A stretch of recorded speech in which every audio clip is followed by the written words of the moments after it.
with President Xi Jinping.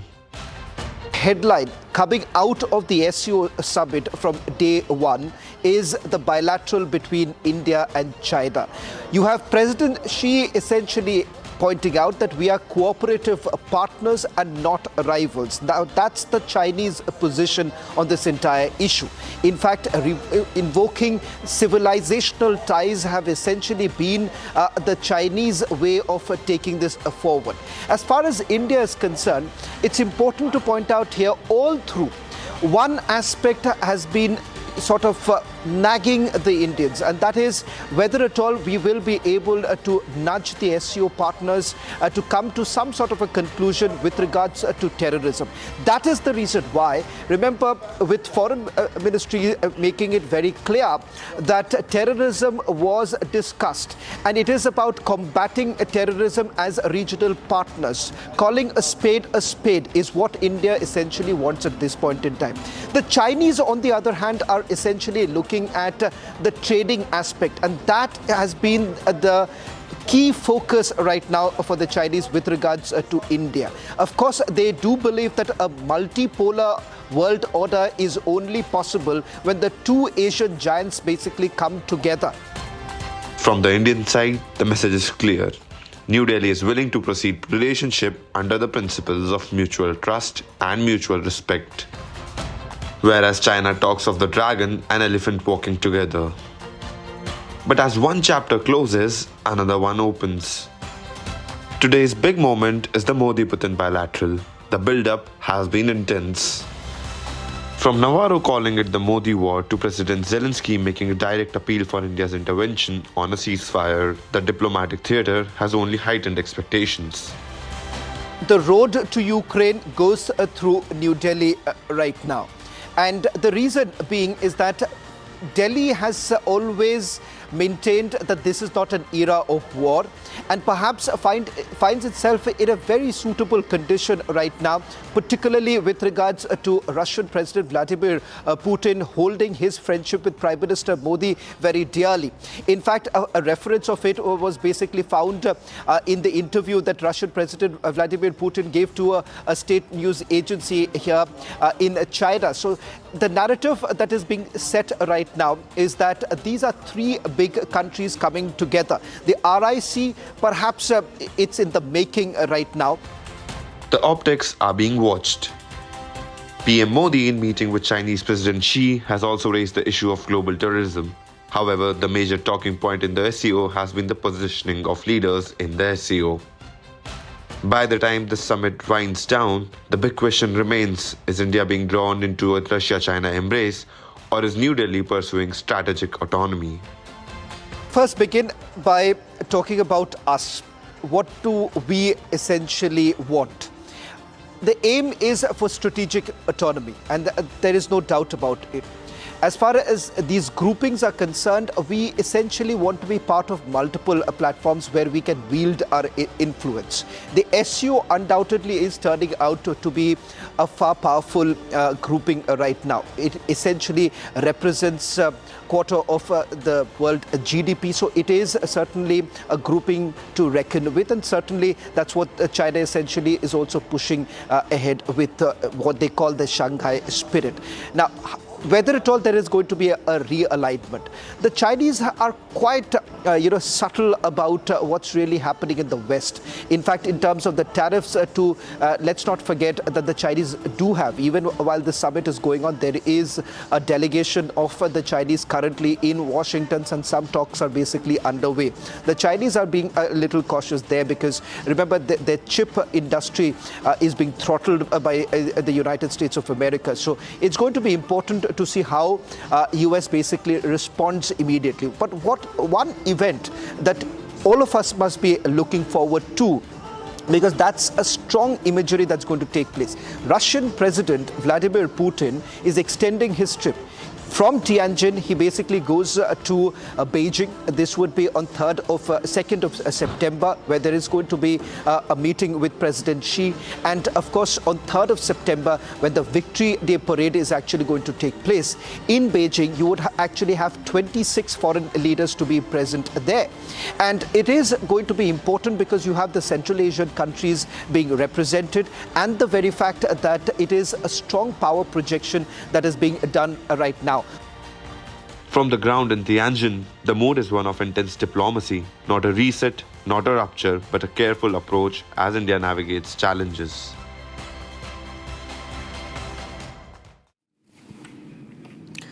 In Tianjin, the stage is set for Asia's biggest geopolitical spectacle of the year, the Shanghai Cooperation Organization Summit. From Prime Minister Modi's first visit to China in 7 years to President Putin's high-profile presence and President Xi playing host, all eyes are now emerging on Troika of India, Russia and China. With global trade disputes, shifting alliances, the SCO has become the platform where the future RIC bloc is once again in sharp focus. Here's more to the story.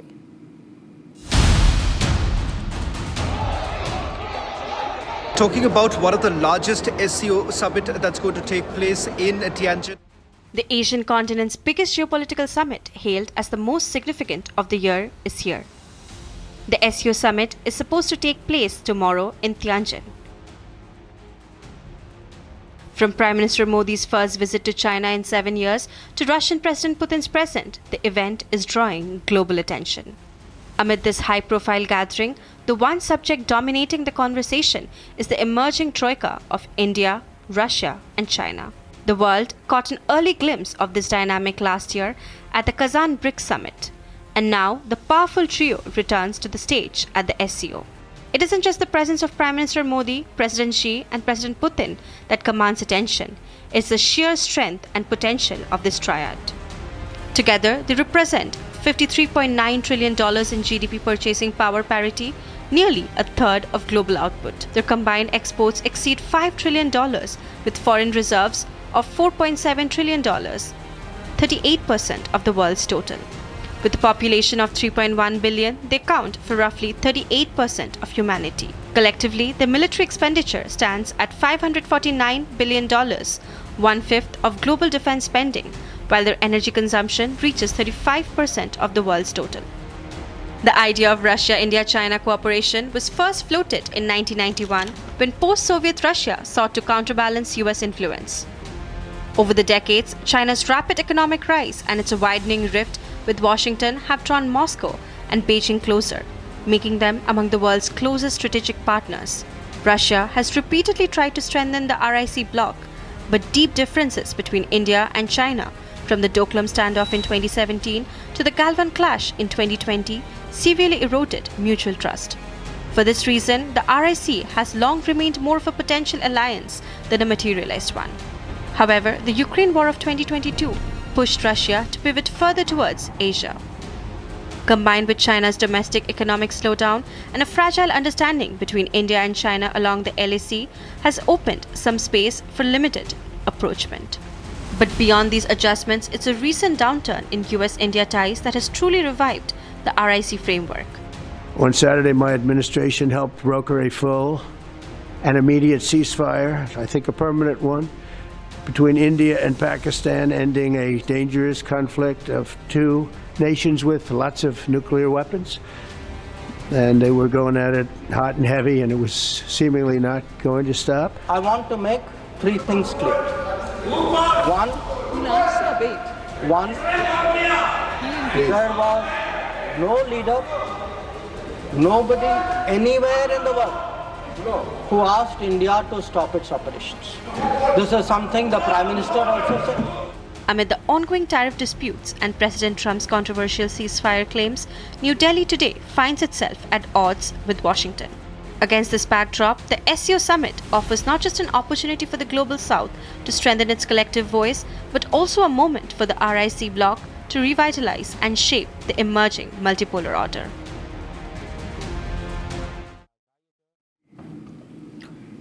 And we have now some breaking news that's coming in ahead of the Super SCO summit. Donald Trump's aide has attacked India. He says that Modi is a great leader.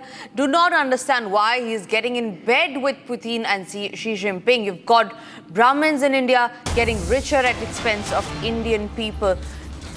So Donald Trump and his minister in his cabinet who are watching the SCO summit very, very closely. Trump's aide has now already gone out to attack India, saying that there is no reason why India should be cozying up to Russia and China. The United States seems already petrified and rattled by the closeness and the cooperation that China and Russia, along with India, are holding together. Remember, this comes in the sidelines of the SCO summit. The aide also goes on to say that Brahmins in India are getting richer at the cost of Indian people. Trump's aide, attacking Prime Minister, also targeting every Indian, now says that Prime Minister is a great leader and that there is no need to get in bed with Putin and Xi Jinping. This is a statement by Peter Navarro. He is the close aide and the White House trade advisor.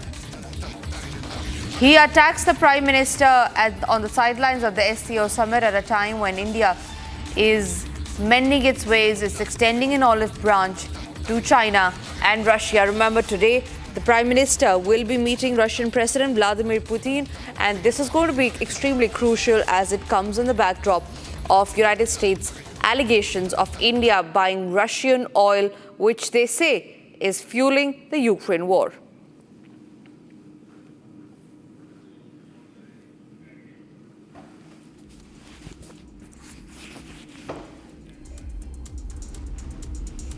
And with that, we move on to the other angles that we are tracking as far as the SCO summit is concerned.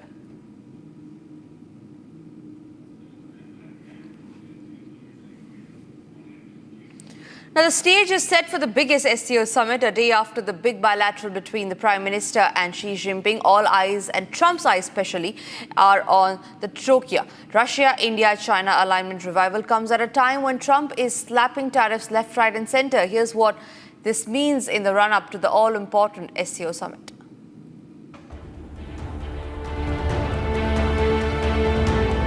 It began with the handshake the world had been waiting for.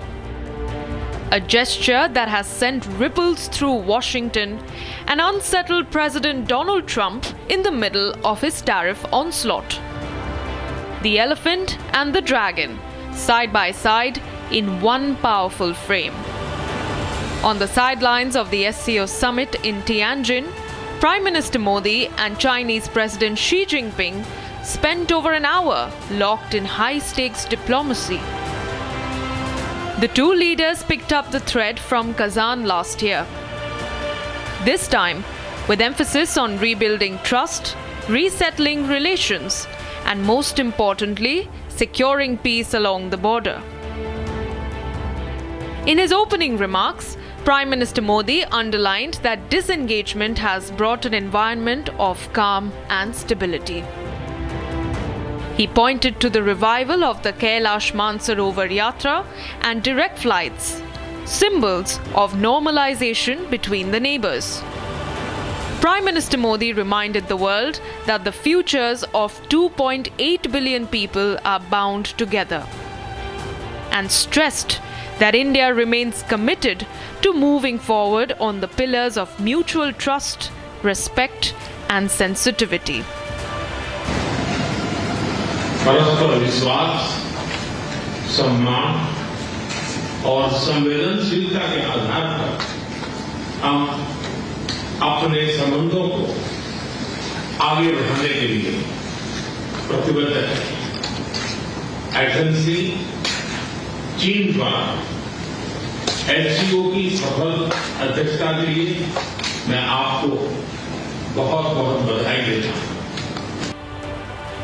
President Xi Jinping rolled out a warm welcome, describing the India-China friendship as the right path forward.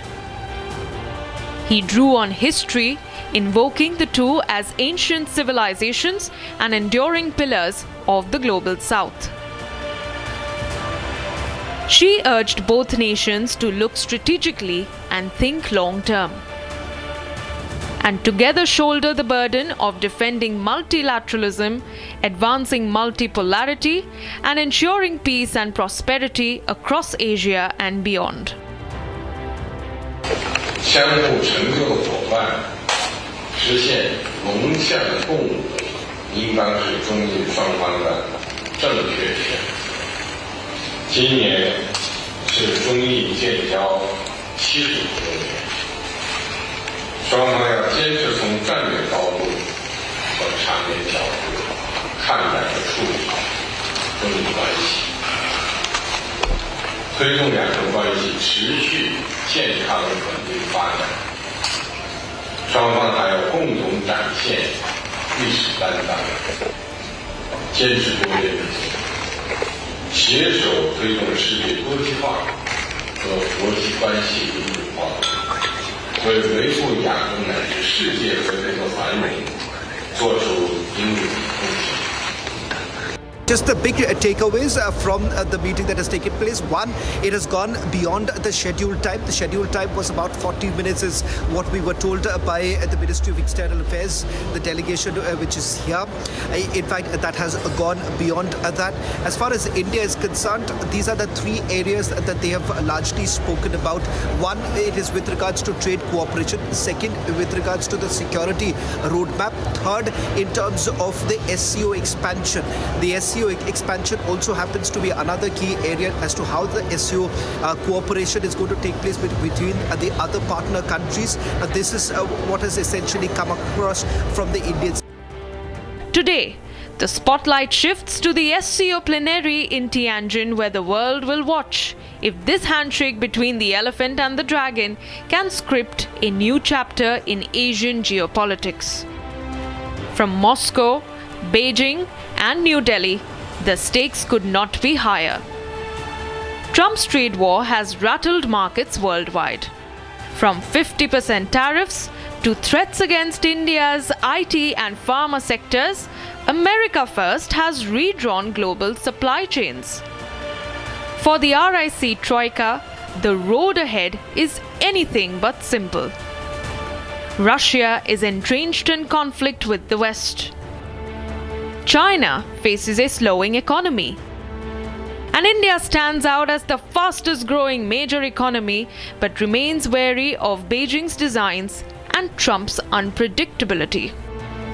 And so, in Tianjin, the idea of an alternative order is being tested. What emerges here may go far beyond symmetry. This could be the space where India, China, and Russia align against Western pressure. Well, there is a lot of talk that is going on with regards to the RIC. That is coming together of Russia, India, and China. As far as the Chinese are concerned, they are largely trying to push a multipolar world order led by China. And that is the reason why there is a constant reference to this Shanghai spirit, which they believe that the SCO partners will be able to fulfill. Here comes in Russia, India, and China because they believe that together, these three nations, which basically almost represents a quarter of the world's GDP, is going to have the kind of influence that they want at this point in time. Let's not forget that China as well as Russia have time and again reiterated that it is the end of Western hegemony. Today, as Prime Minister Modi sits down for full SCO deliberations, terrorism, security, trade, and digital connectivity will top the formal agenda. But the real question is, how far can India and China walk together? No, pragmatism is definitely desirable. China is the largest neighbor.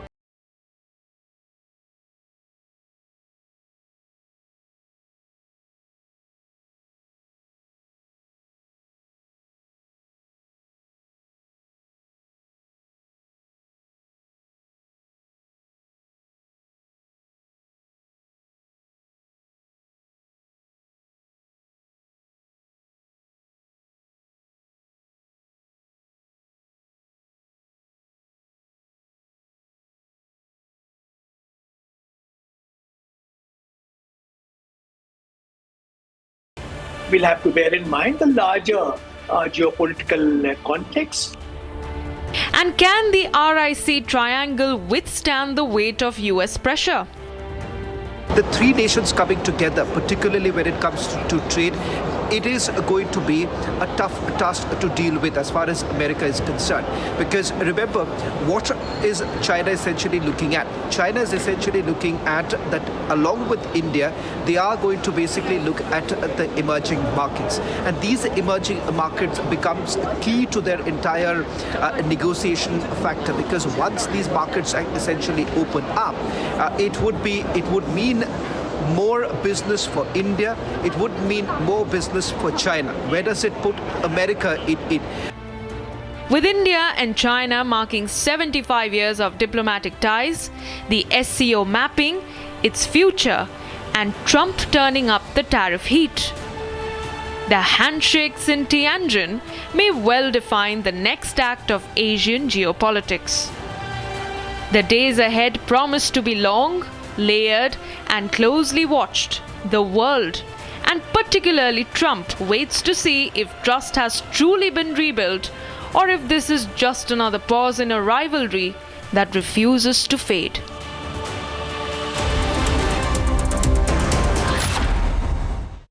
Here we didn't want to bring out the big charts because it had no chance of standing. Fortunately, we came armed with a little smaller chart. So it's 67%, so we're going to be charging a discounted reciprocal tariff of 34%, I think.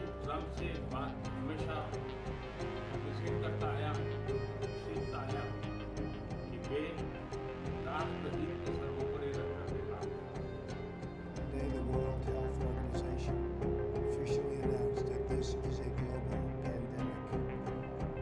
We have been in frequent contact with our allies, and we are marshaling the full power. During an interview, American economist Richard Wolff called out the US administration for attacking India with tariffs and shooting itself in the foot by doing so. Wolff said that India is central for trade and that it will find other places to sell its exports if the US gets shut.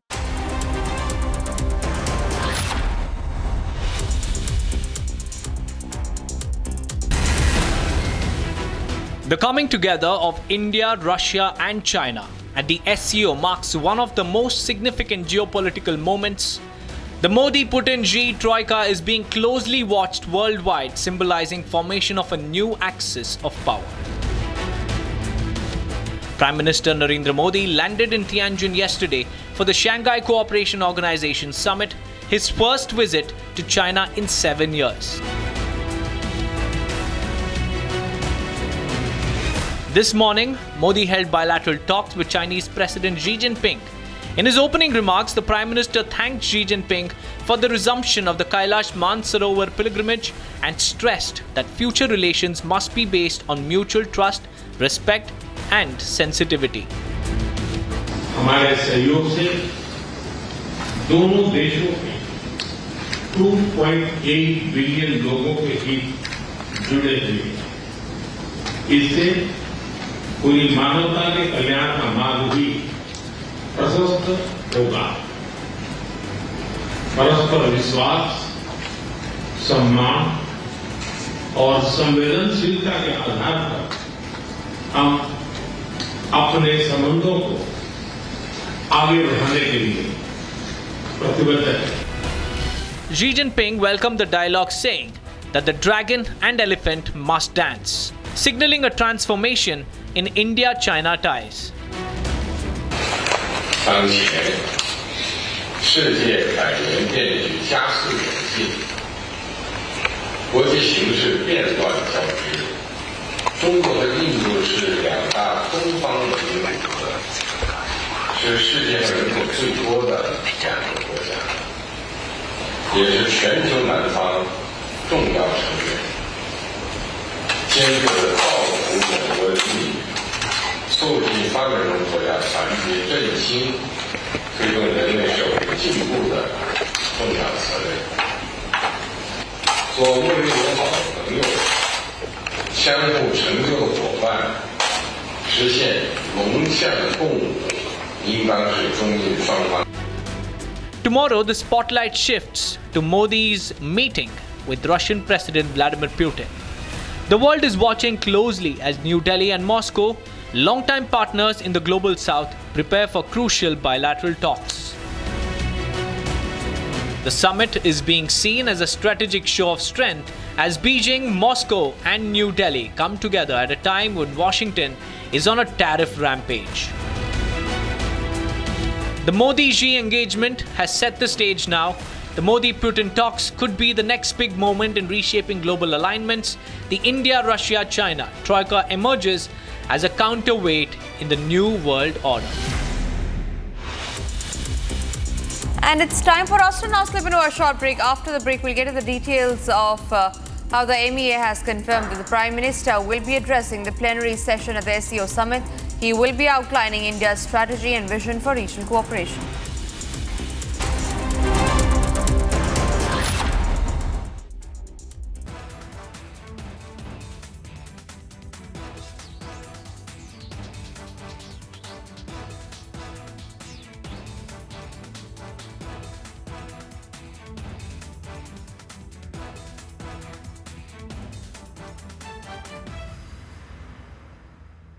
Yesterday, a coward decided to take our 8-year-old son Fletcher away from us.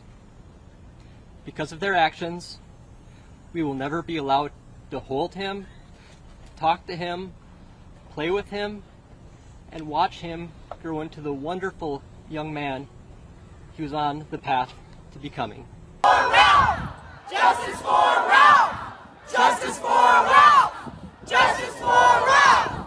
Justice for Ralph! Justice. Families in Minneapolis are mourning. Our Greater Annunciation Fellowship is mourning. Our entire city is united in grief, and at the same time, based on this incredible group of people that has assembled here in City Hall, we are also united in action. Justice for Ralph! Justice for Ralph! Justice for Ralph! Justice for Ralph! We need a statewide and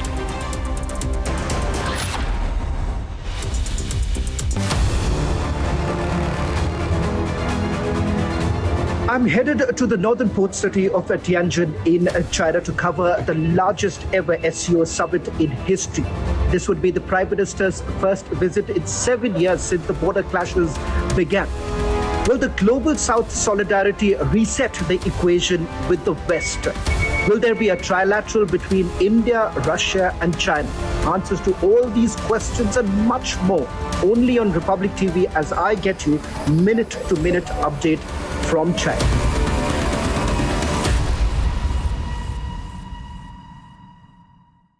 Here we didn't want to bring out the big charts because it had no chance of standing. Fortunately, we came armed with a little smaller chart. So it's 67%, so we're going to be charging a discounted reciprocal tariff of 34%, I think.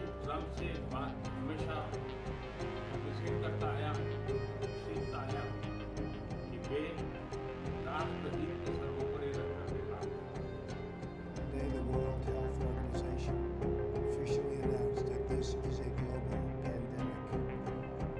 We have been in frequent contact with our allies, and we are marshaling the full power. During an interview, American economist Richard Wolff called out the US administration for attacking India. From Asia's largest news headquarters, setting the agenda for Bharat.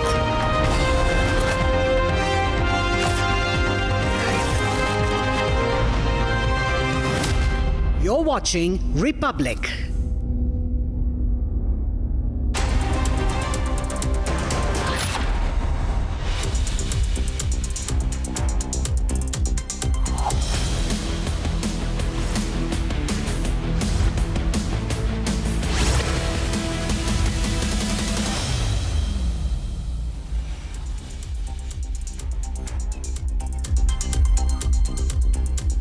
Welcome to the show live this morning. Good morning. Did you sleep well? Who doesn't like hearing good news first thing in the morning? Similarly, when someone asks thoughtful questions and slowly they care about us, it feels just as good. And this question, did you sleep well? So tell me, did you sleep well? And don't forget to ask your loved ones the same questions. It will surely brighten their day. Let's now get a quick check of the headlines. Tianjin gears up to host largest ever SCO summit. 20 world leaders gather in Tianjin SCO summit.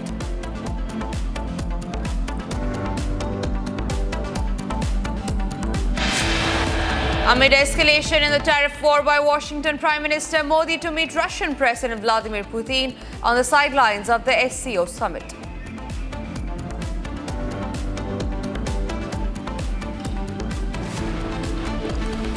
Be addressing the plenary session of the summit, where he will outline India's approach to fostering regional cooperation under the SCO umbrella.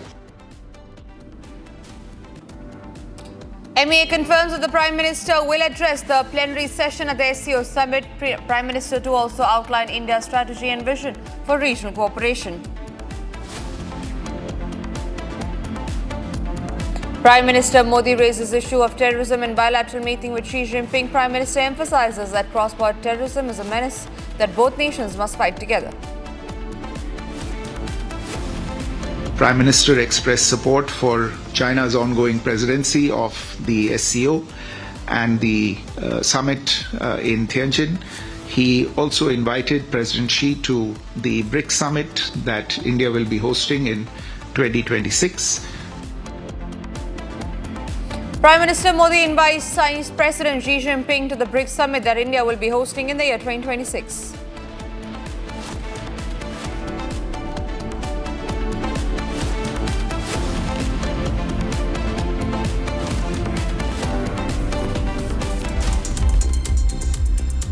Viewers, the stage is all set today for the big meeting. That is, Indian Prime Minister Narendra Modi will be meeting the Russian Prime Minister Vladimir Putin. Remember, this comes just a day after Prime Minister met Xi Jinping. He held a bilateral with him. And one message was certainly clear that Xi Jinping had to send, that the elephant and the dragon must dance together.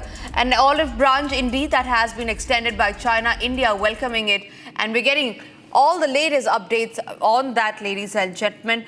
Remember, yesterday the key statements were made by both India and China, where both of them had agreed for mutual cooperation. The Prime Minister is also all set to meet Russian President Vladimir Putin. Their first face-to-face meeting since the United States President Donald Trump slapped extra tariffs on India over its purchase of Russian oil, doubling duties to 50%. This meeting carries global implications as well, spanning energy and geopolitics, and is being closely watched by the world. And on that note, I'm getting a breaking news that's coming in.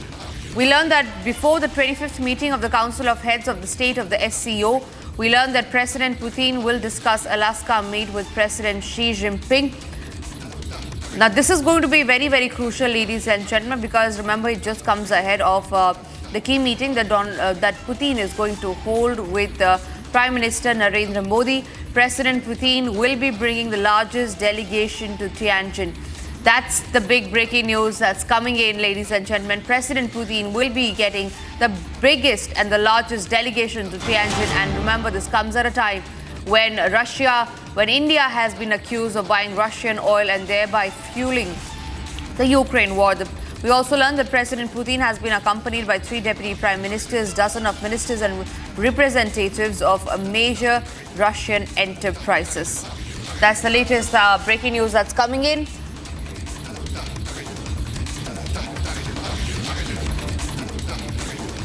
All right, on that note, I'm being joined by Ambassador Deepak Vora. Ambassador, a very, very good morning to you. 7 a.m. here in India, and in just some moments from now, we will have the first photo op of Modi and Putin handshake. We will be seeing this, and all of this is coming amid escalating tariff war, but that's later. Let's discuss about what happened yesterday. Xi Jinping and Modi met. This is 7 years after the Galwan happened. The first meeting in China that took place. The earlier meeting was in Kazan, of course. Now, it did seem to appear that China was extending an olive branch to India. But keeping in mind the history that China has had with India, do you think we can take them at face value? Thank you very much, ma'am. Excuse my throat, I've been up all night. But it's always a pleasure to be on your channel early in the morning. What a great start to my day. Thank you. Can we take what China says at face value? Well, answer my question. Is the moon made of blue cheese? No, ma'am, you can't take it at face value. We understand that when Prime Minister spoke to Mr. Ping Pong, the Prime Minister of India has been saying this everywhere he's gone, that if there is a bilateral relationship between India and any country or between any two countries, it has to be based on mutual trust, mutual respect, mutual sensitivity. Now, the Chinese have just one floppy. They keep replaying it. Oh, the world has to move together, and we love peace, and we love harmony, and we love this fellow, and we love that fellow. And behind the scenes, we'll be renaming your cities and giving them Chinese names, and we'll be creeping in and taking your territory. No. Ping Pong apparently said that set the border issue aside, and then let's talk about other things. And we make it very clear that the border is the issue that we want to first discuss, because, ma'am, there are three things. There are the three T's that we talk about. We talk about terror, we talk about territory, and we talk about trade. And you might add another T, which is Trump. This is what we want. And I don't think we have got this in China for the SCO. We'll wait for the final summit document that will come. Our neighbor, the epicenter of global terrorism, is also there, and we're going to have to see if the final document has any mention of terror. Even though today the chances are a little brighter because China is very angry with Pakistan for jumping into bed with the United States. They may agree to do it, they have blocked it all along. They call the Dalai Lama a terrorist, they call that wretched fellow in Pakistan revered Islamic scholar, etc. I don't think there'll be any change there. China is going to continue to use Pakistan to put pressure on India and to serve whatever interests is at. Yet, the fact that Pakistan is now looking to the West rather than to the East, that might rankle China to some extent. I'm going to see how China walks this political tightrope, this geopolitical tightrope. Today, we are going to get evidence of their ability to negotiate the pitfalls of a foreign policy that is based on deception, that is based on lies, that is based on imagining that China is the center of the world and nobody else matters. I'm going to watch this very carefully, and I'll be watching your channel for updates.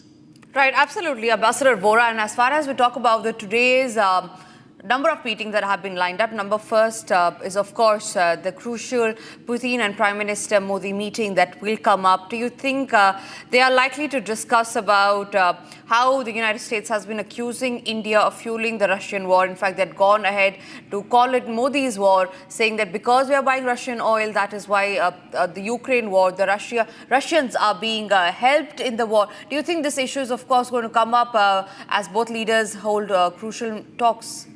But there's no question about it. The whole purpose of these international meetings, ma'am, let me tell you, I've attended several of these. I've been in diplomacy 52 years. You do have the plenary sessions where you make all beautiful speeches and talk about the world and the future, etc. But these bilaterals, which are on the sidelines, let's say there are, at any international meeting, there are 60 or 40 or 50 countries represented. You can't go to 50 or 40 or 50 countries to meet their leaders. So you meet them on the sidelines of these big bilateral meetings. President Vladimir Putin, who is a time-tested friend of India, he will be visiting the country, as we know, later in the year. But here, he is going to tell our Prime Minister, and I've covered many of these meetings. He said, look, we met in Alaska, and this is what happened, and I understand that Trump wants this, and America's present policy is this. This is his perception, and we'll share our perceptions. But one thing that the Prime Minister will assure him, which he has said right through, including to Ting Tong, that India's strategic autonomy will be maintained. You cannot pressure us into any kind of decisions that are not in India's national interest. This he'll make very clear, and I believe that President Putin will appreciate that. Of course, he understands this. We have proved this time and again, but coming from the mouth of the Prime Minister of the world's largest democracy and accept it or not, we are now among the global top 4 superpowers. So he is going to be very, very pleased that the Prime Minister reiterates that, Tiger, don't worry about the pressure on us. We'll deal with it. You didn't put pressure on us. We haven't put it on you. If somebody tries to think that he can bend us to his or her will, whether it's the United States or China, they should think again. This is not the docile India of the past, ma'am. This is 2025, and today you are dealing with Bharat Bahadur. Right, Ambassador Vora, I request you to please stay with us because what we're going to do now is we're going to establish our presence at the SCO summit venue. Now, Prime Minister Modi's presence in Tianjin is, of course, setting the pace for what's being seen as the most consequential summit of the year. From his meeting with the Chinese President Xi Jinping yesterday to the high-stakes bilateral with the Russian President Vladimir Putin today, every move, ladies and gentlemen, is being closely tracked by the global powers. With geopolitics in display, the big question is whether India is aligning with Moscow and Beijing or holding firmly to its own path of strategic autonomy. Let's find out in this report first.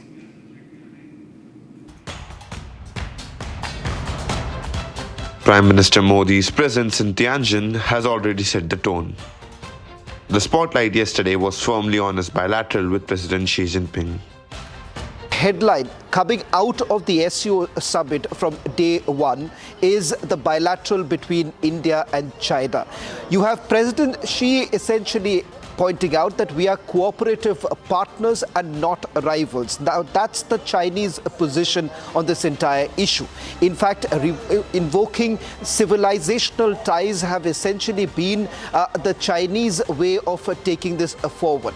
As far as India is concerned, it's important to point out here all through, one aspect has been sort of nagging the Indians, and that is whether at all we will be able to nudge the SCO partners to come to some sort of a conclusion with regards to terrorism.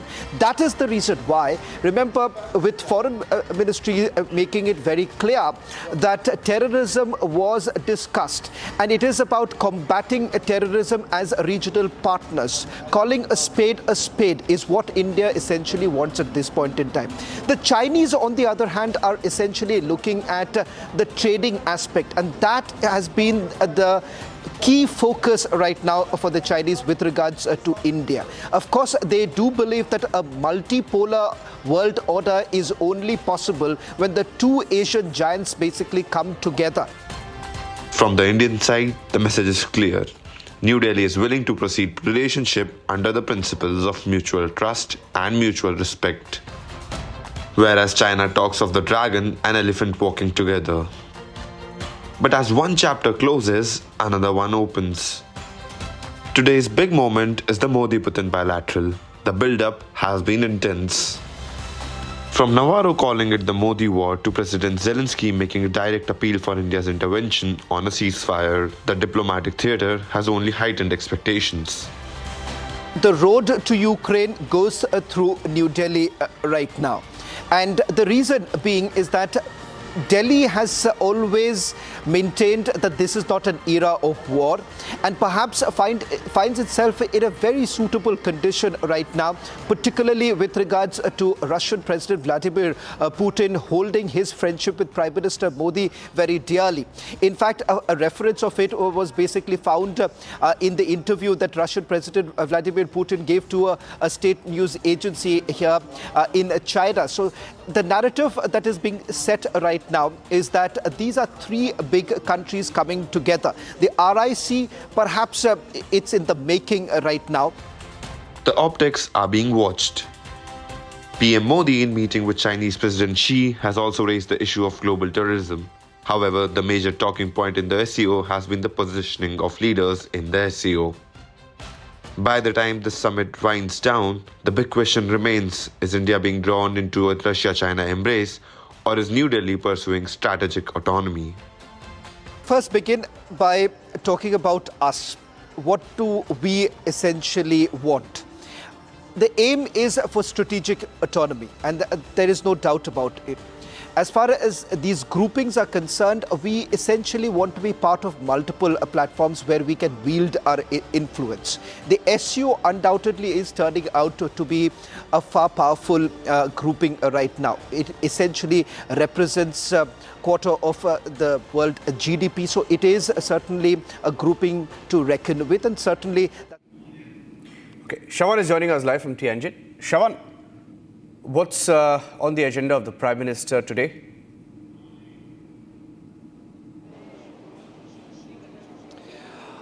Well, in fact, the key focus would be first the head of the states meeting that is going to take place around 10 o'clock in a couple of minutes from now. The 25th meeting of the head of the states of the SCO is going to take place immediately thereafter, which gets over around 11:40 Beijing time.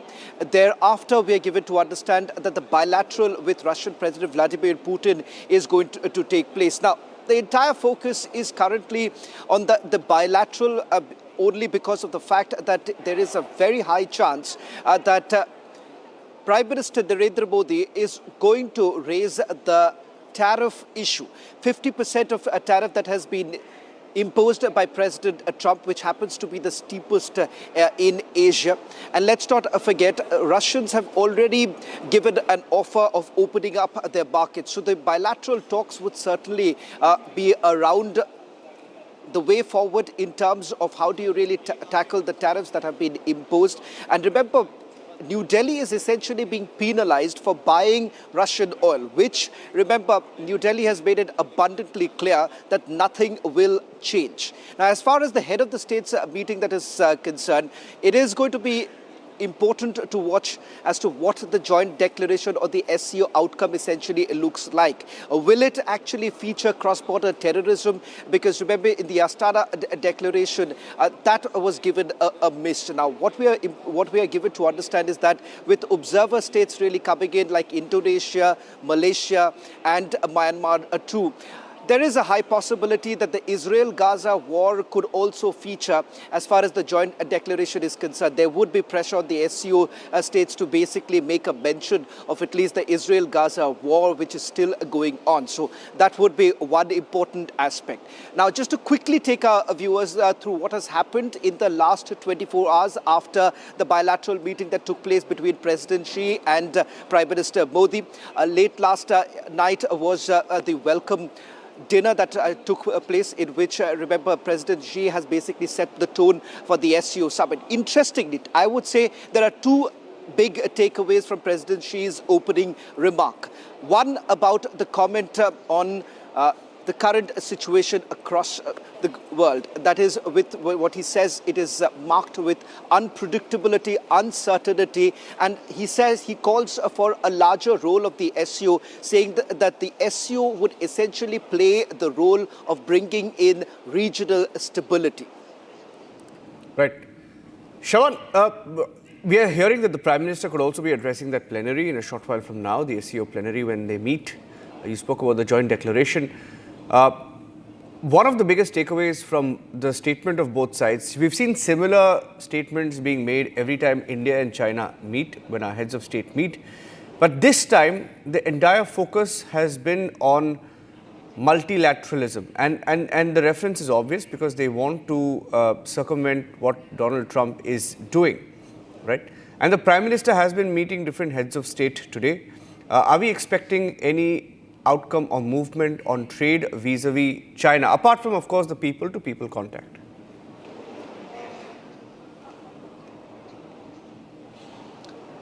A lot has been spoken about the bilateral between President Xi and Prime Minister Modi. And in fact, a lot of weightage essentially being given about the trade and trade cooperation. In fact, I remember there is a business delegation that has actually also come in, and not just with China. Interestingly, Niranjan, one can certainly expect that after the bilateral that is between President Putin and Prime Minister Modi, there is a large group of Russian entrepreneurs. In fact, major Russian leaders who are present there, and also entrepreneurs, Russian entrepreneurs who have also been brought in, part of President Putin's delegation. So there is a very high possibility that you would essentially have some talks taking place with regards to some of the initiatives that were taken between Russia and India in the past, in terms of their economic corridor, in terms of the fact that they're looking at a pipeline.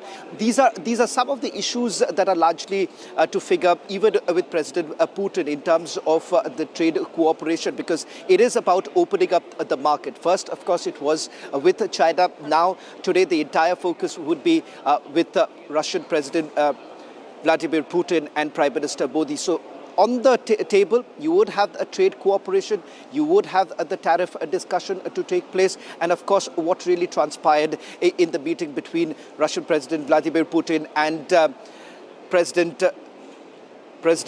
Trump. So these are some of the key issues that are also going to figure in the talks that are going to take place. Let me bring in Ambassador Vora, who's joining us on this broadcast. Good morning, Ambassador Vora. It's very interesting times from where we are reporting right now. As far as the SCO summit is concerned, the biggest headline that I saw yesterday was, of course, the bilateral between President Xi and Prime Minister Modi. And in fact, this has been widely quoted. Elephant and dragon can dance together. Now, how do you really look at yesterday's developments? And of course, what we're looking forward to is the bilateral with Russian President, and not to forget the joint declaration too.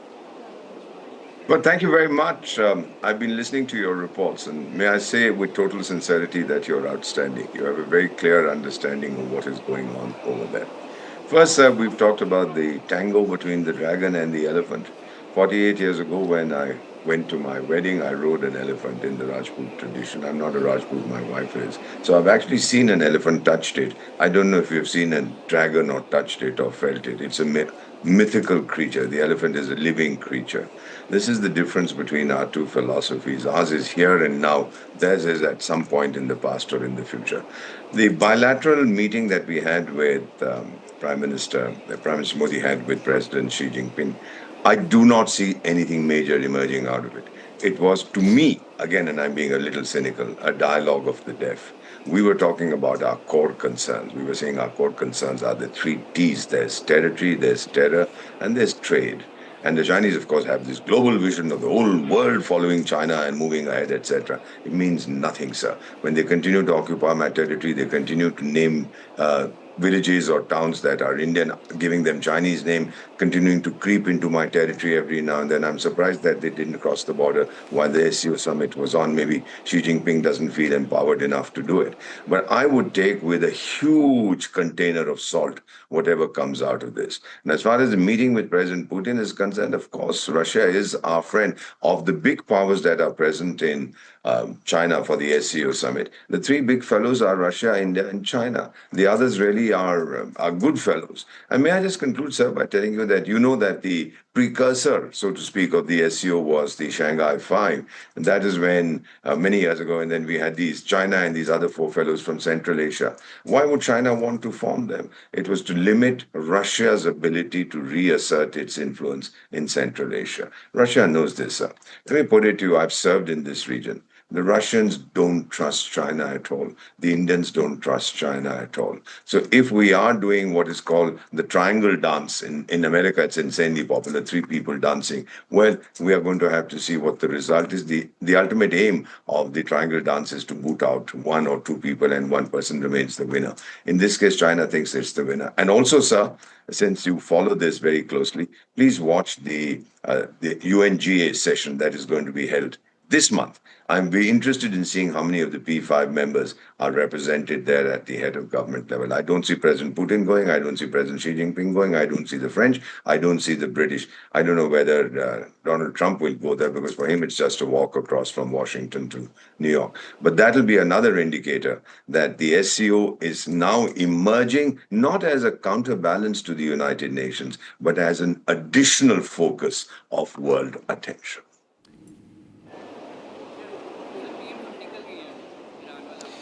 Can you hear me? Ambassador Vora, I want to Ambassador Vora, I want to draw your attention to even the SCO outcome, the declaration that is likely to come in.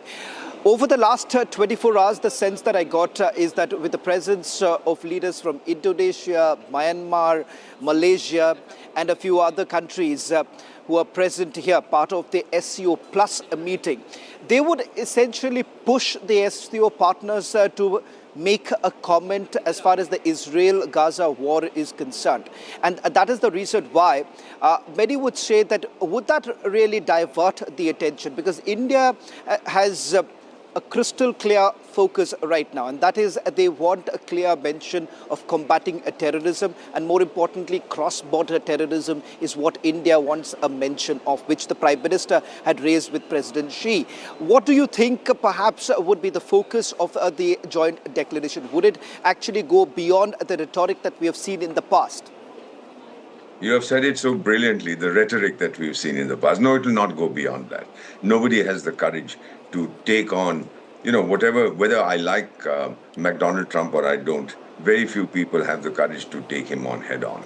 He can be very, very aggressive and he can make a lot of trouble for people. So I believe there will be talk, there'll be anodyne comments, there'll be sort of comments that don't hurt anybody, that there should be world peace and people should not resort to extra-national means, meaning terrorism, in order to achieve their objectives, etc. But they are not going to mention what happened in Pahalgam. They are not going to say that, sir, as per the Global Peace Index, 92, and I repeat this for your viewers, millions of people watch, 92 of the 193 members of the United Nations are today, on 1st September 2025, involved in cross-border conflicts. 92 out of 193. This is as per the Global Peace Index. Nothing is going to happen as far as that is concerned. Countries will continue to pursue their national interests. Pakistan is not going to relent. Even though, we went gaga over the fact that Tingling didn't shake hands with Nawaz Sharif, etc., or whatever, walked right past it. No, sir. These are optics. In reality, if you're looking at the substance, there's not going to be very different from previous SCO summits, sir. We are in a stalemate. We are between two eras. We are in what I call Sandhya Kal. The old world order is dying but refuses to die. The new one is stuck in the mother's womb and will not be born in a hurry. So this thing about new multipolar world, I don't know what poles mean and which are the poles that we are going to sink into the ground, etc. All of us want a world that is more responsive to today's realities, but we're not seeing that happen. And certainly this summit, as long as the Pakistanis are there and China thinks that it can use Pakistan to further its own agenda vis-a-vis India and vis-a-vis Asia, we're not going to see any substantive progress. You'll be diagnosing whatever has been said, you'll be taking it apart and saying, ye bola, ye bola, ye bola. The bottom line remains that the SCO, when it comes, because it's China-centric, Shanghai Cooperation Organization, they are not going to be able to issue anything that might even be remotely constructed as criticism of China's colony, otherwise known as Pakistan. Ambassador Vora, this morning, it seems there is very little optimism from your side, but I'm sure you understand the situation much better. What I'm going to do, Ambassador Vora, is that perhaps only report, and I'll leave the analysis to you. In a short while from now, perhaps in the next few seconds, you would have the first set of visuals actually coming in of the heads of state meeting. The meeting is going to begin around 10 o'clock here in Beijing time. And of course, that's expected to last till about 11:40 this morning, and thereafter the likelihood of an outcome, the joint declaration likely to come. And all eyes right now this morning is to how exactly will the SCO partners really come together on key issues. These are some things that we would be discussing, and I'm also going to get you more details coming up in a short while from now as to what is on the negotiating table between India and Russia. Stay tuned.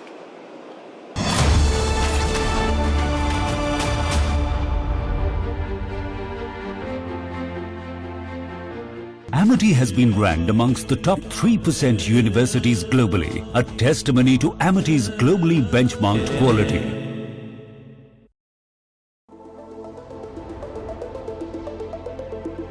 What makes you a legend? Maybe that you're followed by everyone. Maybe that you follow no one. Maybe both. 10 years of Creta, legend forever.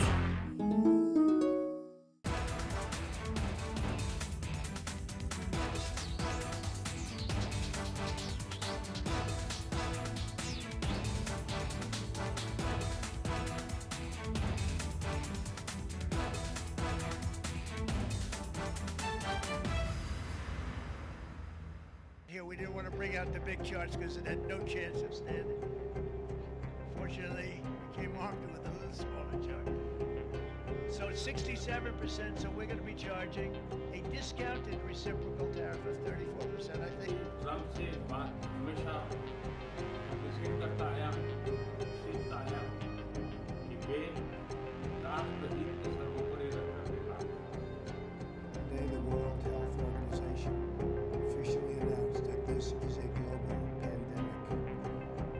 We have been in frequent contact with our allies, and we are marshaling the full power. During an interview, American economist Richard Wolff called out the US administration for attacking India with tariffs and shooting itself in the foot by doing so. Wolff said that India is central for trade and that it will find other places to sell its exports if the US gets shut off. Wolff said that India is now, according to the United Nations, the largest country on earth. The United States telling India what to do is like a mouse.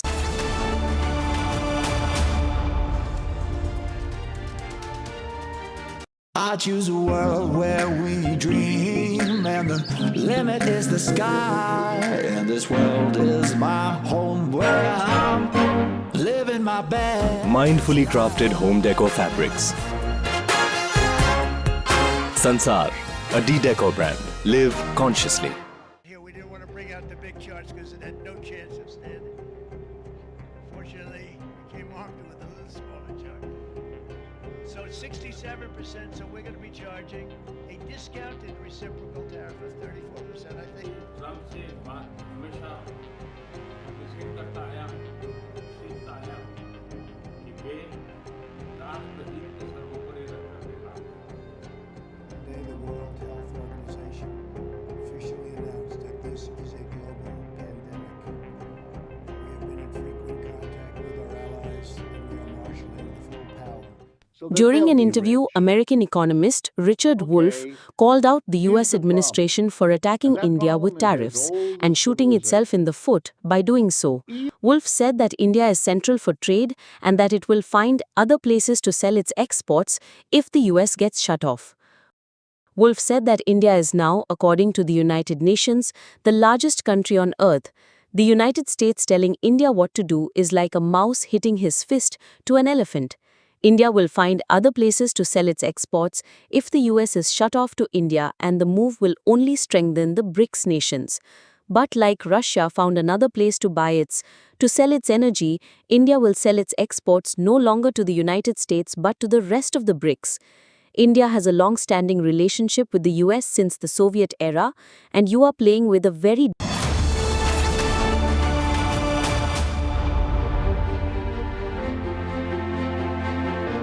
Amity has been ranked amongst the top 3% universities globally, a testimony to Amity's globally benchmarked quality. इसको घर पे लगाओगे तो शादी का तो पता नहीं, पर घर पक्का नहीं टूटेगा। रुंगटा नहीं तो घर स्ट्रॉन्ग नहीं। रुंगटा स्टील TMT बार एकदम सॉलिड। पहाड़ों में एक हाइकिंग स्टिक भी बन सकती है।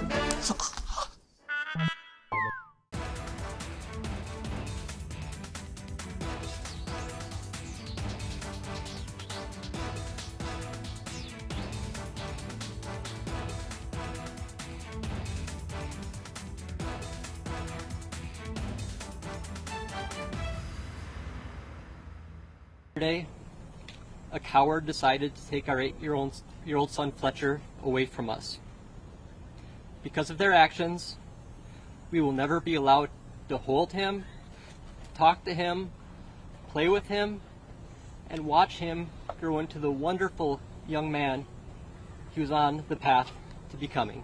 For Ralph! Justice for Ralph!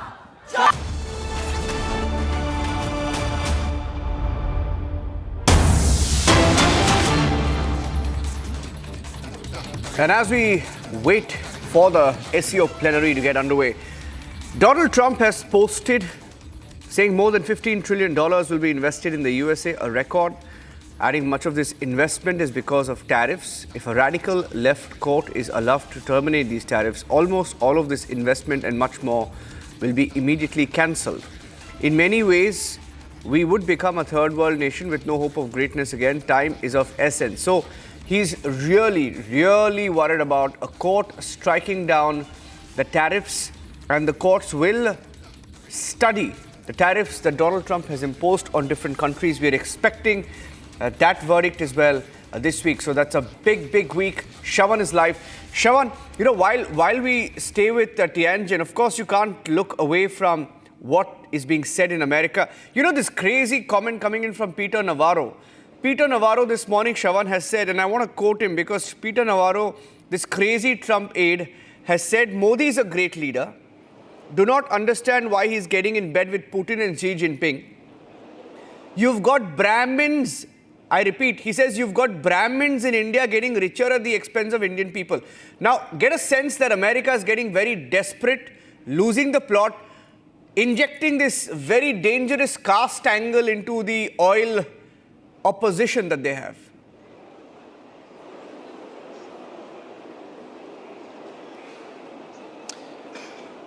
Well, it's the most dystopian kind of comment that has been actually made by Trump's very close aide, someone who advises President Trump as far as trade is concerned.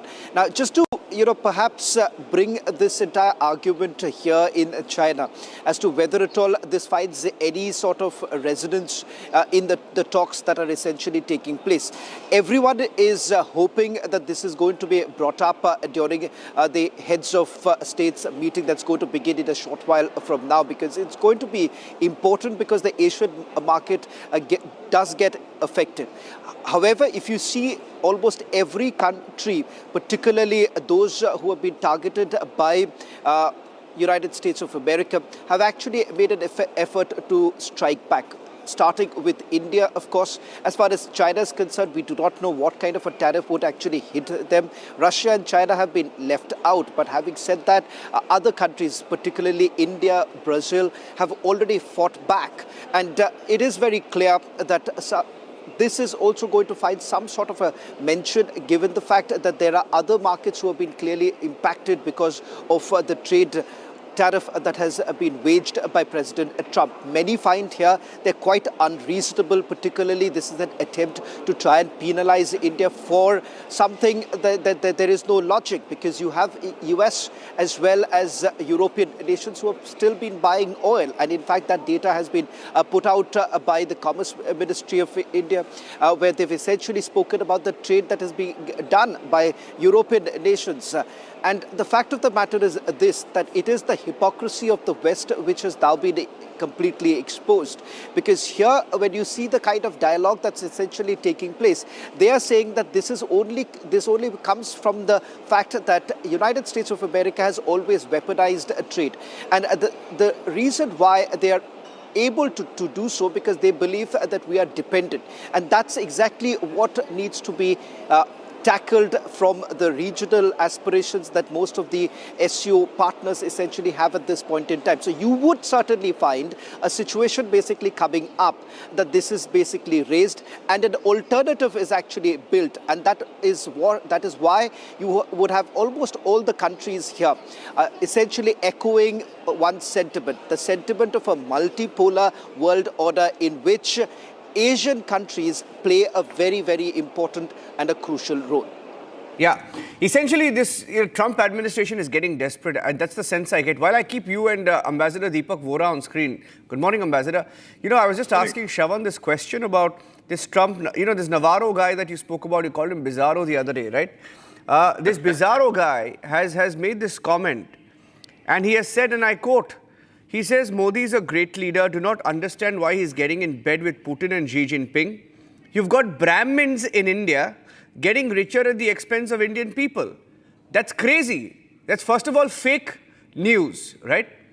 And who in the world is he to inject this caste angle? It's a very dangerous sort of attempt the Americans are now beginning to make, isn't it, Ambassador Vora? Oh, absolutely. You're right. And if I called him Bizarro, I'll now call him Pizarro. Pizarro was the great Spanish conquistador who messed up Latin America. Sir, this character, and this is also true of President Donald Trump, when did they grow up, sir? When they were young men, India was going through that very difficult period. You're too young to remember. I'm 74. In the mid-60s, when we didn't have food to eat, we were on the verge of famine. We had to beg the Americans for wheat and so on. 9 and 11 million tons, 66, 67. They've grown up at that time. The image in their minds is, how can this poor country of brown people who are so many in number, how can they dare to take on the United States and challenge our vital interests? So as far as Mr. Pizarro is concerned, the original fellow was called, I think his name was Francisco Pizarro, 16th century. I don't know what this chap's name is, first name is.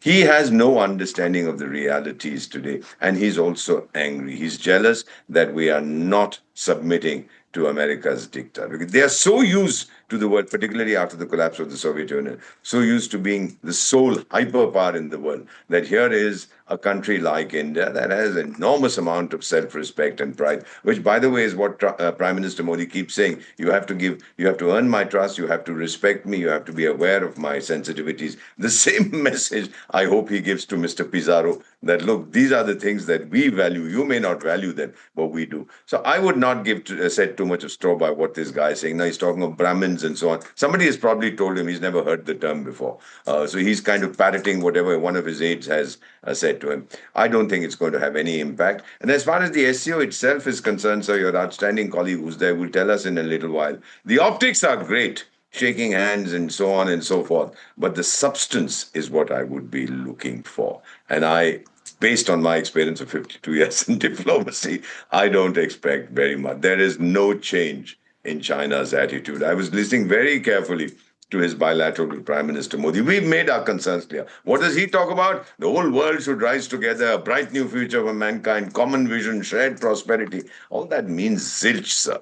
What are you doing on the border with me? Are you getting away? Are you taking away some of your troops? Are you de-escalating? Why are 50,000 of your fellows still sitting on the border with India? That's a vital issue for me. The rest is all hawa ki baatein, sir.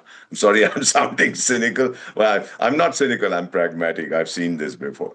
वो कहते हैं ना sir, हमने देखी है China की हकीकत, लेकिन दिल को खुश रखने के लिए गालिब ये ख्याल अच्छा है. Sorry about this, but I'm enjoying being with you in the morning. Thank you so much. You are outstanding. It appears almost, Shawan, from what Ambassador Deepak was saying, it almost appears as if, obviously we know there's nothing much coming out of it. We will continue to import as much as we need from China. Of course, it's a concern. There is a huge trade deficit. We know there's not much to expect. Right, but at the same time, we are also seem to be enjoying the meltdown in America, isn't it, Shawan? They're losing it every single day. They're just hitting the ceiling, the Americans. And we too seem to be, I would say we're enjoying it.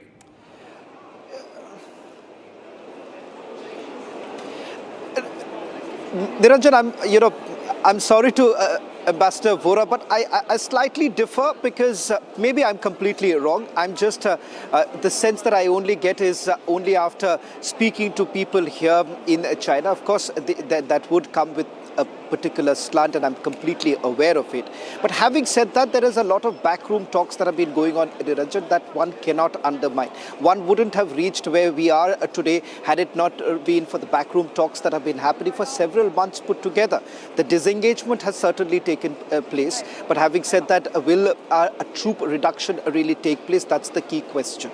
As far as China-India relations are concerned, it is important for us to take into cognizance that China is our neighbor, and it is one of the largest economy. And more importantly, there would be a way that India finds to do business with China. What is very clear, at least the sense that I got from the Indian delegation, was that we are cautiously optimistic.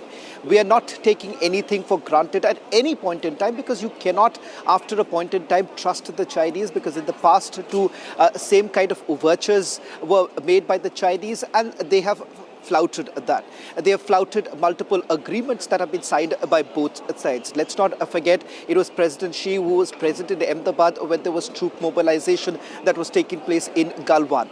The trust deficit is certainly a reality. And will that reduce Now, that only time can say. Having said that, in the current geopolitical times, it is important that we essentially make a move forward. I'll just quickly tell you, perhaps some of the anecdotes that I would like to share, especially speaking to some of the diplomats that we did get a chance last evening here at the center. They are essentially saying that, look here, we need to find a way to stabilize the situation, because if we let the West carry on with the way they are going to run amok, and this is going to destroy the markets that have been created. The solution to the problem, they have essentially indicated that, for instance, if India and China start looking for a newer market, and that is the reason why the SCO Plus comes into the picture, that at the meeting that's going to take place with those who are not members, that are potential members of the SCO, they are also being seen as potential markets too, for especially two giants like India and China. So there is a pragmatic approach that has been adopted by the Indian side. For the Chinese, remember, they cannot, of course, it comes with their own agenda, and the agenda is very clear, that it is a China-led multipolar world order. That is the reason why they have been reiterating their Shanghai spirit that they keep talking about. That is only because they want to put a mark, a Chinese stamp on this kind of a regional stability that they are basically talking about. And that is the reason why there is a change in the way you have seen President Xi essentially addressing the talks that have taken place and addressing the Indians as far as how exactly do the Chinese really think that they're going to take this forward. And it is a forward-looking move. Can you really trust them? Only time would say. Is this a beginning? Yes, it is certainly a beginning, because we cannot close our doors. And of course, can you actually trust the Americans? You cannot trust the Americans. The only all-weather friend that I would say is the Russians. And in times of crisis... We're getting the pictures. Shawan, you want to speak over those pictures? Shawan, Putin, I think that's Vladimir Putin, the Russian president. They're arriving at the SCO summit. It's officially kicking off now this morning. All leaders, world leaders, are beginning to arrive one after the other. We saw pictures of Vladimir Putin. Shawan, speak over these pictures, please. If you can tell our viewers where the meeting is happening, how many leaders will be present here, and the declaration that we're looking at. What do you expect from it? Niranjan, I'm unable to see the exact images, but you may be able to talk a little bit about the body language of each of the leaders. But let me just share a few things that I saw yesterday from the welcome dinner and the banquet that was hosted by President Xi.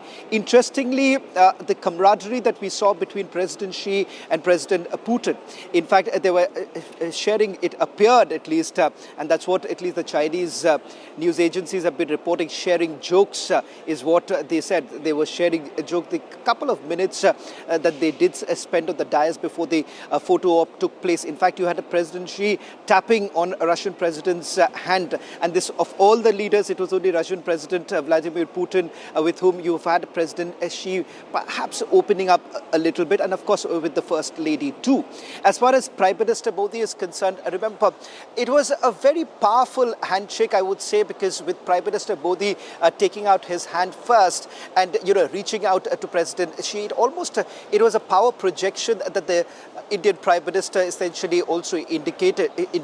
Prime Minister Modi did come across as someone who was standing for what he basically believes. And let's not forget the Prime Minister Modi yesterday, unlike what most of the analysts were talking about, he did raise the issue of terrorism, because somewhere down the line, I've been saying this, Niranjan, all the leaders... Those are pictures of, Shawan, pictures of Prime Minister Modi and Vladimir Putin. Look at those pictures.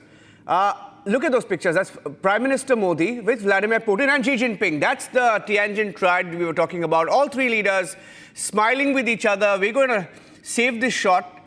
We're going to edit it. We're going to be playing it again and again and again.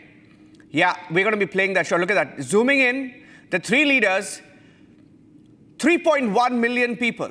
That's the strength of this one picture. 3.1 billion people, I beg your pardon. 3.1 billion. That's 1/3 of the world's population. A little more than 1/3 of the world's population. 35% on your screen right now. Vladimir Putin comes close. Prime Minister Modi, all smiles. Putin is smiling. Xi Jinping is listening in carefully to every single word that is being said. Modi smiles, all smiles, Putin smiling, perhaps sharing a joke about Trump, are they? I don't know. But look at that picture. That is the image of the entire summit. The visuals that we will take away from this summit, at least for a minute or two. And the Prime Minister pulls away from Xi Jinping, walks with Putin, and both world leaders are walking with each other, discussing intently. Look at that. And they will take their positions for that group photograph once again. That is a powerful image. Shravan, I want to get in you and Deepak Vora, Ambassador Vora, if you're looking at these pictures as well. What did we just see there? Shravan, I'm describing it to you. I know you can't see those pictures, but all three leaders sharing a candid moment there just as they were walking in, and they spoke to each other for over a minute. I would say about 90 seconds, and then the Prime Minister and Putin pulling away, walking and taking their positions there. Shravan and then Ambassador Vora.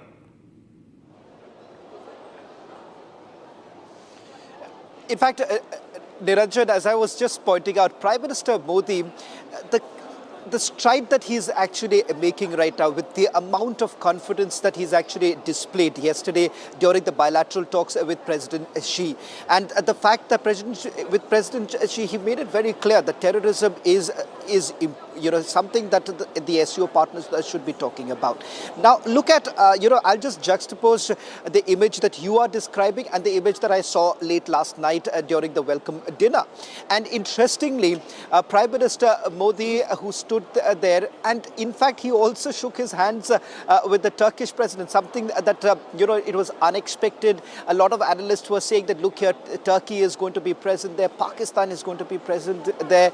Perhaps Prime Minister Modi would find it an uncomfortable situation, but that was absolute rubbish, because what we saw yesterday was Prime Minister Modi, when he was shaking his hand even with the Turkish president, he was very clear and he had a smile on his face. Look, it almost looked like I don't give a damn.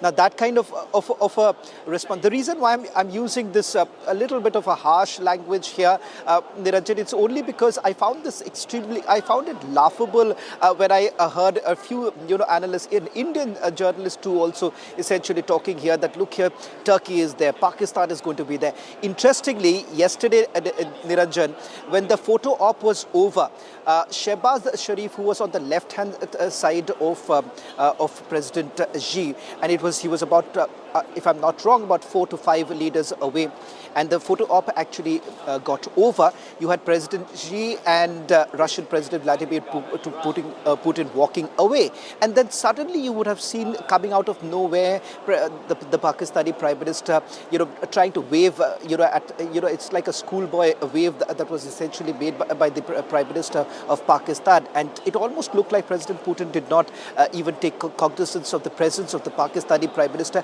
And then there was an attempt that was made by the Pakistani Prime Minister to tap on the back of Russian President Vladimir Putin.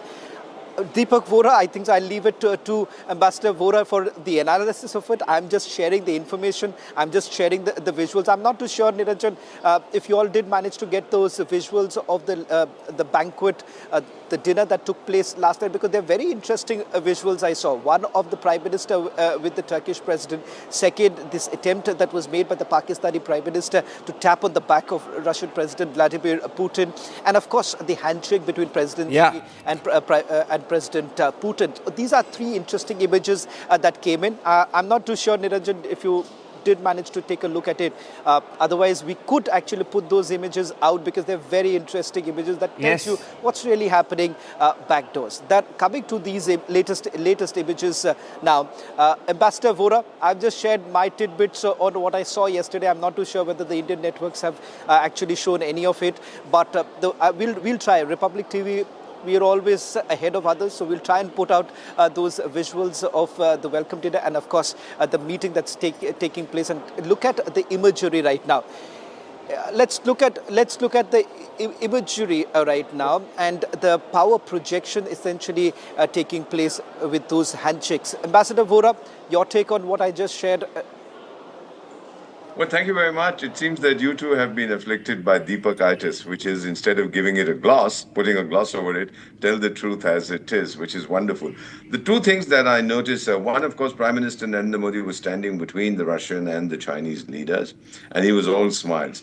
The supreme self-confidence of the Indian Prime Minister, that was heartwarming. I mean, I'm 6 feet 2 inches, I stand 6 feet 8 inches tall after seeing how he was looking them straight in the eye. Yaad hai what he had said, aankh jhuka ke nahi, aankh utha ke nahi, aankh se aankh mila ke baat karte hain. This 为维护地区安全、促进共同发展、增进人民福祉做出重要贡献，树立了新型国际关系的典范。中方担任联合主席国以来，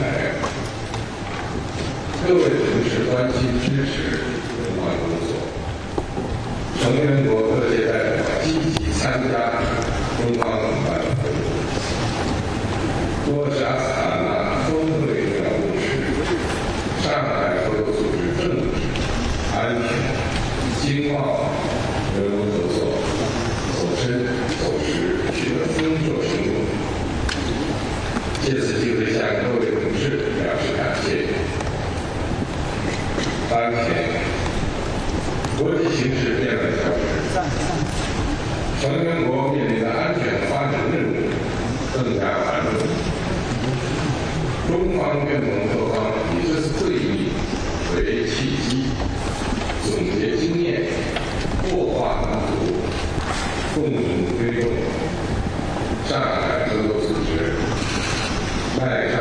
当前，国际形势变乱交织，成员国面临的安全和发展任务更加繁重。中方愿同各方以这次会议为契机，总结经验，擘画蓝图，共同推动上海合作组织迈上高质量发展、高水平合作新阶段，携手构建更加紧密的上海合作组织命运共同体。下面，我们开始今天的会议。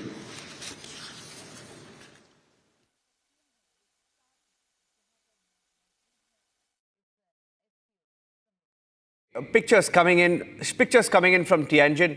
I'm staying with those pictures. That's the opening comment of the Chinese President Xi Jinping. And we are staying with those pictures. The last 2 to 3 minutes have been extremely interesting. We will wait for our Prime Minister to make his opening comment and we'll cut back to that. But I want to go across to Ambassador Vora. Shavan will be live on Republic Bharat as well. Ambassador Vora, when you saw that picture of all three of them speaking, I mean, pull aside, and that chat that they had tells you, I think that's the picture that the West really dreads. And this is what Navarro was talking about. Why is India in bed? He said in bed with Putin and China and Xi Jinping. But this is exactly what they fear. Of course, I mean, I don't know why. They just worried about India being at the SCO summit. Shavan, if I can come to you, and then you can go across to Deepak Vora as well, Ambassador Vora. Okay, Deepak, Ambassador Vora, go ahead. What do you make of that picture? I'll play the video. I'll play the video. The video is there. I'd like you to speak over it. And then Shavan will also come in. Sir, as if I were to compare Mr. Bizarro to a woman, then I'm reminded of The Mourning Bride, I think William Congreve's poem, a British poet of several hundred years ago. Heaven hath no rage like love to hatred turned, nor hell a fury like a woman scorned. I think Peter Bizarro has been scorned by us. We don't pay any attention to his ranting. So he is furious. He doesn't like us at all. Why is he upset if we are, according to him, hugging Putin and hugging Xi Jinping? He hugs every wretched tin pot dictator in town. He's in bed with a Pinjade Wali Munaria. I think that's that so-called self-styled field marshal. That doesn't hurt him. But what hurts him is when the largest democracy in the world meets with a country that has been a leader like Putin, who's been demonized by the West, and with, of course, President Xi Jinping, who till yesterday was the darling of the West when China was so sweet, so lovely, and now again he is not liked at all. So their opinions change every 10 minutes. Ours are consistent, sir. I think that's the big takeaway as far as I'm concerned. Prime Minister Narendra Modi's statement, I can tell you what he's going to talk about. He's going to talk about global good. He's going to talk about the three or four issues that are of vital concern to us. He's going to talk about mutual respect, mutual sensitivity, etc. And of course, in his remarks, from what I could understand of my limited Mandarin, President Xi Jinping was talking about global future, common future, etc. The kind of stuff that he says, and welcome to China, and we're going to have a very productive meeting, etc. That's where we are, sir. But would I expect any earth-shaking stuff? Well, thank you very much. Happy birthday. Yeah. I'm getting in Shravan now because I think a lot of demand for Shravan as well in the Republic Media Network. Everyone wants to get him live with them. The Republic Bharat is asking for him. But before you go there, Shravan, you can't see the picture, but I will explain it to you. I will describe it to the best of my ability. There is Putin to the left, Prime Minister Modi in between, and Xi Jinping. And Prime Minister Modi is shaking Putin's hands, and they're all smiles. And Xi Jinping is simply listening on, and that goes on for almost a minute or more. And they're all laughing, sharing a laugh. I don't know what they were joking about, but that is the moment, perhaps the moment of the SCO summit. Yes, Shravan. Niranjan, I'll just step aside. I think so. You can see in the larger screen. I can't possibly zoom in because of the app. But is this the same visual that you're getting on your screens right now? This is basically President Xi now addressing. Unfortunately, it's still not been, it's still not been translated.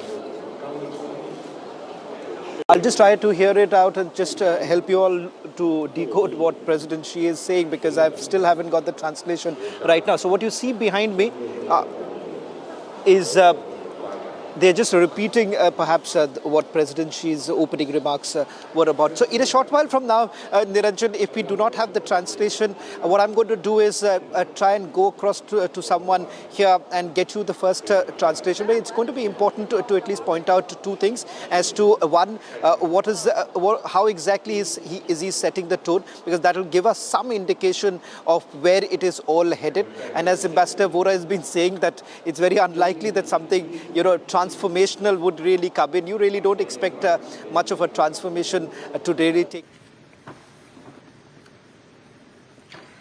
我们率先建立边境地区军事领域信任机制，把绵延万里的边界打造成友好、互信、合作的纽带。最早采取打击三股势力多边行动。 扎实推进执法安全合作，妥善管控、处理矛盾分歧，旗帜鲜明反对外部干涉，维护了地区的和平稳定。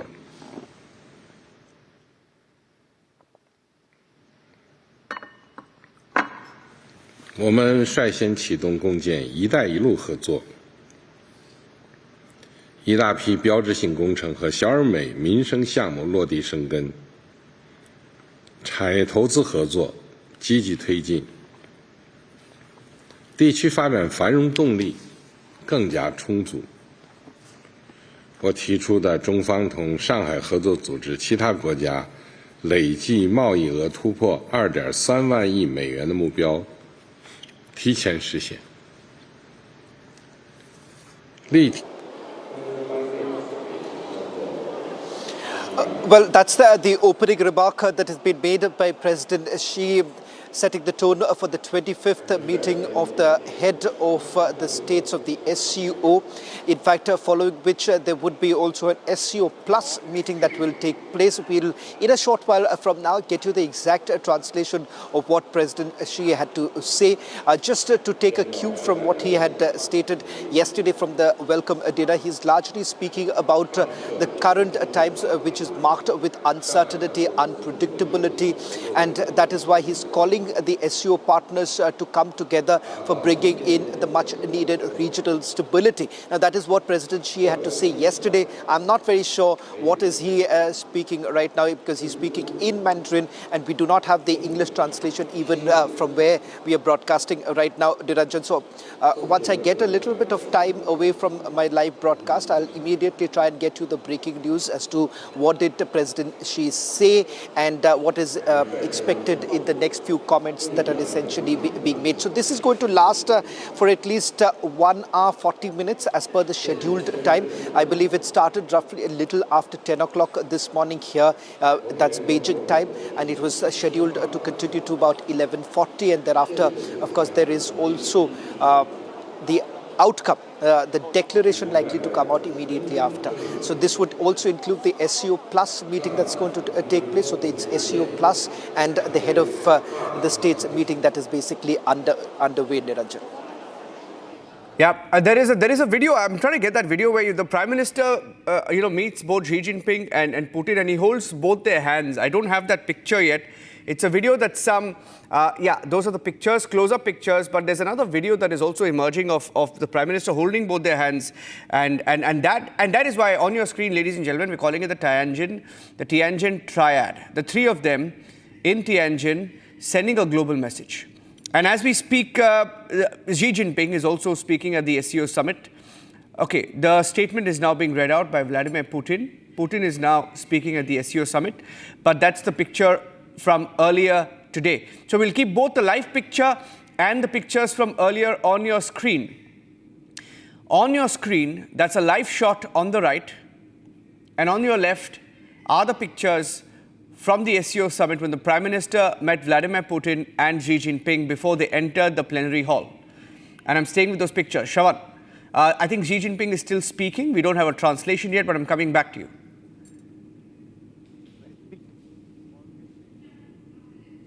Right, Rajan will try and get the translation in a short while from now as President Xi continues with his opening remark, which would thereafter be followed by Russian President Vladimir Putin. Prime Minister would also be making India's position very clear with regards to what is it that India would be contributing and what is it that India expects from the SCO partners. There are some key issues. The draft that has been made, this is after the multiple meetings that have taken place in the run-up to the SCO meeting. Also, remember, there have been multiple delegations that have actually met, which includes the foreign ministers too, which was earlier this year. So there was a lot of discussion that has actually taken place as to the broad roadmap that the SCO would essentially have, and in terms of, they also call it, the development project that is going to be laid out as far as the SCO is concerned. So all of that expected from the opening remarks. So it's not going to be only the key issues that we've been talking about. There are allied issues that are also being discussed right now. There are certain sectors that China essentially has been pushing very hard, where they want more cooperation coming in from the SCO, particularly with regards to technological innovation. Interestingly, they've also spoken about agriculture and a few other sectors too. So these are part of the sustainable development goals that the SCO partners have. So all of that part of the meeting that's taking place right now. And of course, the key issue would be the joint statement that's going to come out a little later. Right. Now, at the SCO summit, of course, there was also a moment, although that's not, I really don't want to talk about them, this Pakistanis. And when the Prime Minister was, walking with Vladimir Putin, Shehbaz Sharif just kept looking. I mean, he just kept staring. I mean, he was almost, it's like he was hit by a BrahMos missile or something. I mean, the way he was looking at them walk past him, right? And all these pictures are very significant. If you're watching these pictures, ladies and gentlemen, there is a moment where the Prime Minister holds both Xi Jinping's hand. He locks his hand with both that of Xi Jinping and Vladimir Putin. They shake hands, the three of them. And that is why we decided to call this coverage Tianjin Triad. They're the triad in Tianjin. Together amount to about 3.1 billion people on the planet. 3.1 of the total 8.2. That's more than 1/3 of the population on the planet. That's who the three of them represent. India, China, Russia. And look at him. Yeah, that's a pic. There's also a picture of Shehbaz Sharif just staring. And I'm going to Shawan. Shawan, I want you to speak over that. I think you're picking up more news. Shawan. Well, in fact, Niranjan, I've just got the details of the opening remark that has been made, and this is what President Xi has to say. I'm quoting him. We were the first to set up a military confidence building mechanism in our border areas, turning in our extensive borders into a bond of friendship, mutual trust and cooperation. He's listed a series of firsts accomplished by the SCO member states. In fact, he also goes on. Now, let's get this breaking up right now. They say that they were the first to take multilateral actions against the three forces: terrorism, separatism and extremism. And there was, of course, also he makes a mention of the Belt and Road cooperation that we can perhaps move on from. He also goes on to say, and I'm quoting once again, we were the first to conclude a treaty on long-term good neighborliness, friendship and cooperation, proclaiming our commitment to forge lasting friendship and refrain from hostilities. Niranjan, what I'm going to do is this, if you can just hold on for a minute, I'm just going to quickly write this for our viewers so that we can put out the breaking news, because I believe, Niranjan, we are the first to get you the exact translation right now. Niranjan, if you can just hold on, I'll just immediately put out the exact lines. Yeah, okay, Shawan. Shawan, I'll wait for you to get those details. Alok Bansal is also joining us on the broadcast. Abhishek Kapoor joining us in the studio. Alok Bansal, that's the picture of the moment, right? That's the video. All three of them locking hands, and this is the picture that US mentioned this morning, saying that why is Modi holding hands? Why is Modi meeting them? Brahmins are making money. I heard something new today. Brahmins are making money. Did you hear that comment of Peter Navarro? They've lost it. There is no doubt. I think that video which you showed just now, the bonhomie that you could see, the facial expressions between the three leaders, that said it all. I think that shows. You see now see in this picture, actually, the way the Prime Minister is talking to the Russian president and the Chinese leader, that actually shows that there is a new equation that's emerging. I think they have a great bonhomie, and I think we hope that this relationship will keep growing and grow in strength from now on. So we are just seeing it, and I think it's the beginning of a new era. And I think to that extent, I think this SCO summit has been a very, very significant movement, and I think that has brought the three countries. And the backdrop under which they have been brought together is, of course, a very significant factor. The unilateral tariff onslaught unleashed by Trump administration. And I think there is no doubt that there would be some reaction from there. And that's why we are seeing this sort of bizarre statements emanating from there. Abhishek has got some more pictures of the Prime Minister he's accessed, and he's sharing all those pictures as well. Abhishek, they meet together. Putin and Prime Minister Modi arrive at the same time at the venue, and they walk together, holding each other's hands, and then they meet Xi Jinping. If you had to summarize, this entire sequence we've seen this morning. Well, the summary would be something which I cannot, complete. It's Navarro, take a walk. Navarro. You mean Trump take a walk? I think because Navarro is the face as of now of. By the way, when was the last time you heard President Trump saying that he got ceasefire between India and Pakistan? It's been about a week that he has been absolutely mum on that. I think a message has gone, and Prime Minister really underscoring it to Navarro when he is posting, hours after Navarro's comment that always a delight to meet President Putin with the pictures. And also one other thing I noticed, Niranjan and Shawan, is that the three leaders, as we have been calling them, the Tianjin Troika, they have met more than a couple of times. So you can look at the meeting that happened last evening, the meeting that happened during the banquet, the meeting that has happened in the morning, and then taken together 3 times is what I'm being told. Prime Minister Modi and President Putin have already informally confabulated, and the warmth that you see in the pictures is to be believed. I think this is clearly a message to Navarro and Trump that please take a walk, and you do not decide anything for us. Also remember, Prime Minister in his engagement with Xi Jinping in those delegation talks said that you respect our strategic autonomy, we respect your strategic autonomy. Look at this talk of world leaders there, the kind of comfort that is there. Yeah. Okay, there is another statement coming in. Okay. Yeah, Abhishek, there's a breaking news update. In fact, Xi Jinping has made a statement. It's a big statement. He has said, we were the first to set up a military confidence building mechanism in our border areas. He has said, we are turning our extensive borders into a bond of friendship, mutual trust and cooperation. Xi Jinping adding that we were the first to take multilateral actions against three forces of terrorism, separatism and extremism. Of course, you would take it with a pinch of salt, some of it, given that they share a very close relationship with Pakistan.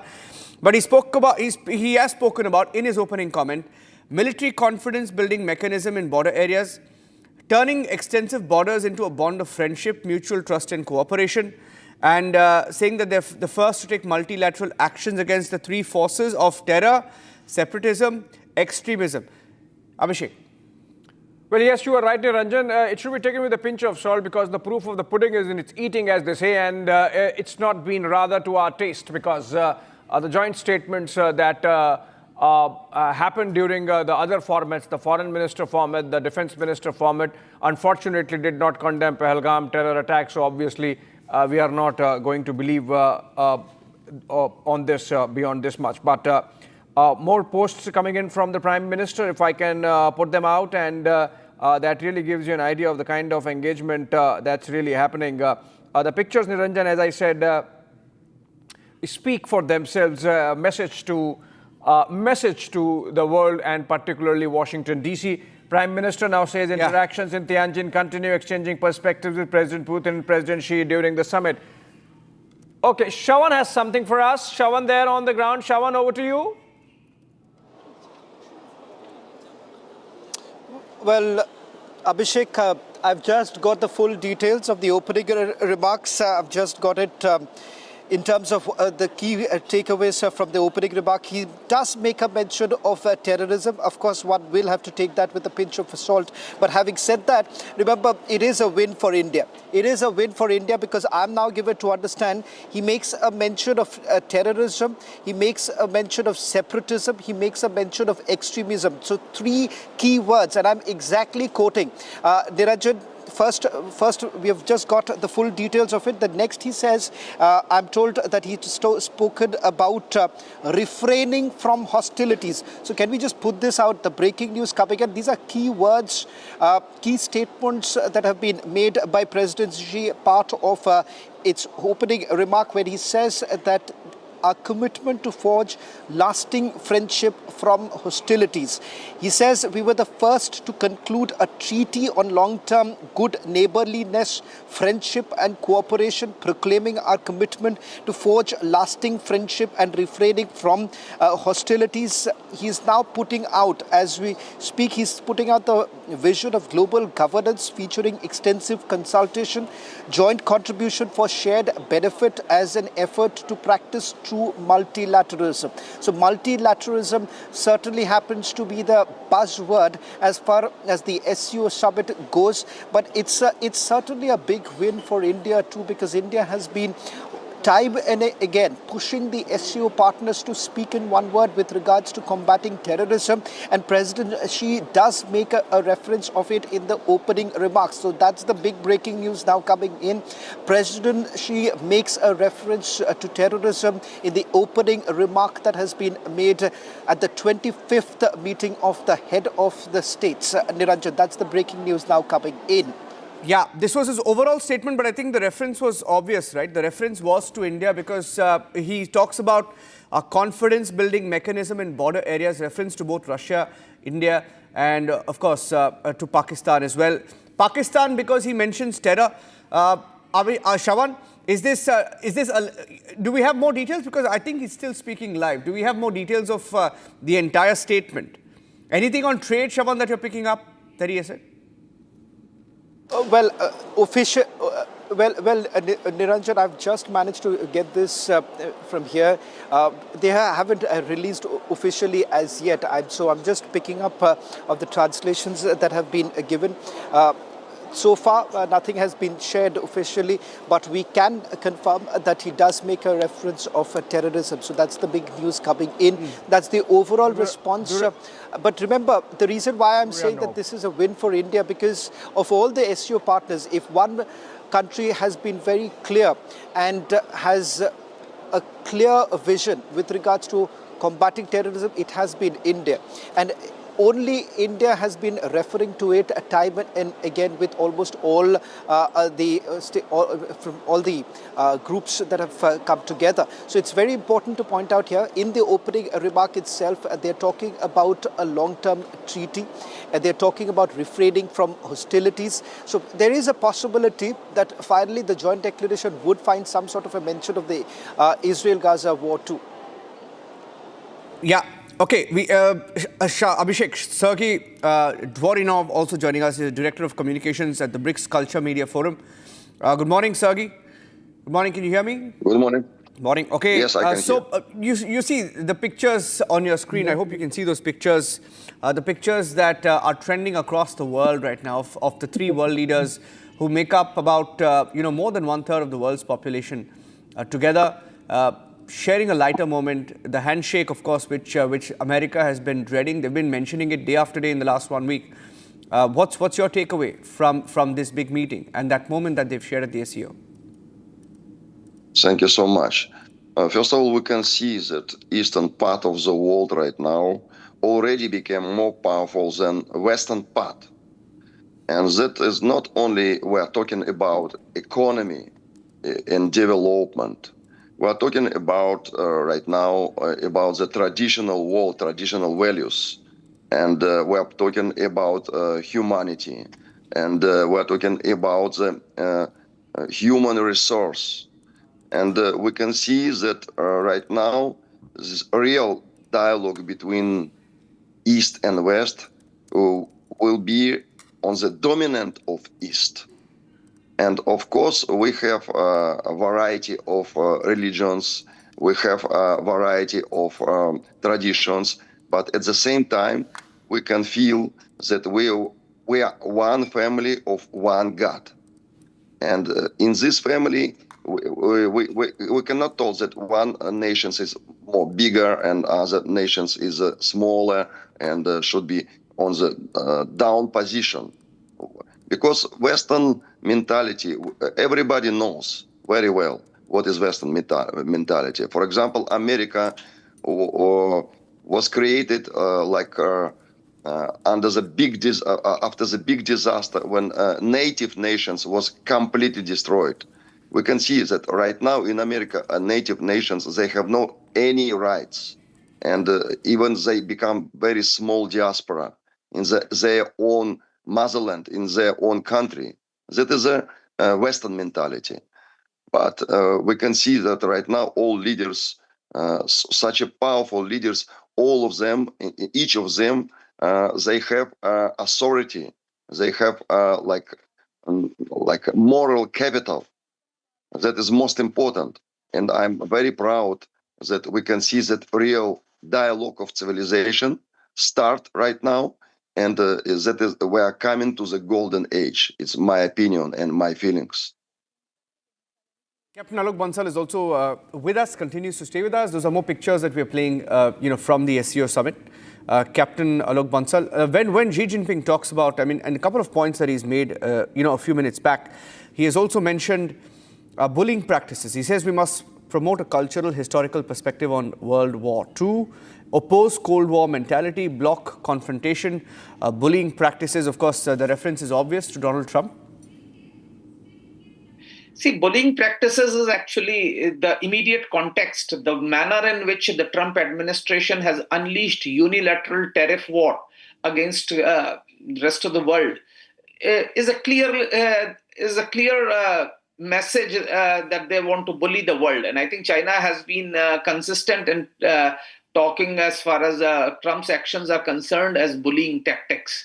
So that I think is a very clear statement. His statement on terrorism is worthwhile. But again, as I said, this statement, while very, very significant, because India has always been talking about terrorism, and SCO has terrorism as one of its main planks, which it is meant to actually discuss. How they implement it, that is what is important actually, because there have been occasions in the past when in United Nations sometimes China has blocked designation of certain terrorists on technical grounds and other issues. So that's an important facet. But his statement about establishing a zone of peace along the borders, etc., are important because these are important indicators that show that there's going to be a huge thaw as far as India-China relations are concerned.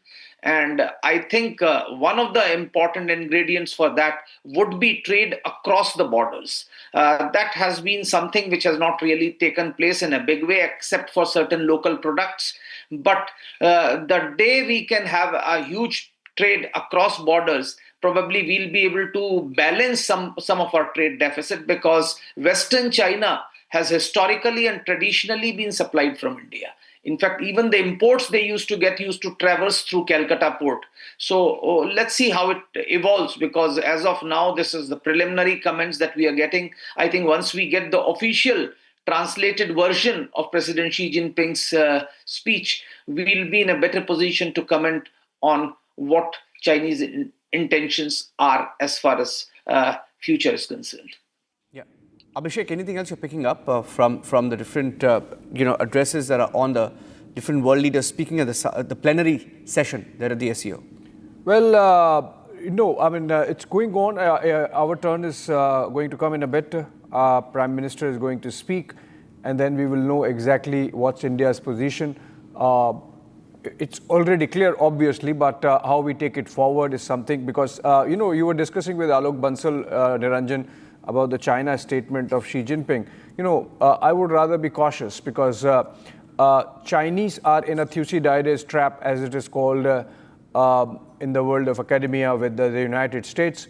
So when they say that stop bullying, they are themselves not practicing it. If you look at in their neighborhood, with Philippines, with Malaysia, with Vietnam, with Laos and Cambodia, with Taiwan, of course, with Japan, you name a country in the South China Sea and the East China Sea, and the Chinese really flex their military muscle, and absolutely in breach of all international rule of law and conventions.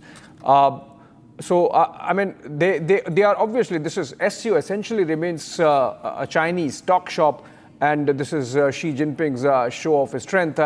And so he would, of course, make those statements. The proof of the pudding, as I said, is in its eating, and the taste has not been rather good for us. From Ladakh and to the joint statement that have come in at the SCO earlier, I think today's evidence of Chinese intent would be in the joint statement that comes out, and we have to wait and see whether Pahalgam gets condemned, whether terrorism in all its manifestations gets condemned, and that and of course, so once the delegations are back, I would, of course, also try to suss it out whether in the delegation talks that took place, in one-on-ones that took place, was there any sense of mea culpa in the case of Chinese that, okay, fine, perhaps we made a mistake, and that while we arm Pakistan as part of our larger military trade and exports, we would rather not provide them real-time military intelligence and assistance in case of a war with India next time. So that's where I think the integrity of a Chinese position would lie. Whether it has happened or not is still some time. The situation is hot, as they say. Proceedings are on, and there is not enough time to speak to people. But once we are able to do that, Niranjan, I'm sure we would have a much clearer picture of how diplomacy really panned out, whether it's moving in the right direction, whether the normalization that China is talking about is limited to trade, because remember, they have tremendous advantage on balance of trade situation, and so whether all aspects are on board is something which we have to look for. But of course, these pictures, half the diplomacy is about optics, and these optics, these pictures of Prime Minister Modi and President Putin of Russia together, then Prime Minister Modi and Xi Jinping together, then of course 3 of them together. And the fact that Prime Minister has made sure that he posts these pictures and says, it's great meeting my friend, I think there is a message, of course, through Washington, D.C. I mean, we are not really realigning in a manner that we are in the China-Russia camp. For God's sake, we are not. But, and I would still believe that our long-term interests lie with the very strong, durable partnership with the United States, as it has been called the defining partnership of the 21st century. But the Trump turbulence is something which we have to, weather out, which we have to live through. And to that extent, I think these pictures are essentially an underscoring of India's strategic autonomy, about which Prime Minister, of course, spoke to President Xi Jinping also in plain terms when they met. Niranjan. Yeah. In fact, you made a mention of Pakistan, and I'd like to go across to Captain Bansal and get in also Sergey at this point. Pakistan is an embarrassing side story at the SCO summit, right, Captain Alok Bansal? Because see, in just pictures say so much. I mean, Abhishek and Shaman have been talking about optics. Yeah, if it's about optics, you look at this picture there. Prime Minister is walking hand in hand with Putin, and Shehbaz Sharif is just like standing there, almost like he's been hit by a missile. Can I, before yes, Captain please, Bansal comes yes, in, of course. just, if optics are so much, so Shehbaz Sharif really comes out as that maid who's, the attendant who's standing by the side. No, don't be so... Of course, why indulge with Pakistan? Look at, and also, we can pull out those pictures when yesterday, after the photo op, Niranjan, we can't indulge with Pakistan, call a spade, I mean, maid, attendant, whatever, Look at those pictures yesterday after the photo op. When it ends, Xi Jinping serenades Putin, and then Shehbaz Sharif jumps out of the queue to just shake hands with That's Putin. pretty embarrassing. I think those pictures, that was embarrassing. He's embarrassing Pakistan, and Pakistan deserves it, of course. So that's how it is, because you're talking about... He took a chance yesterday. Today, he didn't move. Captain Alok Bansal, okay, I'd like to get your view and Sergey's view after that on that image of Shehbaz just standing there. There's no doubt that Pakistan is a member of the SCO. It's not a very significant member, considering the global realignment or the developments that are taking place. There is no doubt that the 3 important countries in SCO are India, China, and Russia. They are the largest countries in terms of economy, population, resources, everything. So that's an important. So the focus is on them. And obviously, Prime Minister Shehbaz Sharif is feeling left out. I think this picture which you just showed actually shows, because that shows Prime Minister Modi and Russian President walking through. And he's just looking at stoically, you can say so. So that factor is there. But I think... there is no point talking about it because it's a multilateral conference. And I think at this point of time, the global focus is on Russia, India, and China.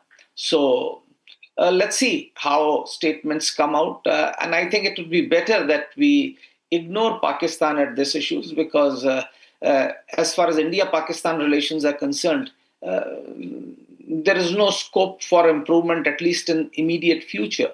So that is it. As far as Abhishek's statement, yes, that India-US relationship is the lasting relationship of 21st century. See, we need to be very clear that what brings India and US together are the common values of democracy and pluralism. But India has always, ever since it attained its independence, cherished its strategic autonomy. We would want to choose our friends. We would want to deal with the globe at our own terms. And if anyone wants to dictate to us as to what we should do, we need to tell them very clearly that India is definitely not Japan or Australia. We would continue to pursue our national interests in the manner that we deem it appropriate. And I think that's the signal that's going from here. And as was said earlier, that this relationship between the 3 countries is not against any other country. It is a mutual relationship. And India-China relationship is, of course, the key because the 2 Asian neighbors have the potential to define the future of the world. We are the two largest economies which are growing and growing substantially. And I think our economic relations will shape the contours of the global economy in days to come. Shravan has some breaking news update and a video perhaps. Shravan, over to you. Shravan, are you there? Okay, there he is. Okay. There you have, I'm not too sure, Niranjan, if you can see, that's the Prime Minister who's just made the opening remarks. I'm going to just step aside. I'm going to just step aside and you can perhaps keep the entire focus on the Prime Minister while I'm just going to narrate. I'm not too sure what is he really speaking about. Shravan, be in the frame. Shravan, be in the frame a bit. The Prime Minister who's spoken just about... Okay. Yeah, stay there. So there you have it. Can you see? Yeah, of course. All good. Keep talking. Okay, so that's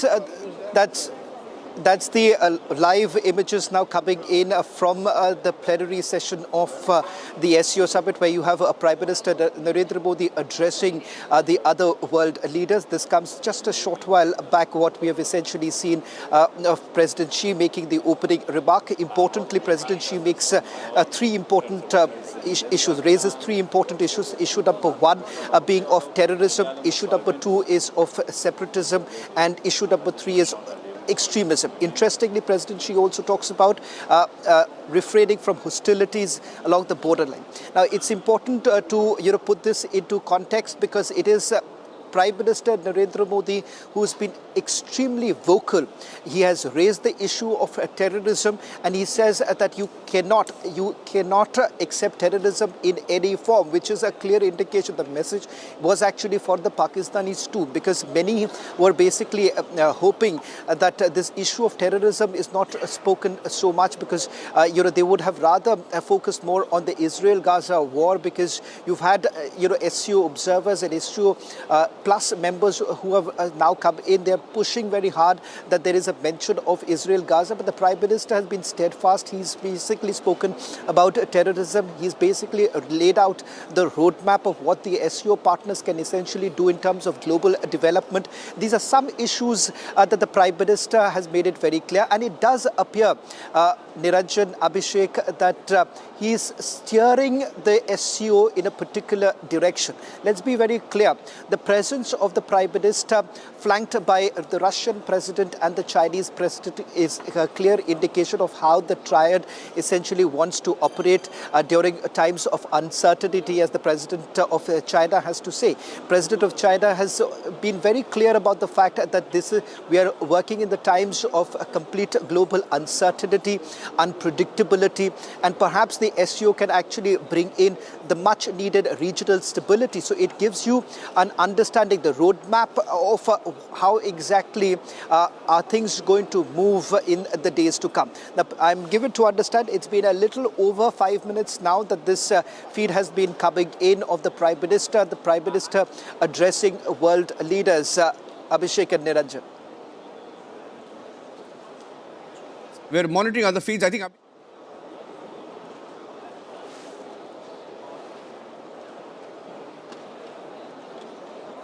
that has taken place between Prime Minister Modi, President Xi Jinping, and President Putin of Russia.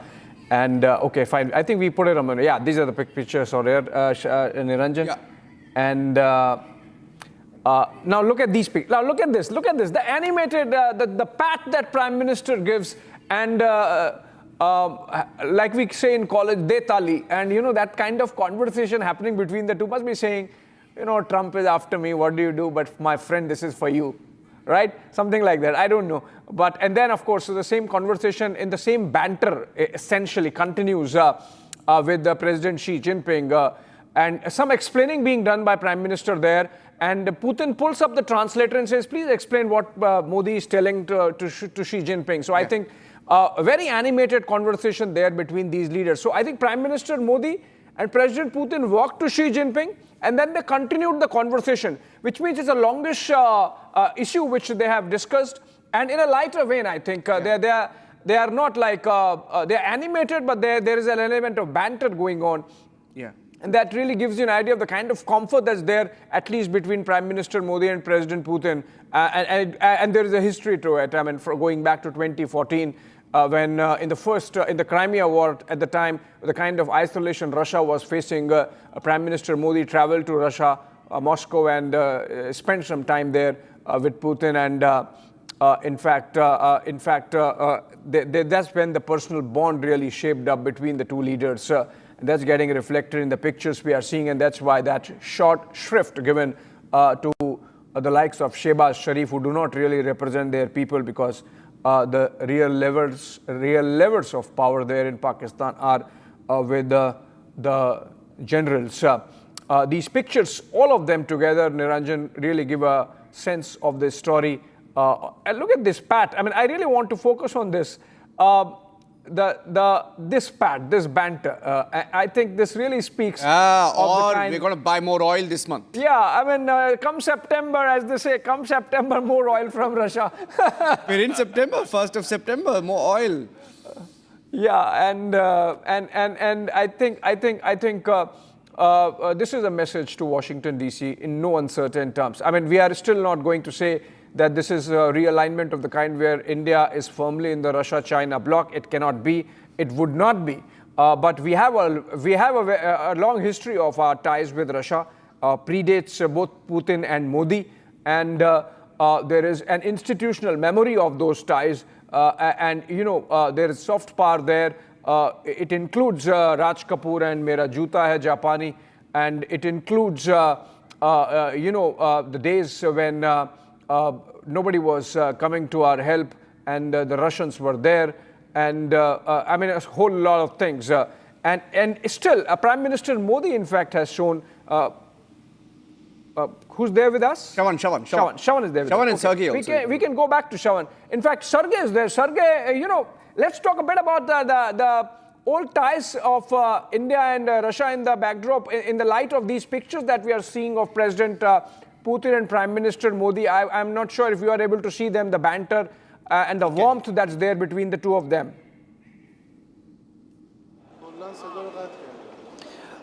Well, in fact, I missed out on that visual. That visual wasn't really beamed here. It's only about the leaders who are speaking right now. It was Iran a short while back. It was Belarus. But yeah, of course, I get a sense of it because I closely watched the welcome dinner pictures and, of course, the pictures that came in this morning. It is very clear which way it is headed. The triad that we are essentially talking about, the triad basically leading the way as far as the SCO summit is concerned. And laying the vision for the SCO partners would be the triad itself. And of course, remember, the imprint, what is important, the big takeaway, Abhishek as well as Niranjan, despite the pessimism that some had, it is important to drive home this fact that India has been able to put its imprint as far as the SCO summit is concerned. And that is because, remember, India has largely spoken about extremism, India has spoken about separatism, India has spoken about terrorism.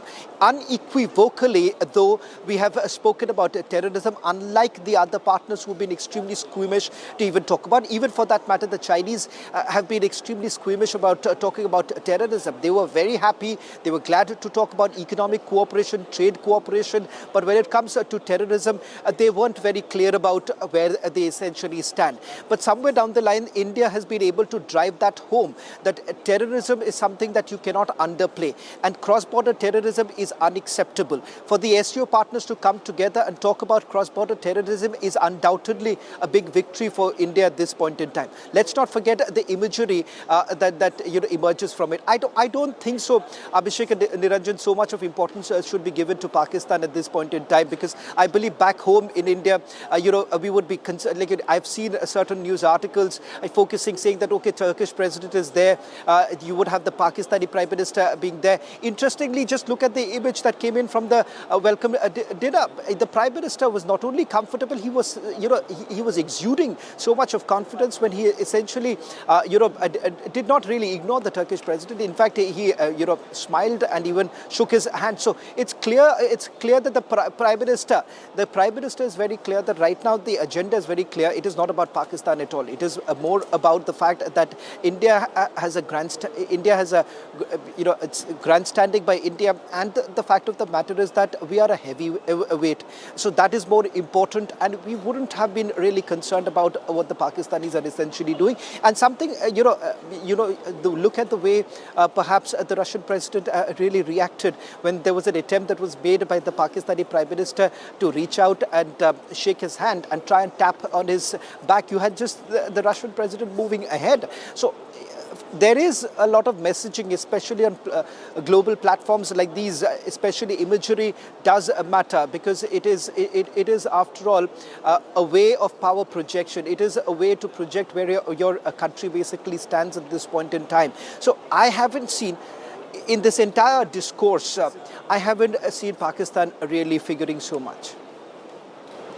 As you speak, we have those pictures of contrast between yesterday and today, but the contrast has a commonality, which is that Pakistan is sidelined, Pakistan is a sidekick, and Pakistan is a non-entity in terms of the global geopolitical stage. So on the left, friends, you have pictures of Shehbaz Sharif standing by as Prime Minister Modi and President Putin walk along in an animated conversation. And to the right are pictures of yesterday where President Xi Jinping serenades President Putin, and then Shehbaz Sharif jumps the queue just to be able to shake hands with Putin, trying to seek attention, like attention seeking, like how? And absolute no dignity there. And I think he must have been given a rap on the knuckles by Rawalpindi, and that's why he's standing in attention today, ignoring. Yeah, go ahead. Ignoring, the impulse, his own impulse, perhaps, to again jump, even as Prime Minister Modi and President Putin give him a royal ignore. So I think that really speaks volumes, Niranjan and Shravan, about the status of Pakistan as a lackey of China. I think Xi Jinping really gave such an ignore yesterday. And of course, Prime Minister Modi and President Putin had to do it today. This is a message really to the Pakistanis. These pictures, I'm sure, would be watched there also, and to the rest of the world, and particularly to President Trump, who thought that there can be any kind of equalizer and equalization between India and Pakistan. He must have been really out of his mind to invite Prime Minister Modi to, fish for a photo op with Prime Minister Modi on one side and General Asim Munir on the other side, like he did with Azerbaijan and Armenia. I think President Trump really is living in a la-la land, and it seems that there is possibility of some medical condition also. If as I said, Niranjan, I'm really qualifying it multiple times. There seems to be some medical condition if he thought that he can equalize India and Pakistan in a photo op, that too with General Asim Munir. President Trump perhaps has some medical condition and is really out of his mind if he thought he can have a photo op with Prime Minister Modi standing with Asim Munir along with President Trump. I think it has to be left there. And I hope Washington, D.C. is watching this. I will again underscore, this is not any realignment where India is in Russia-China camp. This is part of the larger strategic autonomy that Prime Minister Modi his government has been practicing, which he underscored when he spoke directly to Xi Jinping in the delegation level talks yesterday, which has made India, for example, bat for African Union to be made part of G20 and successfully do so, which has made Prime Minister Modi speak to Zelensky a day before he meets President Putin. And as I was mentioning earlier also, Niranjan, just the only leader this side of Suez, east of Suez, who can speak to both Zelensky and Putin. I don't think anyone else in this geography does that. And so in that sense, I think it's a very significant optics panning out. Let's go back to Shravan. I believe he's joining us with some guests on the ground. Okay, let's go to Shravan. Let's go to Shravan. Shravan, please go ahead. Well, in fact, we have been talking about the Triad and where does Russia, China and India really stand here? In fact, let me get a quick analysis from a Russian journalist. Simon, thank you very much for speaking to Republic TV. Thank you. The image of Russian President Vladimir Putin, along with the Indian Prime Minister Narendra Modi and Chinese President Xi Jinping, has been the biggest talk of the town. Yes. Give us a sense of how exactly is the Russian media really looking at the imagery coming in, and where does Russia really stand on some of the key issues? Well, it's really obvious. It's a historical image because we all saw that Vladimir Putin and Narendra Modi, they came together, they were holding hands, and basically this means friendship, very good friendship. Then they talked to Xi Jinping, they all laughed. It was some kind of joke, so you can imagine that they are really good friends, they are really good sense of friendship between them. And also those three countries are really sanctioned and pressed by the United States. So basically what we are perceiving now, that they are getting even closer together because of the United States. And obviously we are really waiting for the outcome, for which agreements they will have. Now we're just waiting because we saw that they are really good friends and we understand they talk a lot, and we are expecting Vladimir Putin to go to India in the end of the year. So we are waiting and expecting. We are eagerly waiting for the bilateral talk to take place between Russian President Vladimir Putin and our Prime Minister. In terms of the expectations that the Russians have at this stage, particularly with regards to the bilateral, is there anything that you all are particularly discussing about? For instance, the tariffs that have been imposed on India has largely been because of the Russian oil that has been bought by India. A claim that has been completely rejected by India. India maintains that it's part of our national interest and no one has the right to interfere. How exactly is Russia really looking into the tariffs that have been imposed, or kind of a penalty that has been imposed on India? I'll be sincere, we were really feeling curious about the India reactions because we saw these new tariffs, this high pressure of the United States against India, and we were waiting what kind of decision will take India. Will it be led away by the United States? But we saw that India stayed really firm with Russia. It's continued to work and just let understand everybody that India that its sovereignty must be respected, and that's a really good political position, I think, nowadays, because they should not be led by pressure. In terms of the expectations of the SCO outcome, India maintains that we should talk firmly about terrorism, cross-border terrorism. In fact, we have had certain expectations from the Chinese too, despite the trust deficit that exists between India and China. We do believe that Russia happens to be our all-weather friend. Is there a hope that perhaps Russia would also be pushing the SCO partners to talk firmly about cross-border terrorism? I think yes, because Russia has a lot of history and we have a lot of experience to fight against terrorism. So I think they will talk about this and we have experience to share.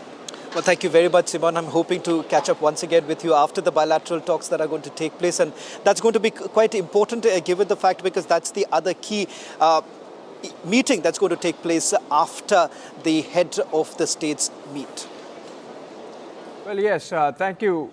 Thank you so much, Shravan. And of course, we continue to stay live with you whenever you can come, whenever you have an update, whenever you have a guest.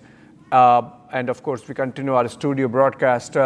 These are pictures from earlier, light banter there, animated conversation and engaging talks there on the sidelines between Prime Minister Modi and President Xi Jinping and President Putin. Sergei Duvarov continues to be with us. Sergei, I was asking, Russia-India relationship has a long past, long history, and Prime Minister Modi and President Putin, of course, have taken it to the next level. Yes, at the end of this year in December, our national leader Vladimir Putin will come to India. And I'm highly appreciate that after the statements of Donald Trump, reaction of India was very strong. And we received the Secretary of National Security of India, and also your Minister of External Affairs, Jaishankar, he visited Moscow and he did a very strong conference and show that our friendship is a historical choice of two nations. And I want just remind regarding Hindu-Pakistan relationships that who create Pakistan even and Bangladesh, it was done by UK. And saying like conflict, today existing conflict between Ukraine and Russia was created and designed by Western policy makers, and it artificial conflict. And we can see that the most powerful weapon against terrorism and extremism is spiritual education. For example, me, I'm personally visited Varanasi, spiritual capital of India, and I recognize that Hindu temples together with Muslim mosques exist in Varanasi. This variety and coexistence and interdependence is ideology of Bharat civilization. That's why India today is a main country regarding dialogue between East and West. Right. Even we can see that symbolically, meeting between Donald Trump and Putin was happened in Alaska when? Right, Sergey. 15th of August. 15th of August, which is Independence and National Day of India.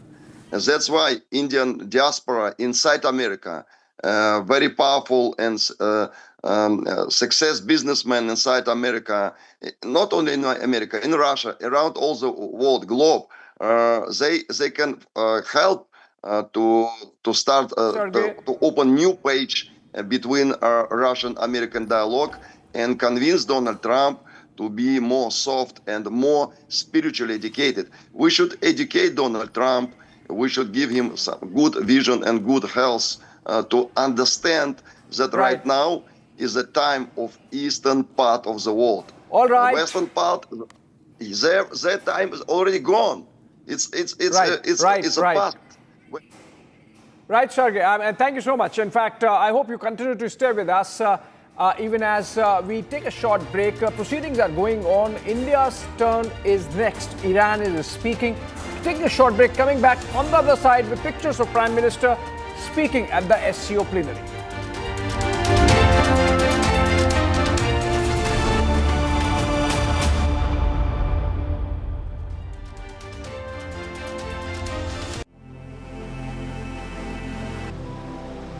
Being a legend means reaching a point where no one else has. To give others a dream worth chasing. 10 years of Creta, legend forever.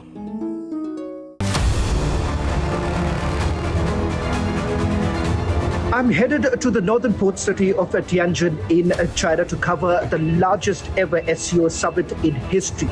This would be the Prime Minister's first visit in 7 years since the border clashes began. Will the global South solidarity reset the equation with the West? Will there be a trilateral between India, Russia and China? Answers to all these questions and much more only on Republic TV as I get you minute-to-minute update from China.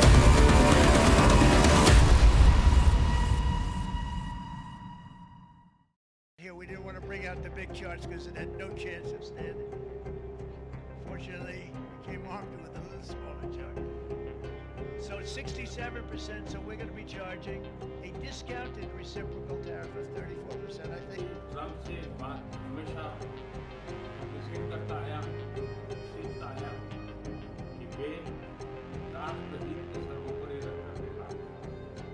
Today, the World Health Organization officially announced that this is a global pandemic.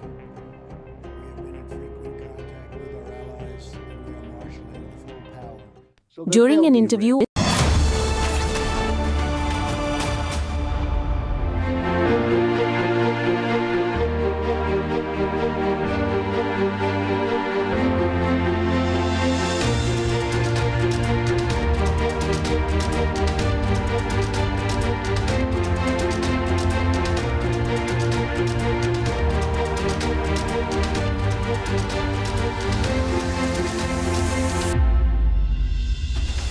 Amity has been ranked amongst the top 3% universities globally, a testimony to Amity's globally benchmarked quality. Bharat की अपनी दुकान India सोना अपने देश का सामान India सोना India सोना इंडिया सोना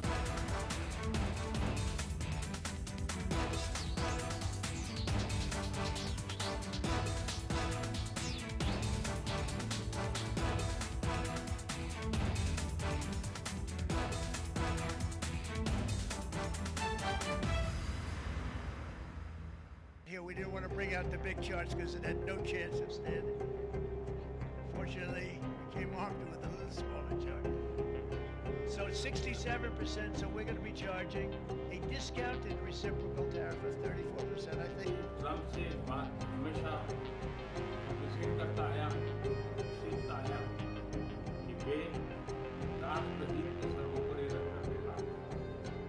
Today, the World Health Organization officially announced that this is a global pandemic. We have been in frequent contact with our allies, and we are marshaling the full power. During an interview, American economist Richard Wolff called out the US administration for attacking India with tariffs and shooting itself in the foot by doing so. Wolff said that India is central for trade and that it will find other places to sell its exports if the US gets shut off.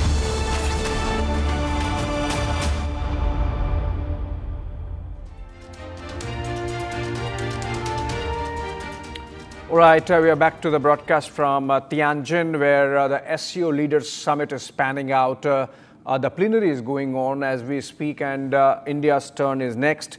We are waiting for Prime Minister to take the mic, but these are pictures from earlier of the informal interactions, and that really gives you an idea of the kind of camaraderie and warmth that's there between Prime Minister Modi and President Putin.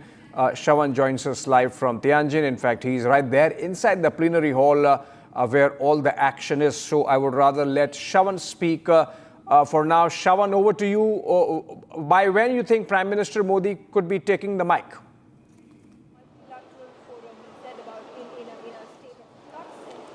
Well, the Prime Minister has already spoken, Abhishek. We had just put out the visuals a short while back. He's already made his opening remarks. We do not know what the Prime Minister has spoken as yet because the audio wasn't clear here. Just a short while back, we had another statement that was made by President Xi Jinping. It's important to highlight the fact that you've had a few other leaders who have spoken in between. That the Iranians have already spoken. A short while back, Belarusian president also spoke up. In fact, in terms of setting the tone for the heads of a state meeting, you've had the Chinese president's opening remarks, some details of it basically emerging, where he has referred to the fact that one has to refrain from border hostilities and the fact that it is important, it is key to this entire regional stability that the SCO partners essentially come together on key issues of terrorism, separatism, as well as extremism. So these are some of the key aspects that are basically emerging from the meeting that is basically underway. It was scheduled for about 1.5 hours, a little over 1.5 hours, starting from 10 o'clock this morning, Beijing time, to about 11:40. And thereafter, of course, the entire focus would be on the bilateral talks that's going to happen between Russian President Vladimir Putin and Indian Prime Minister Narendra Modi. Now, that is also another thing that everyone is looking forward to. Like yesterday, the bilateral between India and China became the biggest headline. It is expected that the meeting between Vladimir Putin and Prime Minister Modi becomes the biggest headline here because there are key issues to be discussed. Very different in nature, but it is important for India to basically raise the issue of the tariffs that have essentially been imposed and the way forward. India has made its position very clear, unwavering support that has been extended here. But at the same time, India has been extremely cautious on various issues.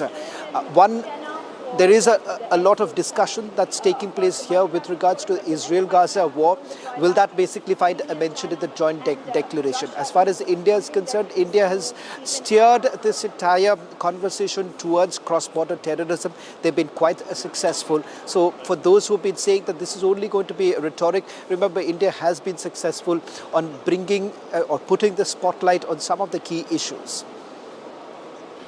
Okay, Virender Gupta, former ambassador, also joining us on the broadcast. He will be joining us soon. Professor Shrikant Kondapalli will also be joining us. So we're waiting for the statement of our Prime Minister, who should be broadcast any time now on the Associated Press or on APTN and ANI feeds that we are monitoring closely. Shravan, anything else you've been able to pick up? Do we have a full detailed statement of what Xi Jinping said, the Chinese president, in his opening comment? Do we have a much more detailed handout that perhaps has been given? Niranjan, I'm going to step up. Yeah. Well, not so far. Only I've been able to pick up a little bit after speaking to a few of the Chinese here and some of the diplomats who have been associated with the center here. And that's how we've been able to pick up a little bit of the opening remarks. So far, there's been no official readout or official statement that has been issued. In fact, we're waiting for that also to happen as far as Prime Minister Modi is concerned, because he's already spoken. The opening remark has already been made. It's only the Chinese president who appeared to be making some sort of an intervention immediately after the Iranians spoke. Right now, actually, I'm going to just step aside and perhaps give you the view. I'm not too sure, Niranjan. I'm going to just step aside a little bit and try and give you a picture of what's happening right now. In fact, that's the Kyrgyzstan president who's basically addressing. So you have roughly about 20 leaders who will be making their opening remarks, which is going to be the main body of the meeting that's going to take place. Okay. Abhishek, I'm giving you a break there as you get a guest with you. Shravan is just getting more speakers with him lined up. They will be live with us in just a bit. We also have Professor Shrikant Kondapalli, who's the Dean and Professor, School of International Studies at the JNU. Good morning, Professor. Not good. Good optics for India. Not looking good. The Western Bloc, the kind of comments that they've been passing. This morning, you had a very sort of a racist, casteist comment made by this person called Peter Navarro, who said Brahmins are making India the cost of others in India. I don't know what that meant, but he said Brahmins are making money by buying Russian oil. So they're going crazy with the kind of comments they're making. But if I can get your comments, your perspective on the three leaders shaking hands in Tianjin. Is that for me? Yes, that's for you, Professor. Yes, there is the elephant in the room, as you mentioned, is the United States, where there is the tariffs have been imposed on every other country, and India received 50% tariffs, while China is around 36%, reduced from 145%, and a 90-day reprieve was given to China. On the other hand, Russia has some 28,000 sanctions imposed since the Ukrainian conflict. So that is in the background. But nevertheless, we can say that the meeting here is about multipolarity. The SEO is known for multipolarity, and the special RIC meeting, Russia-India-China meeting, if that happens between the three leaders, then it would be restarting the RIC dialogue, which began after Russian Premier Primakov mentioned about multipolarity in New Delhi in 1998. Since then, both of them have conducted several meetings, both at the leadership level, summit level meetings, but mostly at the foreign ministerial meeting. So there is a huge discussion related to multipolarity, given the NATO expansion, as well as the colored revolutions that were carried on in the vicinity of Eurasia and in the borders of Russia, China, India. And hence, they have been reaching out to this multipolarity format since then, but more intensely during the 2000s, when in Ekaterinburg meeting in 2009, the BRICS was expanded to include South Africa, and later last year in Johannesburg meeting, it has been further expanded to 5 more members, and this year 2 more members have joined.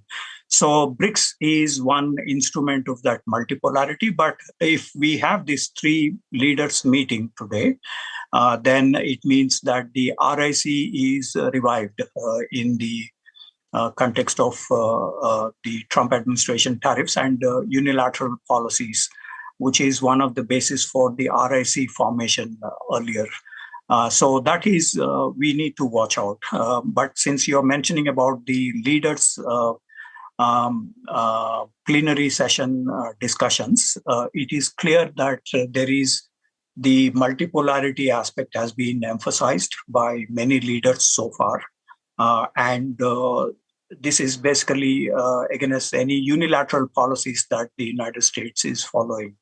So we can broadly say that this is in the context of the Trump's tariff policies, as well as the effort made by the Trump administration to alienate not only its friends but also allies.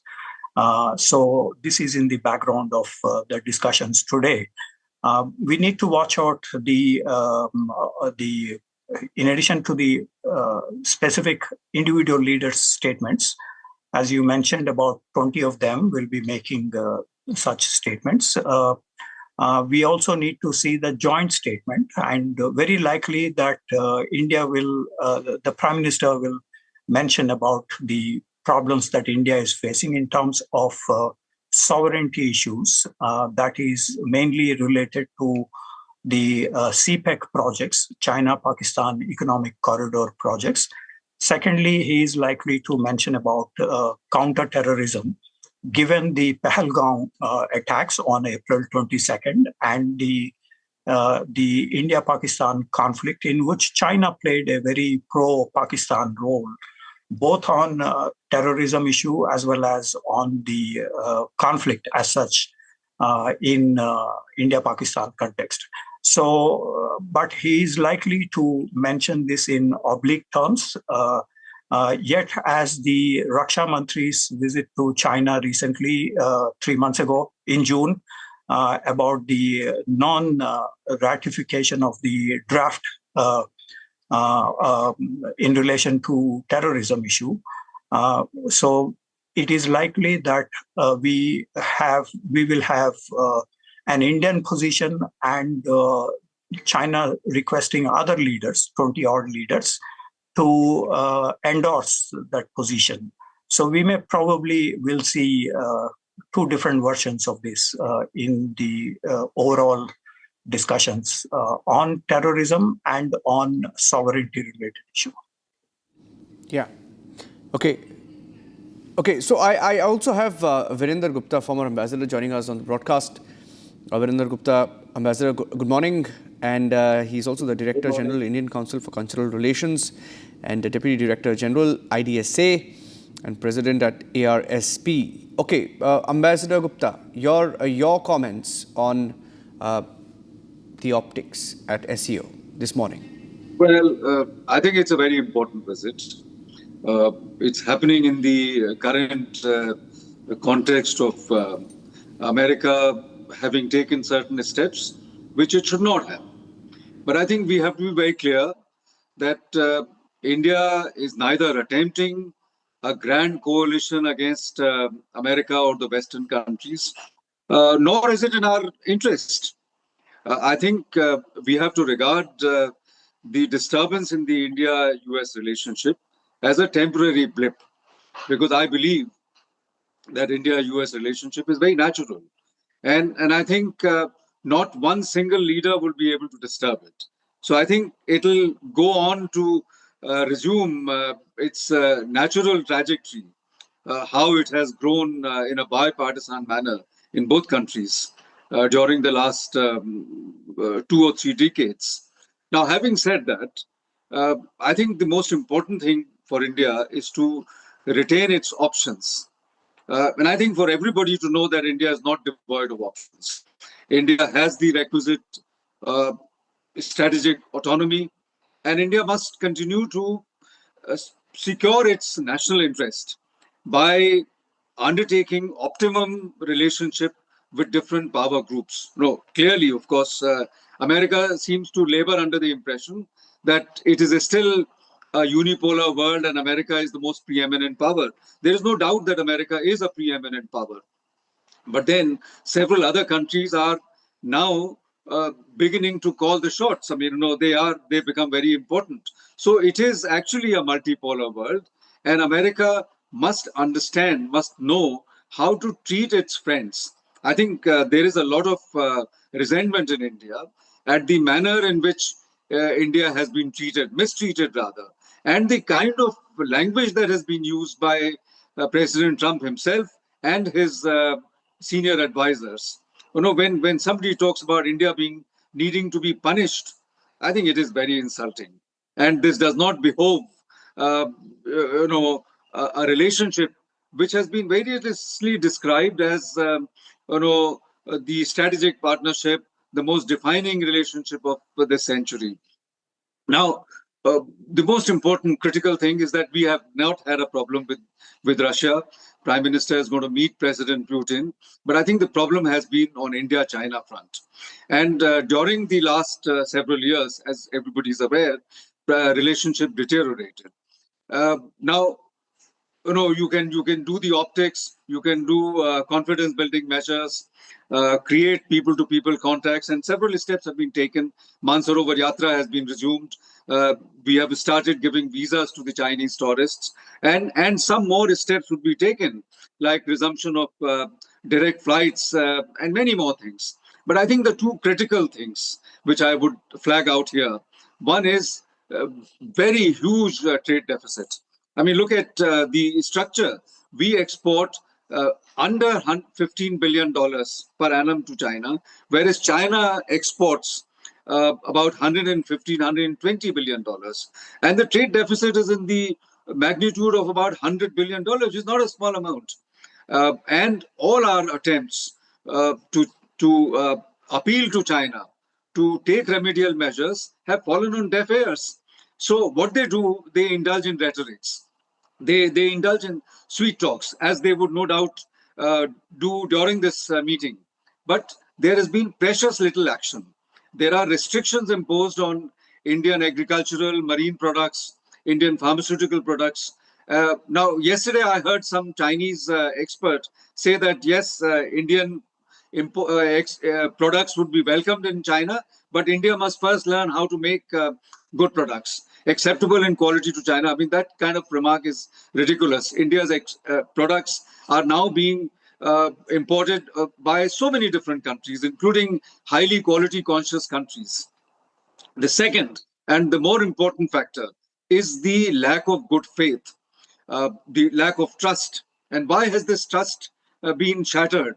Because we don't see any evidence of China showing the good faith, of China having accepted India's rise as a great nation. So we are actually. Take for instance the example of UN Security Council. India has a legitimate aspiration to join UN Security Council as a permanent member, and many countries, many powerful countries around the world accept it. But China has been standing in the way. They have been orchestrating opposition to China, and UN Security Council is not the only thing. There are many other forums where China has actively worked to frustrate our efforts. So I don't see, there are irritants of this nature. And until such time as China begins to show a transformed attitude, I mean, at the moment, everybody here is very tired of what Americans have been doing. So, we go the other extreme, that we go to China and we will suddenly embrace China and make friends. I don't think that is going to happen. That is too much of an expectation. But I think China should see an opportunity to transform the geopolitics, because until a few months ago, we were very smug into accepting that we were in American fold and America was a trusted ally and our relationship with America was growing. So we didn't need anybody else. And I think this actual American action has come as a rude jolt to us. We need to understand that in this world, which is very cruel, we stand alone and we can't depend on anybody else.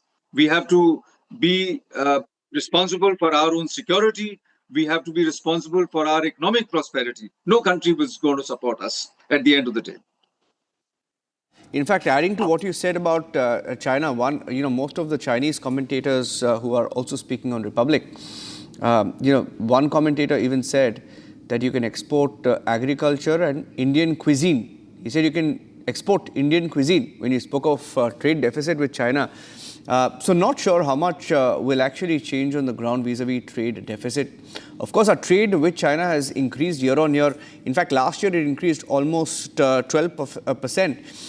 Professor, do you see any movement on that front, or do you think this status quo of us exporting less, importing much more, almost 9 to 10x, do you see that trend continue?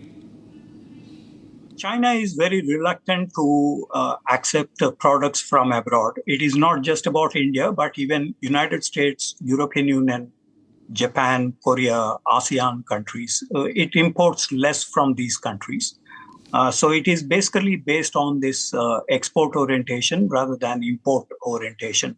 Imports, they do mainly raw materials like iron ore, soybeans, critical minerals, and so on. But they are reluctant to import anything from abroad. Despite being a WTO member, they have not been able to abide by the WTO rules of fair trade, most favored nation treatment to be meted out as part of the WTO. So it is a general trend that they do not import. It is not a market economy status, by the way. So they do not import stuff from outside, including from India. So what do we do? So we have a trade deficit of nearly $1.4 trillion in favor of China in dealing with the Indian trade so far in the last 15, 16 years. And India raised this issue several times on the trade deficits and pointed 4 measures to reduce the trade deficit. One, as President Pratibha Patil, during her visit to China in 2010, mentioned 4 things. So one is that China should have market economy status by opening up its market to Indian products. Number 2 is Chinese investments, because it has earned something like 1.4 trillion from the Indian trade. So it needs to invest. President Xi Jinping visited India in September 2014, and he promised $20 billion. None of that came about. There was the suggestion for a manufacturing center each at Pune and Ahmedabad, but that did not materialize. And on the other hand, we saw recently China insisting that its engineers, technicians move away from the Foxconn company, which is investing in India in terms of the mobile handsets and others for the Apple company. So there was actually the Chinese suggestion for removal of these Chinese technicians, engineers, even though it has promised to invest. And also the joint statements before mentioned about simultaneous rise of China and India. But they have been restricting that kind of sphere. The third measure is to have third country exports. That is, if Indian and Chinese companies, say, have manufacturing units in India or China, then they will export to a third market in South America, Africa, or Asia. And that would create a beneficial outcome for both the sides. But this has not been implemented so far. So many of the suggestions that were made were not implemented. So the trade deficits increased substantially. And what is important is that even the raw materials that India is exporting has not changed because of the Chinese restrictions on Indian goods. India is the 4th largest economy, and the Chinese generally ridicule India by saying you cannot export anything. The actual fact is they restrict the imports from every country, including from India. So punitive measures are taken, non-tariff barriers are imposed on the Indian products' entry into China. And so there are restrictions that India needs to scale and have a balance of trade position in a healthy manner. But that is not happening. While Trump took the extreme step, if the trade deficits have increased substantially, so he imposed tariffs on every country. But Indian government has so far not thought about such, because India is at a receiving end in terms of these export and import related. So that is how the trade deficits have mounted in the India-China context. Yeah. Okay, we'll take a short break. I'm requesting both you gentlemen to stay with us. Shravan continues to be with us from Tianjin. He's getting a guest from him at the SEO Summit venue. We'll take a break. Coming back with the live coverage. Stay tuned.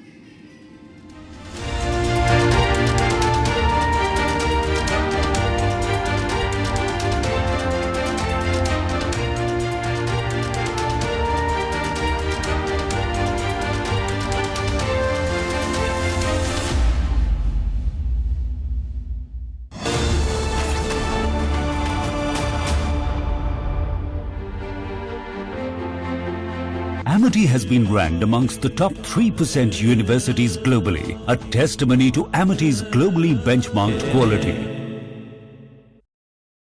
I choose a world where we dream, and the limit is the sky. And this world is my home where I'm living my best. Mindfully crafted home decor fabrics.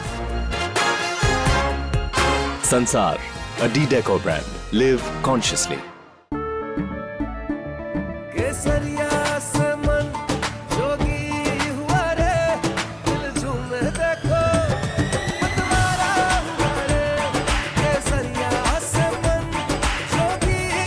हर पल मनाओ केसरी त्योहार विमल बोलो जुबान Kesari Here we didn't want to bring out the big charts because it had no chance of standing.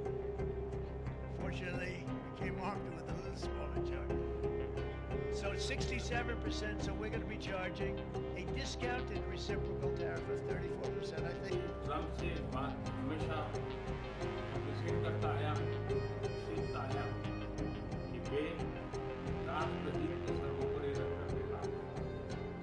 Today, the World Health Organization officially announced that this is a global pandemic. We have been in frequent contact with our allies, and we are marshaling full power.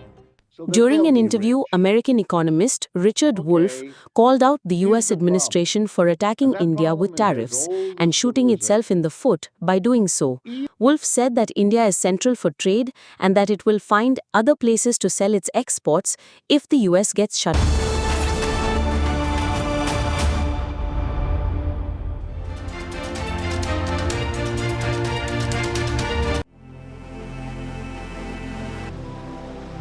Being a legend means reaching a point where no one else has. To give others a dream worth chasing.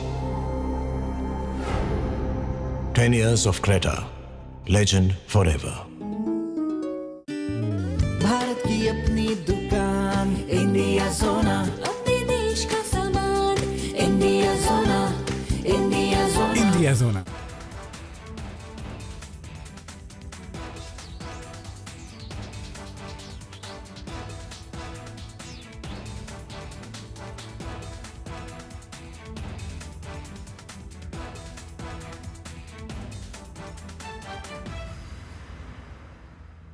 Yesterday, a coward decided to take our 8-year-old son Fletcher away from us. Because of their actions, we will never be allowed to hold him, talk to him, play with him, and watch him grow into the wonderful young man he was on the path to becoming. For Ralph! Justice for Ralph! Justice for Ralph! Justice for Ralph! Justice for Ralph! Justice families in Minneapolis are mourning. Our Greater Annunciation Fellowship is mourning. Our entire city is united in grief, and at the same time, based on this incredible group of people that has assembled here in City Hall, we are also united in action. Justice for Ralph! Justice for Ralph! Justice for Ralph! We need a statewide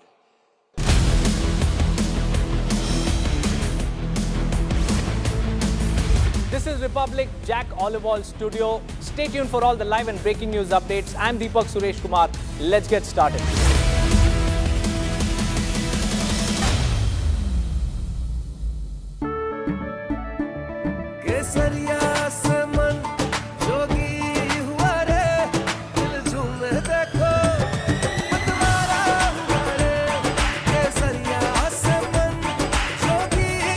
हर पल मनाओ केसरी त्योहार विमल बोलो जुबान Kesari I'm headed to the northern port city of Tianjin in China to cover the largest ever SCO summit in history.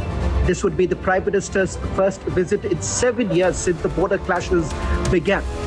Will the global South solidarity reset the equation with the West? Will there be a trilateral between India, Russia and China? Answers to all these questions and much more only on Republic TV as I get you minute-to-minute update from China.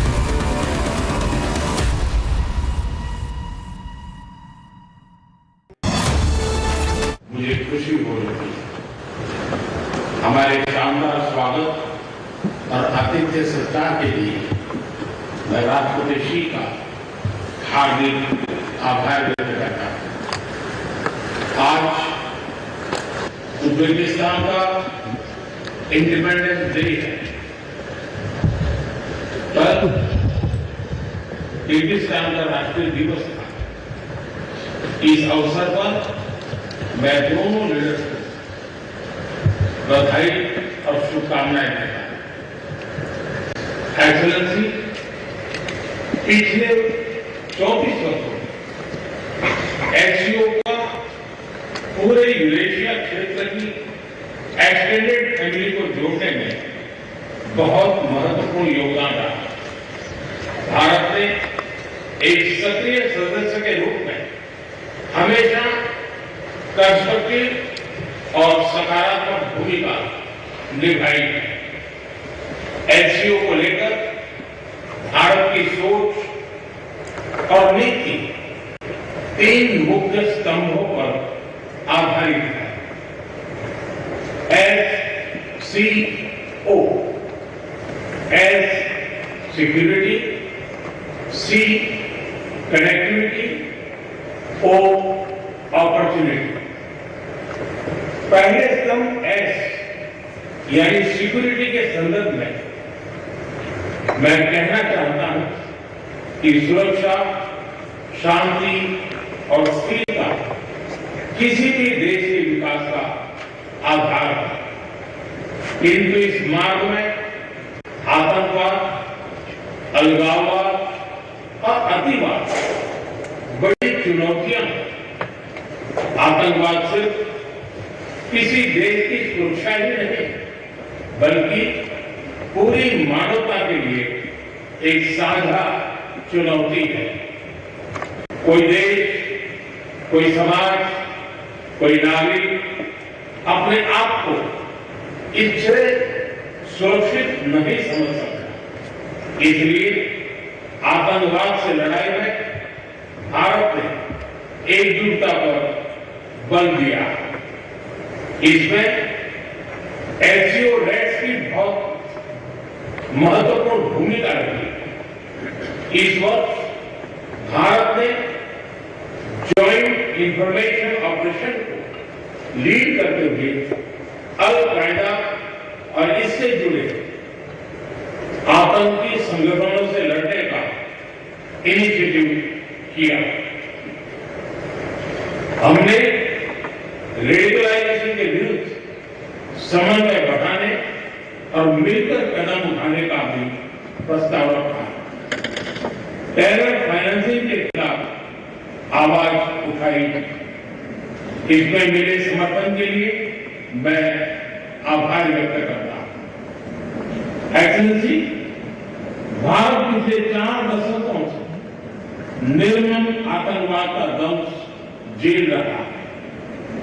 कितनी ही माताओं ने अपने बच्चे खोए और कितने बच्चे अनाथ हो गए।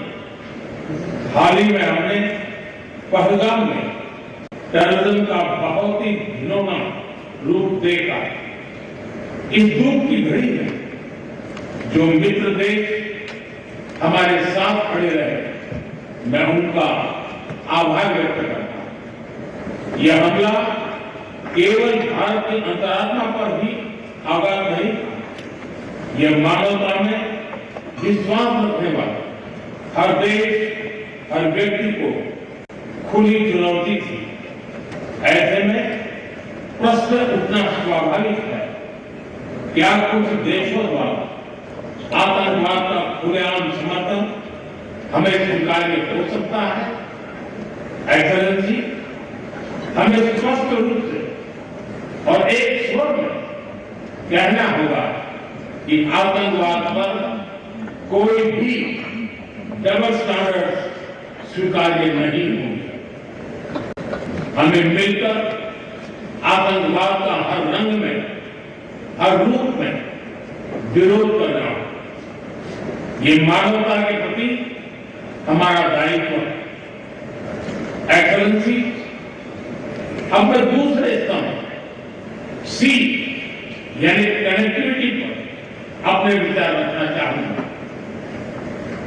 भारत का हमेशा से मत रहा है कि मजबूत कनेक्टिविटी से केवल व्यापार ही नहीं बल्कि विश्वास और विकास के द्वार भी खुलते। इसी सोच के साथ हम चाबहार को और international north south transport corridor जैसे इनिशिएटिव पर काम कर रहे हैं। इनसे हम अफगानिस्तान और मध्य एशिया के साथ संपर्क बढ़ा सकते हैं। हमारा मानना है कि कनेक्टिविटी के हर प्रयास में संप्रभुता और क्षेत्रीय अखंडता का सम्मान होना चाहिए। यही एससीओ चार्टर के मूल सिद्धांतों में भी विदित है। Connectivity that bypasses sovereignty, losing trust and meaning. Excellency, तीसरा स्तंभ है O, यानी opportunity. Opportunity for cooperation and reform. 2023 में भारत की अध्यक्षता के दौरान नई ऊर्जा और विचारों का संचार हुआ।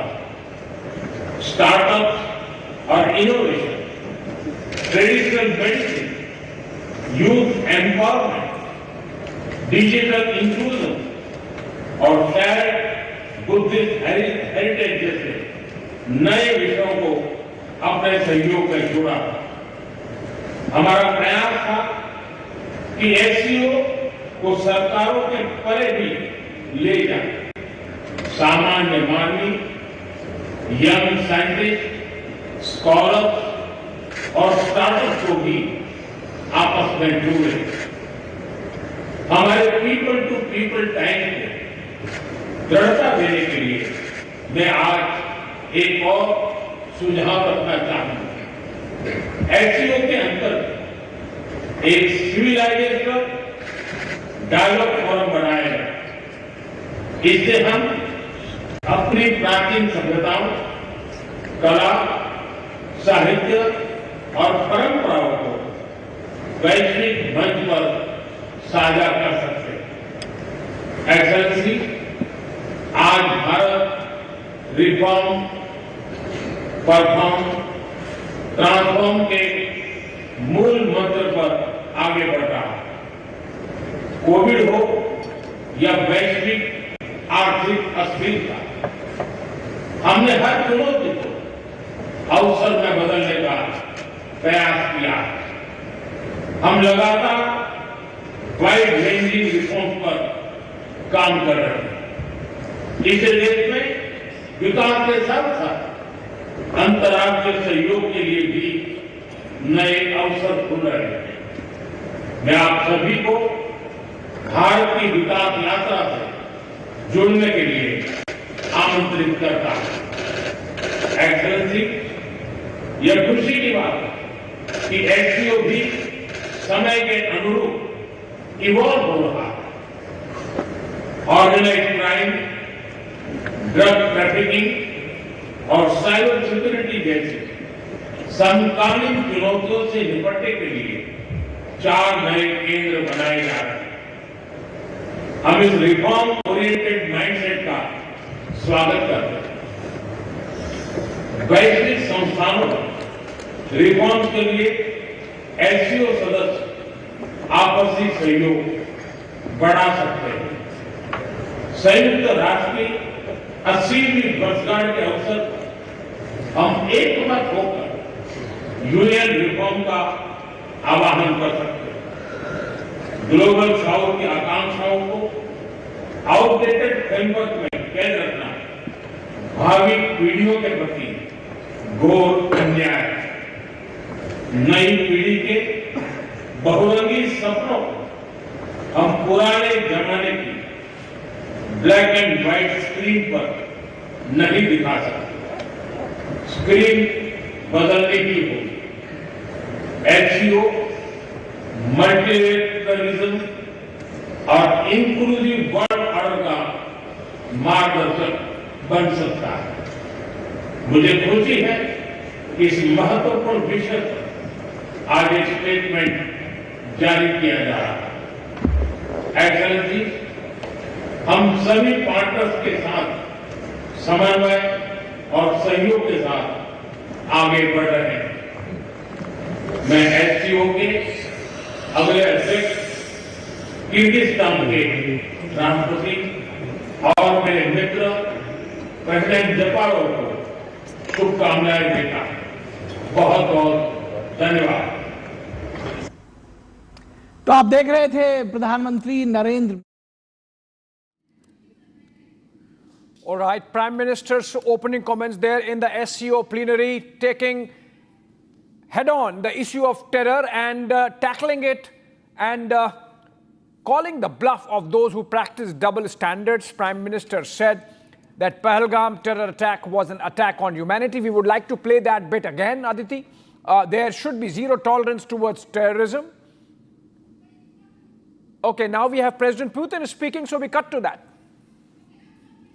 За формирование банка совместных инвестиционных проектов. Все это позволит повысить эффективность наших экономических обменов, обезопасить их от колебаний внешней конъюнктуры. В рамках ШОС последовательно выстраивается разветвленная.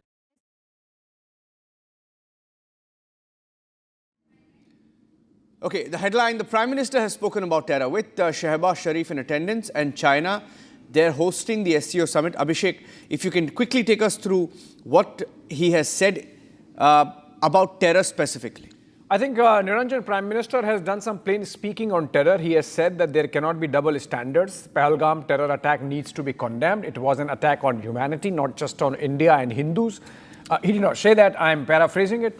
And Prime Minister said that there has to be zero tolerance towards terrorism.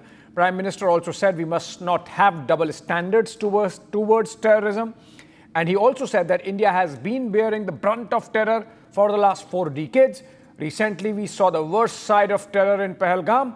I express my gratitude to the friendly countries that stood with us in this hour of grief. Prime Minister swiped there at those who did not stand with India. And that obviously includes Erdogan of Turkey and Xi Jinping of China, the host, in fact.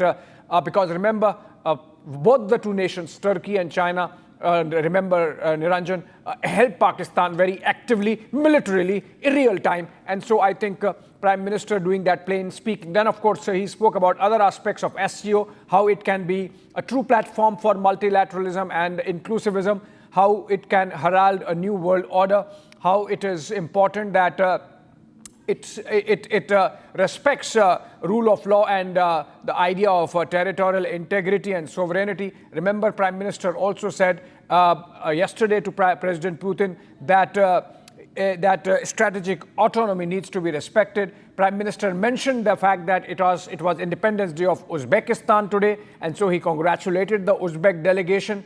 And then, of course, he underscored India's role in SCO, almost bankrolling about 6% of the SCO annual budget, but beyond that, behaving responsibly as part of the grouping and filling in all responsibilities, playing a positive role. And in fact, Prime Minister underscored his earlier vision for SCO, which is secure, S for security, and other aspects of the acronym that Prime Minister, C for connectivity, for example, and O for opportunity. We can go back to Shravan. He's joining us live back from outside the plenary hall, in fact, in Tianjin, where this meeting is taking place. Shravan, Prime Minister there, mincing no words in sending across a message that world cannot afford double standards on terror.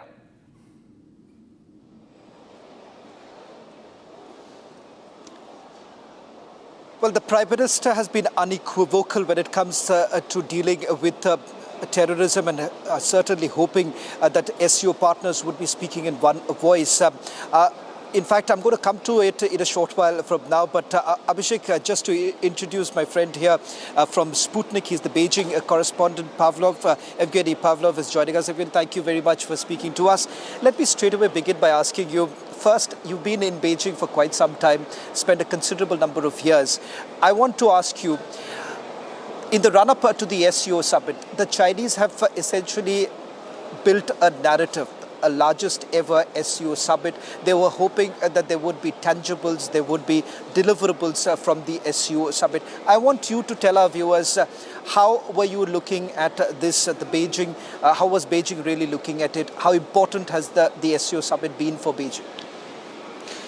Well, certainly China pays a lot of attention to the matters of the global south. So having all these countries together, a lot of which are the representatives of the global south, I think is very important for China.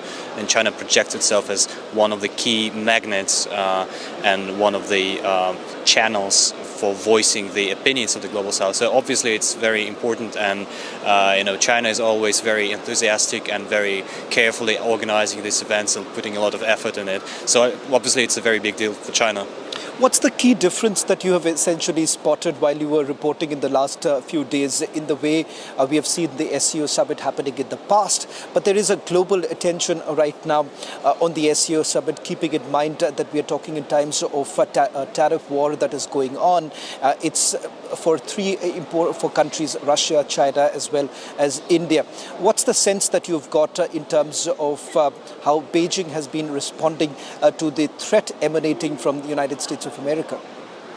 Well, I think Beijing, it seems to me, is always taking a careful stance on all of this. But clearly you see a request from not just China, but many countries that nobody is happy with how the United States behave at the moment. A lot of the countries in the global south, China included, are interested. They're one of the beneficiaries of globalization previously. So obviously there is an interest of maybe coordinating positions and finding essentially stability, and SCO is seen by many as the anchor of such stability. And so Beijing basically emphasizes the spirit of SCO, and it has indeed become, especially with the accession of countries like India, a massive anchor of stability maybe and dialogue and true multilateralism on the Eurasian continent, and then spreading further than that since there is more interest coming.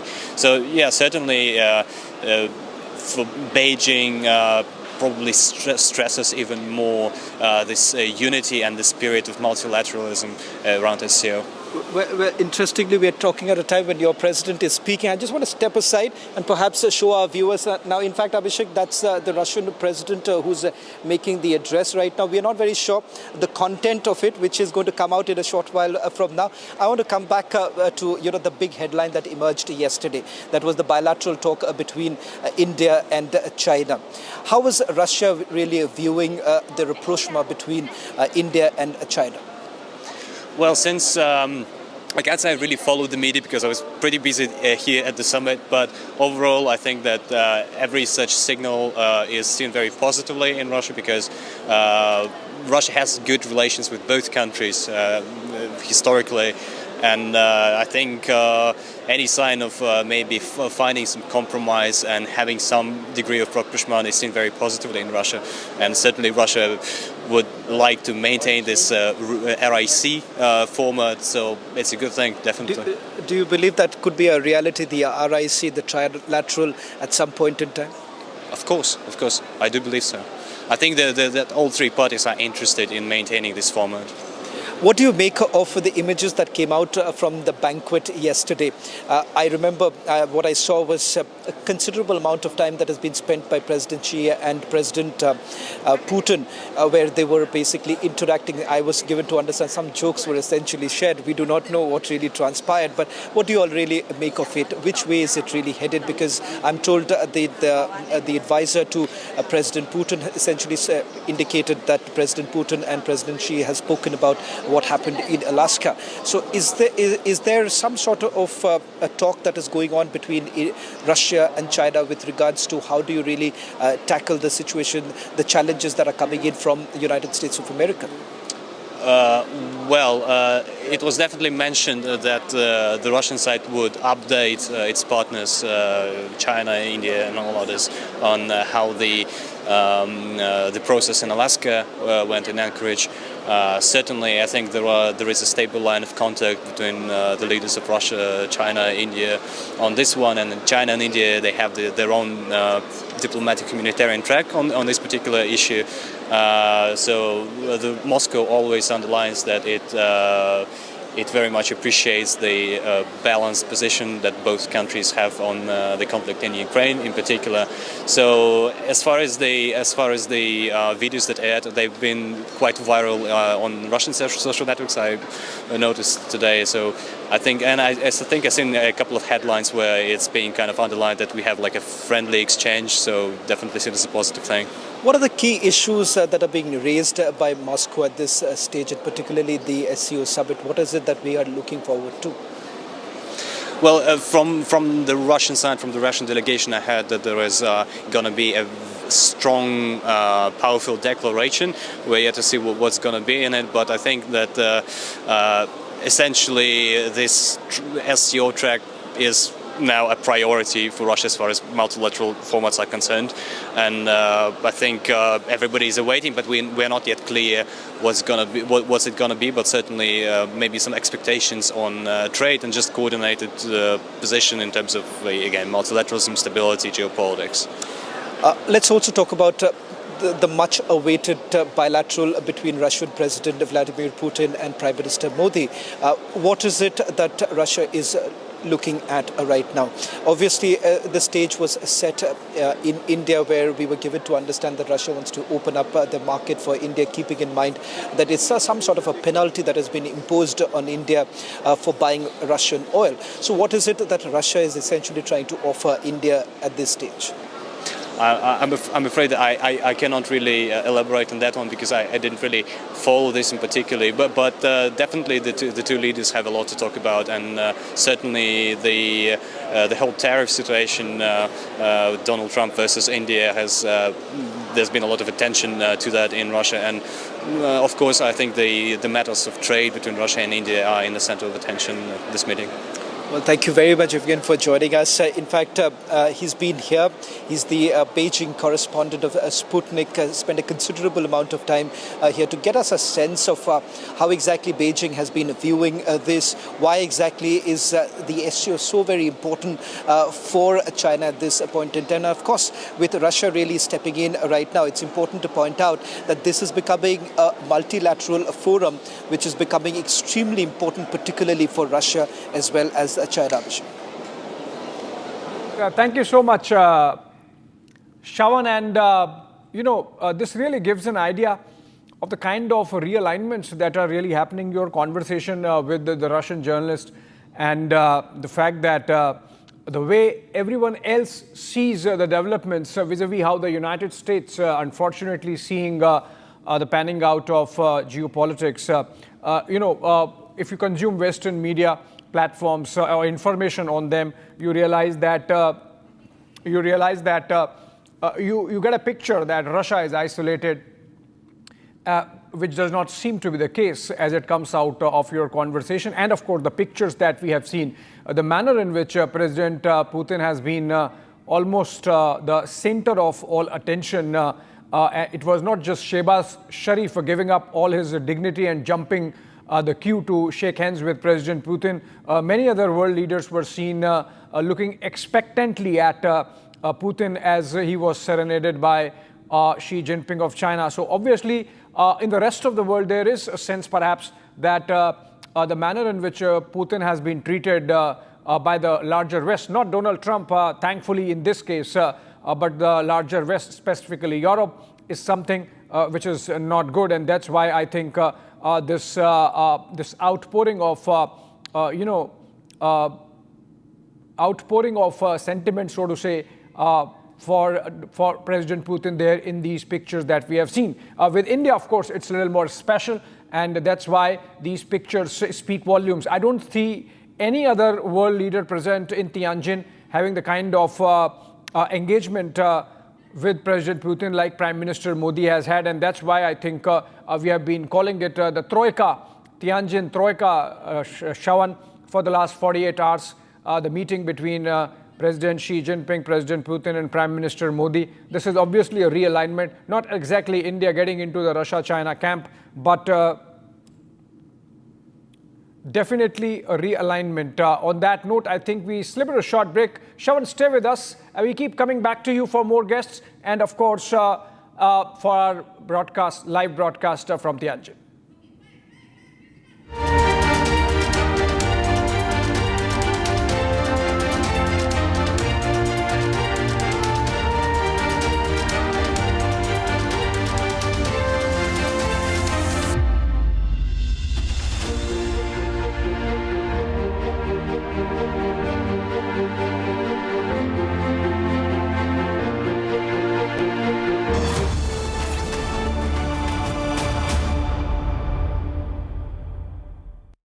Amity has been ranked amongst the top 3% universities globally, a testimony to Amity's globally benchmarked quality.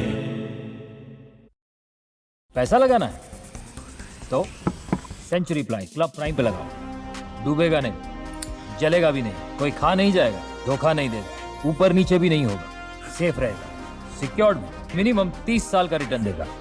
अब इससे better investment है तो बताओ। Century Ply club prime, रहो बेफिक्र। भारत की अपनी दुकान, इंडिया सोना, अपने देश का सामान, इंडिया सोना, इंडिया सोना, इंडिया सोना।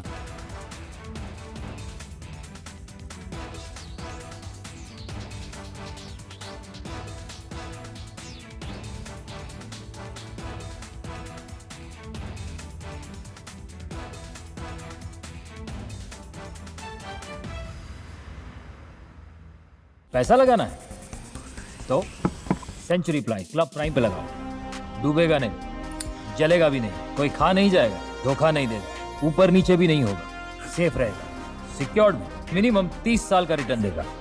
अब इससे बेटर इन्वेस्टमेंट है तो बताओ। सेंचुरी प्लाई क्लब प्राइम, रहो बेफिक्र।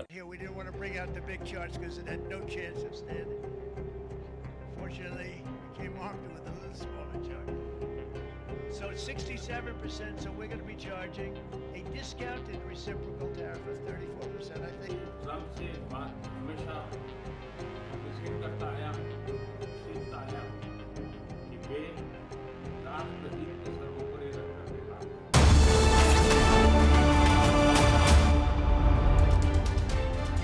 पैसा लगाना है तो सेंचुरी प्लाई क्लब प्राइम पे लगाओ, डूबेगा नहीं, जलेगा भी नहीं, कोई खा नहीं जाएगा, धोखा नहीं देगा, ऊपर नीचे भी नहीं होगा, सेफ रहेगा, सिक्योर्ड, मिनिमम 30 साल का रिटर्न देगा।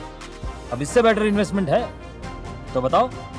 सेंचुरी प्लाई क्लब प्राइम, रहो बेफिक्र। भारत की अपनी दुकान, इंडिया सोना, अपने देश का सामान, इंडिया सोना, इंडिया सोना, इंडिया सोना।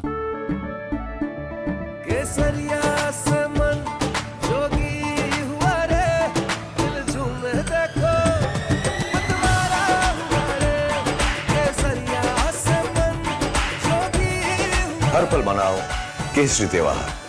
विमल, बोलो जुबान Kesari. Here we didn't want to bring out the big charts because it had no chance of standing. Fortunately, we came armed with a little smaller chart. So it's 67%, so we're going to be charging a discounted reciprocal tariff of 34%, I think.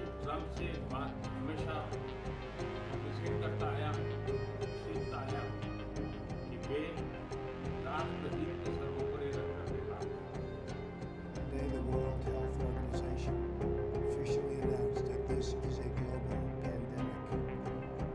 We have been in frequent contact with our allies, and we are marshaling the full power. During an interview, American economist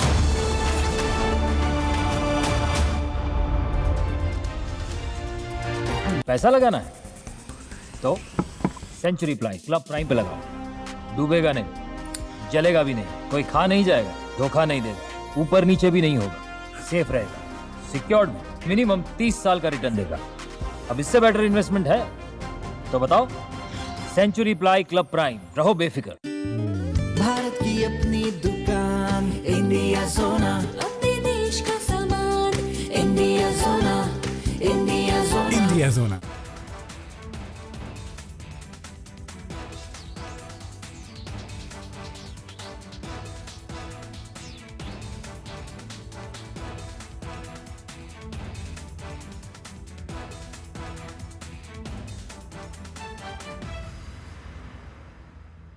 पैसा लगाना है तो century Ply club prime पे लगाओ, डूबेगा नहीं, जलेगा भी नहीं, कोई खा नहीं जाएगा, धोखा नहीं देगा, ऊपर नीचे भी नहीं होगा, सेफ रहेगा, सिक्योर्ड, मिनिमम 30 साल का रिटर्न देगा। अब इससे बेटर इन्वेस्टमेंट है तो बताओ। Century Ply club. From Asia's largest news headquarters, setting the agenda for Bharat.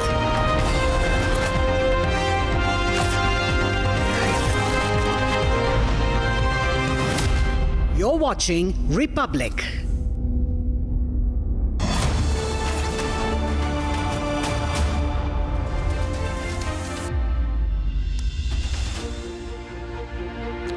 Welcome back, friends. And Prime Minister has done some plain speaking, held a mirror to those who have practiced double standards in the aftermath of the Pahalgam terror attack and Operation Sindoor, and then, of course, spoken about how India sees its role in an increasingly multipolar world and how India comes out as Vishwa Mitra. All that has been underscored in his speech. We'll focus on that just after the headlines.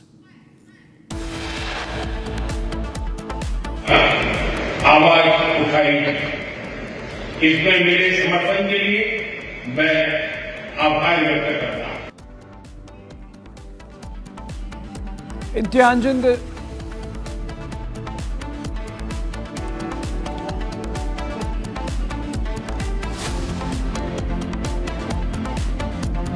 all right, Prime Minister calls out against terrorism from his Tianjin SCO summit address.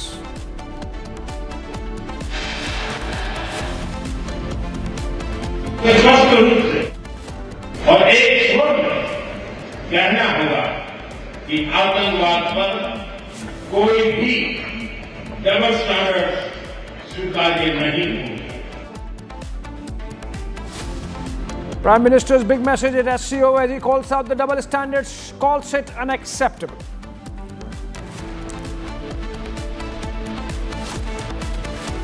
China, she urges AI cooperation, rejects Cold War mentality at the SCO summit. And that's the most defining moment of the year 2025, the Tianjin Troika handshake. Three super leaders of the world share candid moments. PM Modi, Putin greet each other with warm handshake, hug before the SCO summit plenary. Prime Minister shares a laugh banter with Putin in China. Pak's Shehbaz Sharif left out, looks on.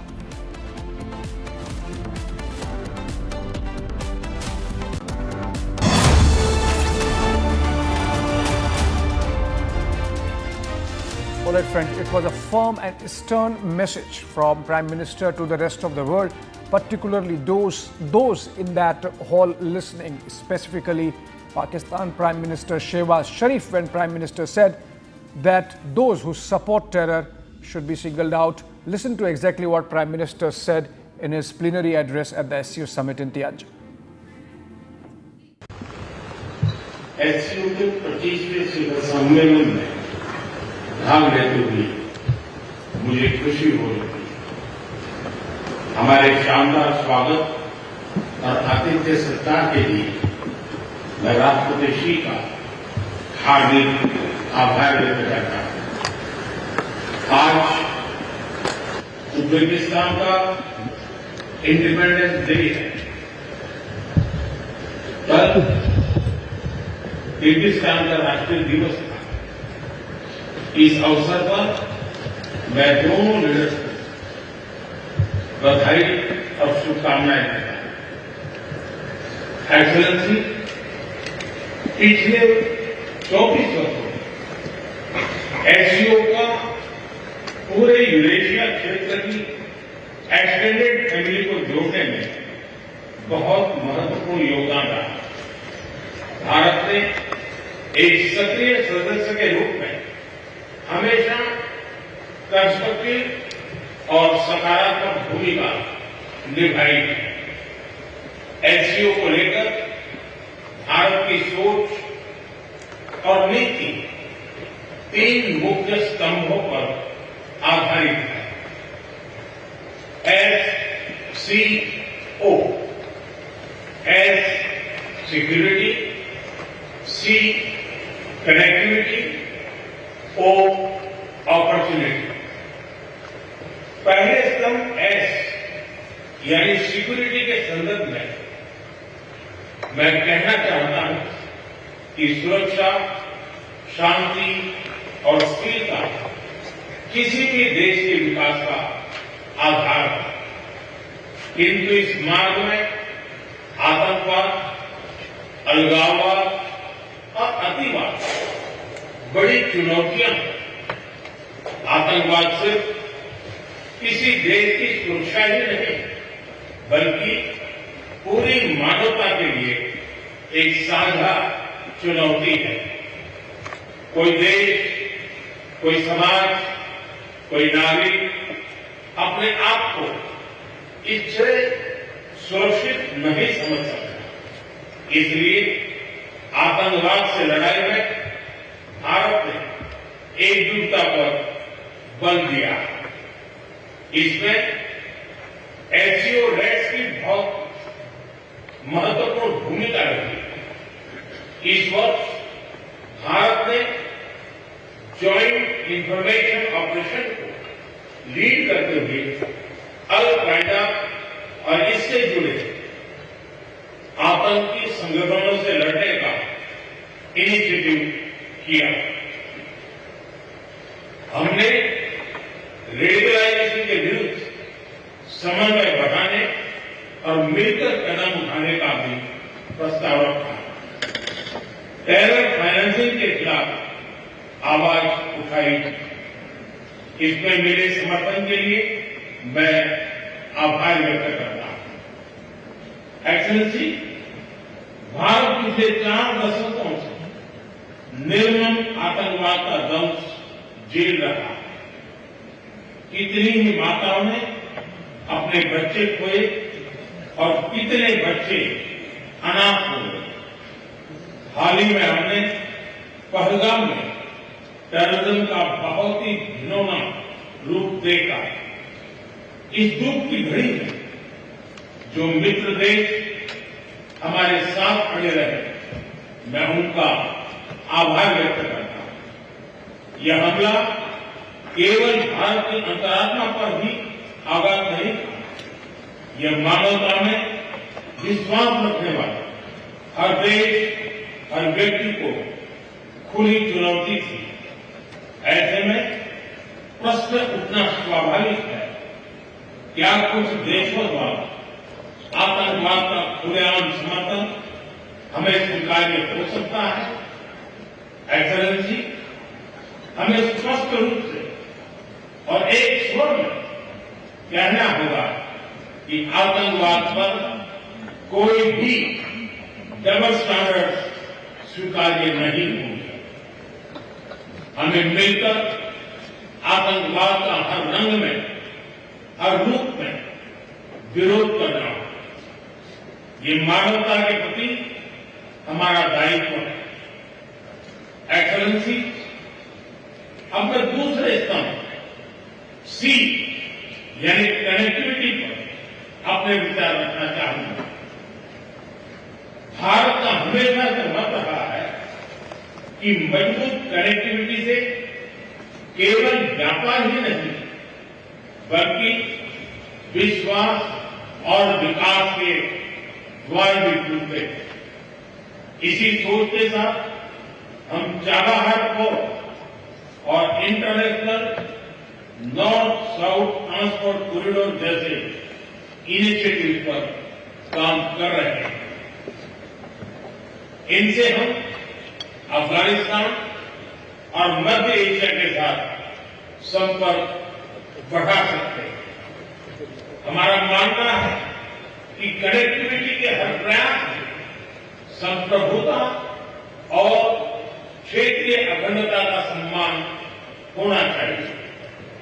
यही SCO charter के मूल सिद्धांतों में भी विदित है। Connectivity that bypasses sovereignty, losing trust and meaning. Excellency, तीसरा स्तंभ है O, यानी opportunity. Opportunity for cooperation and reform. 2023 में भारत की अध्यक्षता के दौरान नई ऊर्जा और विचारों का संचार हुआ। स्टार्टअप और innovation, traditional medicine, youth empowerment, digital inclusion और शेयर्ड बुद्धिस्ट हेरिटेज जैसे नए विषयों को अपने सहयोग में जोड़ा। हमारा प्रयास था कि एससीओ को सरकारों के परे भी ले जाए। सामान्य मानवी, यंग साइंटिस्ट, स्कॉलर्स और स्टार्टअप को भी आपस में जोड़े।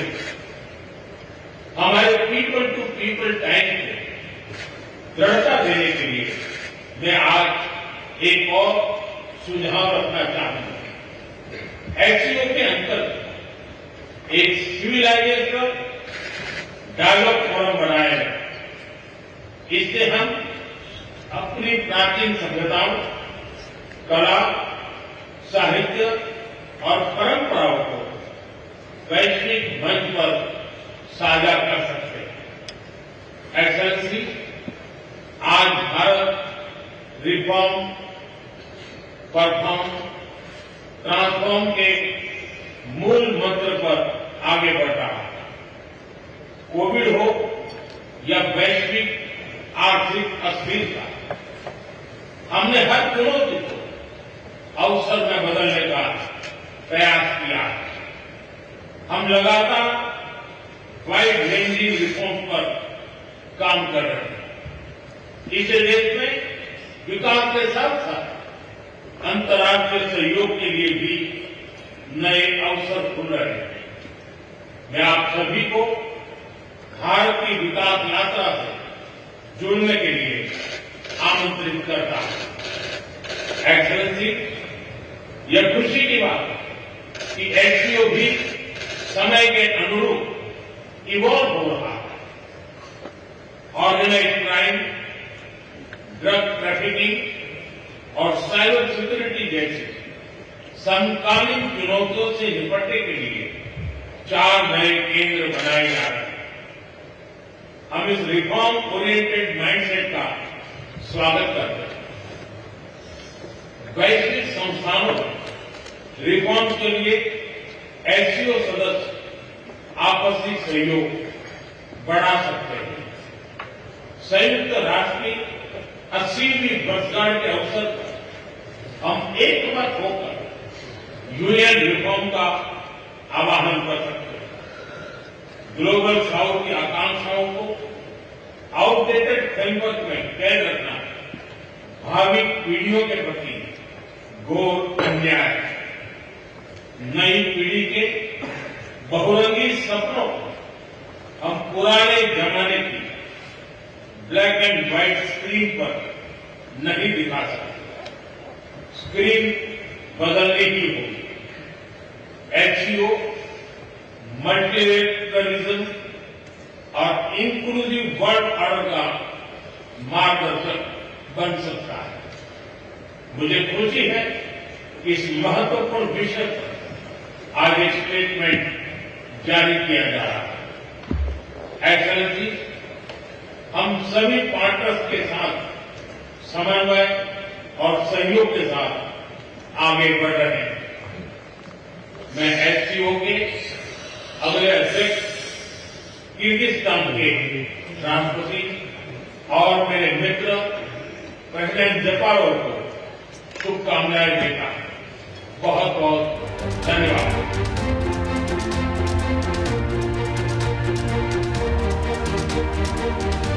Prime Minister Modi at the plenary summit making his opening remarks, and this picture of Shehbaz Sharif getting the short shrift, getting the royal ignored by Prime Minister Modi and President Putin as they walk past the Pakistani Prime Minister. The dud moment at the SCO captured by our team for you, friends. And joining me for this conversation in this hour of the broadcast, the military review being brought to us by General Bakshi sir and General K.K. Sinha sir. Very good morning to you both, sir. And you heard the Prime Minister make it loud and clear that those who stood with India in our hour of grief are our friends, and those who did not need to introspect whether they even stand with humanity. Forget about India. The kind of attack that emanated from Pakistan in Pahalgam, and the need for the world community to come together. I would go to General Bakshi sir first. Sir, in the midst of the ignore that Pakistan is getting at the SCO summit, you think Prime Minister did the exact right thing by bringing terrorism center stage? He did the absolute right thing. He mentioned it no less than 7 times in his brief address, right? And he said that this is a scourge of mankind, right? And there should be zero tolerance for terror, including cyber terror. There should be no double standards in terror. Trans-border terror is a big threat, and India has been suffering it for decades. Right? And he even elaborated on security, SCO. S for security, C for connectivity, O for opportunity. It presents a great opportunity to rebalance the world order. Right? That is the significance of this SCO and the outreach that India has made towards Russia and China and Japan. And Japan. Don't forget Japan, which the Prime Minister had visited before coming to the SCO. The simple fact is that China has given, $87 billion loan to Pakistan. It has invested billions of dollars in the China-Pakistan economic corridor. 80% of Pakistani weapons are from China. And what does Asim Munir do? Give a, show a thenga to Xi Jinping and go and sit in the lap of Donald Trump, saying, I am now with the mightiest power, I am, which is the enemy of China. So I think the Chinese are not blind. Andhe to nahi hai. They clearly understand what Pakistan is up to. And that is why the right royal snub. Yeah. After all, who is this man? This poor man is a butler of Asim Munir. He tells me, makes me field marshal, he makes him field marshal. Give me Hilale Jurrat, Mahavir Chakra, by the way, for hiding in the Mariam bunker. He gives him. Look, there is something significant churn taking place. Just give me a minute more. I'll just finish. Significant churn taking place. Donald Trump thought that it was a unipolar power movement. He could kick the rest of the world. And the rest of the world had no choice but to come groveling at his feet like Europe. The people he has hurt the most are America's friends. Europe, Japan, South Korea, Taiwan, Canada, Mexico. His friends. And India, he's imposed 50% tariff. There was a strong view in India that this is possibly just a art of the deal negotiating tactic. But he has done it. We thought he would do a volte-face change at the last minute. He was just threatening you, pressurizing you. Sir, the deep state seems to have taken charge. Whether it was Biden, whether it is Donald Trump, they have shown hostility towards India. We thought Donald Trump would change the whole pattern. He has kicked India into the Russia-India triangle. General Bakshi sir, I'm really sorry that I'm interjecting, but this is a very significant development coming out of Tianjin, which I have to bring to the notice of our viewers. Sir, President Putin, who has been making his comments after Prime Minister, has made two big comments which are breaking news, which are global headlines, I would say. One, he has said that he appreciates China and India's efforts to resolve the crisis in Ukraine. Moscow values efforts of China and India in that direction. He has also said, hope the United States of America moves in the same direction.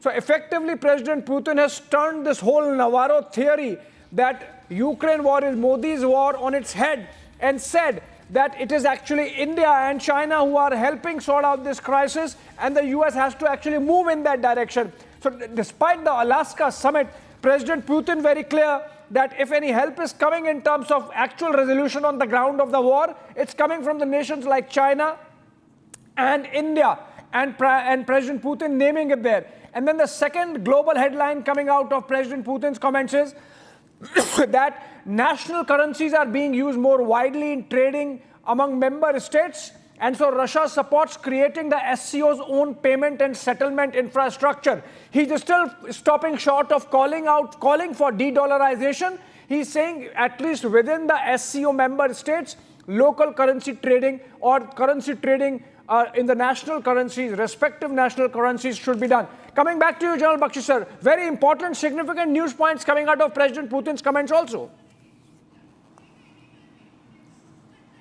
Absolutely. You see, one of the prime reasons of going to SCO was to have this crucial meeting not only with Xi Jinping but with Vladimir Putin, tried and tested friend of India. Here was Donald Trump giving a démarche, an order to India. You will not buy oil from Russia, right? You will not buy weapons from Russia. Arey Saab, for God's sake, give us a break. The S-400 has done so fantastically well. The BrahMos has done so well. The Su-30 has done so well. Why should we not buy weapons from Russia or oil from Russia? India has increased the purchase of oil from Russia in the month of September. Because India has shown spine. Donald Trump is bullying. Europe may grovel at your feet. India is an ancient civilization. We will not crawl, we will not bend. We have suffered 250 years of colonial rule. And that era is over. We are not the 51st state of the United States. We are not a colony of the United States that you can order us what to buy from where. We will do it as per our national interest. Sir. As simple. Forgive us, we are independent. We are an independent state. And because India has shown spine, Japan has also recalled its top negotiator, trade negotiator, back from America. Canada has refused to buy F-35s. Refused to buy F-35. But today, please give me half a second more. Today, Navarro has made an astounding statement from the United States. He says purchase of oil from Russia is helping the Brahmins of India. He is, sir, openly interfering in your internal affairs. He is threatening you of regime change like he did in Bangladesh. And he is telling you that I will use the Jatiwad card, the caste card, to break up India. Break up India. That is what he is threatening you. Sir, in Sanskrit, in the Chanakyan dialogue, this is called Shatru Bodh. Yes, sir. We thought he would not really impose the sanctions. He has done. And not only that, he has called Asim Munir twice. And if he thinks that, if he doesn't understand the visceral hatred that is there in this country for that Atankistan, sir, then you are living in La La Land. You said choose sides. Okay, sir, if you are going to kick us, we will choose sides. You are trying to kick us in the teeth when we are trying to be friends. Right, sir. You have destroyed all trust between India and United States. He deserves the Nobel Prize for bringing India, China, Russia together. Right, sir. Donald Trump does. Please give it to him. Absolutely, sir. You have said it absolutely well, and you have really, drawn the contours of evolving geopolitics absolutely clearly. On that note, I will go to General Sinha, whom I have made to wait for a while. Very good morning to you, sir. And my question to you is, Prime Minister, while center staging terror, spoke about Al-Qaeda and associated organizations. He also said terrorism, separatism and extremism are challenges which everyone has to tackle together. He also said that this is something which affects everyone. So are you getting a sense, which I got from Prime Minister's address, that he tried to take out terrorism from narrow confines of an India-Pakistan prism and broad-based it so that everyone can come along and align and look at terror with the same eye, same lens, that this is a scourge which needs to be tackled, and you cannot have double standards. There cannot be a good terror versus bad terror. Terror is terror. Good morning and Jai Hind, Abhishek. Nice to be with you again. You have asked me, the aspect of what the Prime Minister brought out in connection with the terrorism as a whole, global terrorism, what is going on, not just confined to India and Pakistan. The opportunity, and the way he has, chosen to redefine SCO, when he says security, connectivity and opportunity, he started with security. And mind you, few days back in India, there is a, doctrine which India had adopted, that any forum, whether it is a bilateral forum or multilateral forum, will start with terrorism and we bring down to the world stage as a global part of it, which the globe is facing it.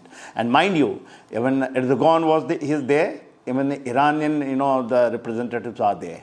And terrorism as a whole, when he is discussing, where he is talking about cross-border terrorism, zero tolerance on, anywhere, if the terrorism is emanating, cyber terrorism, he is talking about drug trafficking, and then he says no double standard. And that is what you are asking me from there. The double standard, when you say in terrorism, is that good terrorist and bad terrorist, you define that way. I think he's defined it, the SCO's complete thing, because SCO did come up as an organization to fight terrorism. And that's why he made it a center stage. He started his talk with terrorism and finished it. In the end, again, he has brought it out about the thing, what we have been, 4 centers which has been made for the cyber terrorism. So I think that was the center stage. You see, the more important thing what we have to understand that he did bring out Pahalgam. Because there were a lot of doubts in India, because I was reading whether, the Prime Minister is not talking about Pahalgam. He brought it out, Pahalgam also, and, linked it with the, cross-border terrorism, with the global terrorism. Now, taking the other aspect, which is very, very important, which I think, we must also discuss. When he said about, connectivity, see how beautifully he used the word Chabahar. And then he says international north-south corridor. North-south corridor. Sir, sorry to be interjecting. There is a big breaking news coming in from Tianjin, and which is that the joint declaration, the Tianjin declaration of the SCO heads of state has been signed. It has been unanimously signed, and the reason is that it condemns terrorism. That's something which is a big diplomatic win for India, and that is why we are breaking this big breaking development. And Shravan is joining us live for more on this from Tianjin, from the exact venue where this plenary and the joint declaration happened. Shravan, a big diplomatic win. Remember, in the earlier formats, the foreign minister, the defense minister, India had not signed on the joint declaration because it was refusing to condemn terrorism. But now it seems it has done so, and that's why we have signed the joint declaration. Big diplomatic win for India and for Prime Minister Modi to be present there. Well, early signs had already come in, and Abhishek, if you remember, this is exactly what we have been reporting over the last 24 hours, that there is a significant change here. And the fact of the matter is that India has been steadfast on its position with regards to combating cross-border terrorism. This was raised during the bilateral too. In fact, a lot of backroom talks have essentially been taking place, pushing the other SCO partners to come on the negotiating table and ensuring that terrorism does find a mention in the joint declaration, the SCO outcome. Now, this is why it has been considered as a big diplomatic win, because as you rightly pointed out, in the past too, Raksha Mantri had refused to sign because it did not make a mention of terrorism.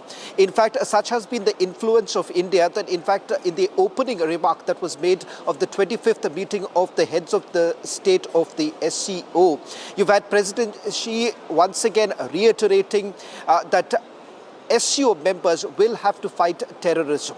In fact, I've just got more detailed specifics of it, Abhishek, and I'm just going to read out, which is going to give you an idea of what is there at the joint statement. In fact, this is what they've said.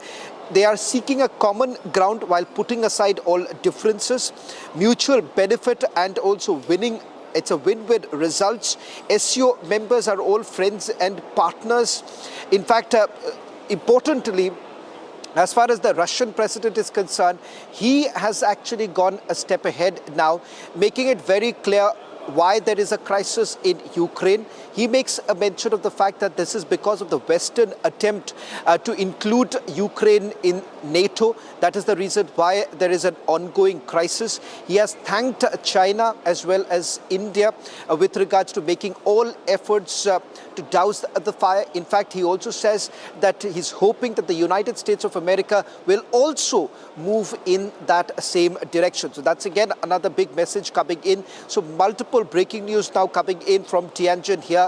One, all the SCO members have unanimously signed the joint declaration. The fine reading of the joint declaration about to come in a short while from now. Some indications, Abhishek, if we can just put this out, because a little bit that I've been able to pick up so far, it basically goes at length, talks about the fact that it is to combat terrorism. They say it is going to be a win-win situation for all the SCO members. They also talk about that regional differences are to be kept aside. There should be mutual respect among the member nations. And in terms of the way forward, it has largely focused on enhancing the trade cooperation between the SCO members. Now, following this particular meeting that has taken place, there is a SCO Plus meeting that is also going to take place, which is once again going to be chaired by President Xi. I'm given to understand that too has also taken place. So it's about It's about 1 o'clock here in Tianjin, where the meetings are going to conclude. In a short while from now, the bilateral between Russian President Vladimir Putin and Prime Minister Modi is also going to take place. One world, one family finds a mention in the joint declaration too. That's India's position. So clearly, the stamp, India's stamp on joint declaration is abundantly clear. They are making it very clear here. The member states from the joint declaration. Just hold on to your thoughts. I'm coming to you because there are very significant takeaways coming out of it. I'm just reading the paragraph which talks about terror and how it incorporates all the concerns of India. The member states strongly condemn terrorism in all its form and manifestation. That's the exact language that India wanted incorporated. It stressed that double standards in the fight against terrorism are unacceptable and call on the international community to combat terrorism, including cross-border movement of terrorists, with the central role of the United Nations by fully implementing the relevant UN Security Council resolution and the UN Global Counter-Terrorism Strategy in accordance with the UN Charter and the principles of international law in order to jointly combat all terrorist organizations. They stress the importance of adopting by consensus a comprehensive convention on international terrorism. Shravan, that's a big one. That's really a big one because it's lock, stock, barrel that India's position on terrorism is getting reflected in the joint declaration signed unanimously by all member states. Also, it reflects India's language on one world, one family, Vasudhaiv Kutumbakam, something which China had objected surprisingly during the G20 summit in 2023 in New Delhi. China, of course, was not represented by Xi Jinping, but by Li Keqiang. But now, while in China, in Tianjin, accepting Vasudhaiv Kutumbakam, the thought of one world, one family as something which is an ideal, I think that's a significant diplomatic win for Prime Minister Modi's delegation there in Tianjin. I'm coming back to you, Shravan. I'm also joined in by Major Samar Paltur. Shravan is still there with us. Shravan, are you still there? I can come back to you quickly for one more comment and then go to our guests in the broadcast. Shravan, what more are you hearing about this? Okay, Shravan, what more are you hearing about this? Yes. Abhishek, I'm just holding the declaration here. This is the full declaration. I'm not too sure if you've got the copy. I'm unable to send it across because there is some copy, internet. But you go ahead, read the operative paras from this. This is the full. Okay, so then if you have it, then I'm just going to just step aside and just read out of it. Number one, it basically talks about profound changes, historical changes that have been affecting all spheres of political, socio-economic aspects. Now, the key highlights are the following. Number one, it is with regards to the terrorism aspect that has been spoken about. Now, they say that the member states have strongly condemned the terrorist attack of Pahalgam on 22nd of April. They expressed their deepest sympathy, condolences to the families of the dead. They further stated that perpetrators, organizers and sponsors of such attacks must be brought to justice. The member states, while reaffirming their firm commitment to fight against terrorism, separatism and extremism, stress to the inadmissibility of attempts to use terrorist, separatist and extremist groups for mercenary purposes. They recognize the leading role of sovereign states and their competent authorities in countering terrorist and extremist threats. Member states strongly condemn terrorism in all its forms and manifestations, stress that double standards in the fight against terrorism are unacceptable and call on the international community to combat terrorism, including cross-border movement of terrorists. Recognized India's initiatives. The declaration echoes the theme of one earth, one family, one future. Member states have also welcomed the results of the 5th SEO Startup Forum. Then it goes on to the other aspects of it. But there is a large focus, as I've been reporting over the last 24 hours, that there is a strong push that has been made by India. It finds a clear reflection on multiple aspects, right from the fact that the president of China has reiterated in its opening remarks that has now found a mention in the declaration, something that India has been steering. This entire conversation, it seems, have now been steered by India, and it has undoubtedly been a very, very successful SEO summit for India. Okay, Shravan, just stay with us because there are There are tremendous amount of news points coming out of this statement, including the mention of Pahalgam terror attack. Member states strongly condemn terrorist attack in Pahalgam on April 22, 2025. We are going to focus on that even as we build up to the next big meeting taking place in Tianjin, which is between Prime Minister Modi and President Putin of Russia. Samar Partul, Major Samar Partul tour continues to be with us. And Shawan, you stay with us. We take a quick short break, and coming back on the other side with more on this.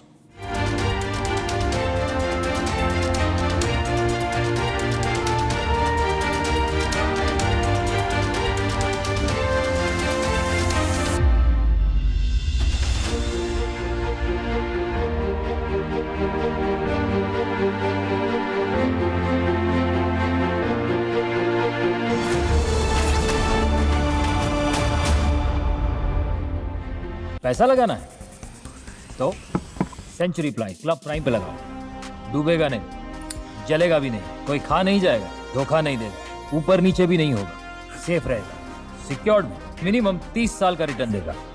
अब इससे better investment है तो बताओ। Century Ply club prime, रहो बेफिक्र। केसरिया से मन जोगी हुआ रे, दिल झूमे देखो मतवारा हुआ रे। केसरिया से मन जोगी हुआ। हर पल मनाओ केसरी त्योहार। विमल, बोलो जुबान Kesari. I'm headed to the northern port city of Tianjin in China to cover the largest ever SCO summit in history. This would be the Prime Minister's first visit in 7 years since the border clashes began. Will the global South solidarity reset the equation with the West? Will there be a trilateral between India, Russia and China? Answers to all these questions and much more only on Republic TV as I get you minute-to-minute update from China.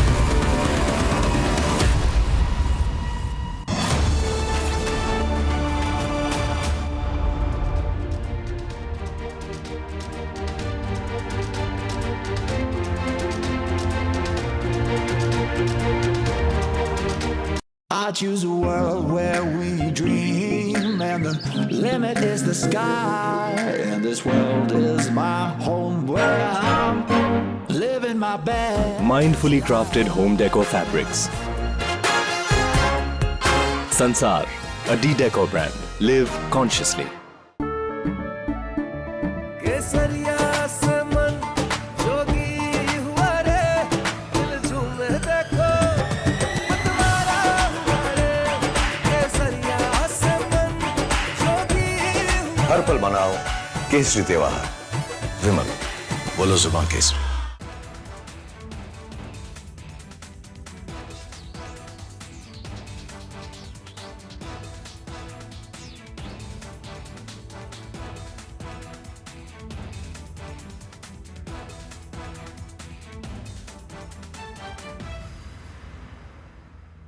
Yesterday, a coward decided to take our 8-year-old son Fletcher away from us. Because of their actions, we will never be allowed to hold him, talk to him, play with him, and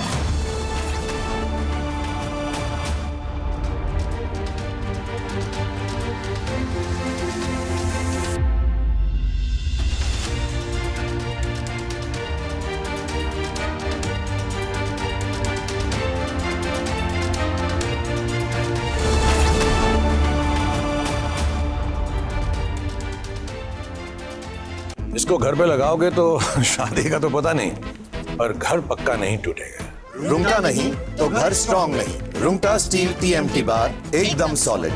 पहाड़ों में एक hiking ship भी बन सकती है।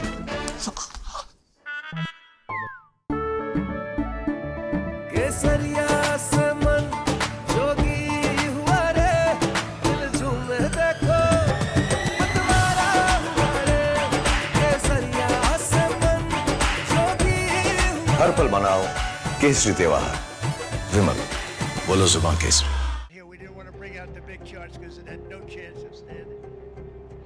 Fortunately, we came armed with a little smaller chart. So it's 67%, so we're going to be charging a discounted reciprocal tariff of 34%. I think Trump से बात हमेशा अप्रिशिएट करता आया, सीखता आया कि वे राष्ट्रहित के सर्वोपरि रखकर के काम करते हैं।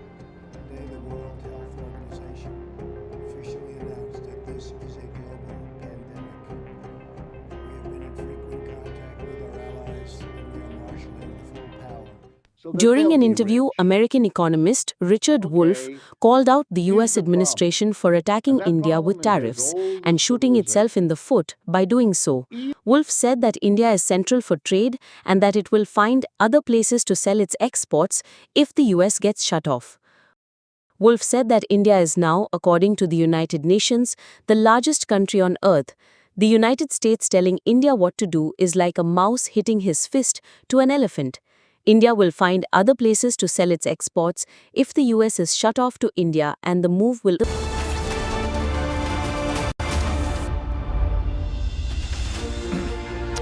All right, welcome back, friends. Big statement there coming out of Tianjin, where the joint declaration has unequivocally condemned terror in all its manifestations, condemned Pahalgam terror attack. It, of course, also mentions Jafar Express, but this is the first time that Pahalgam has been mentioned in that sense. It's a climb down for the intransigence that we were seeing from this platform on accommodating Indian concerns, despite the fact that India was a member, because of which India had to refuse signing the joint declaration in the foreign ministers format and the defense ministers format. Both external affairs minister S. Jaishankar and Rajnath Singh not signing on the dotted line, but this time with Prime Minister Modi present there, big win for Indian diplomacy. Not only terror has been mentioned, but also India's position on one world, one family.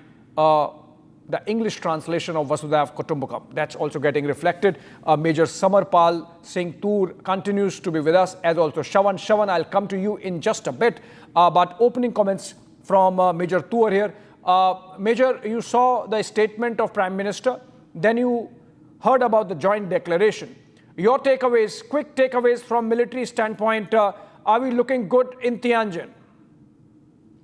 We are looking strong, yes. Definitely. Reason being, Russia and China at the moment need the largest democracy in the world, which has been suppressed by the American tariffs, number one. So they are going to take the ultimate advantage of this situation, and it is going to fall in our favor. Now, the fallout of the joint declaration was because of Rajnath Singh not signing the SCO at Qingdao, in which they did not condemn the recent terrorist attacks of Pahalgam. There was no statement regarding cross-border terrorism. Whatever India wanted during Rajnath Singh's visit at the SCO is now being put on paper and has jointly been declared by China.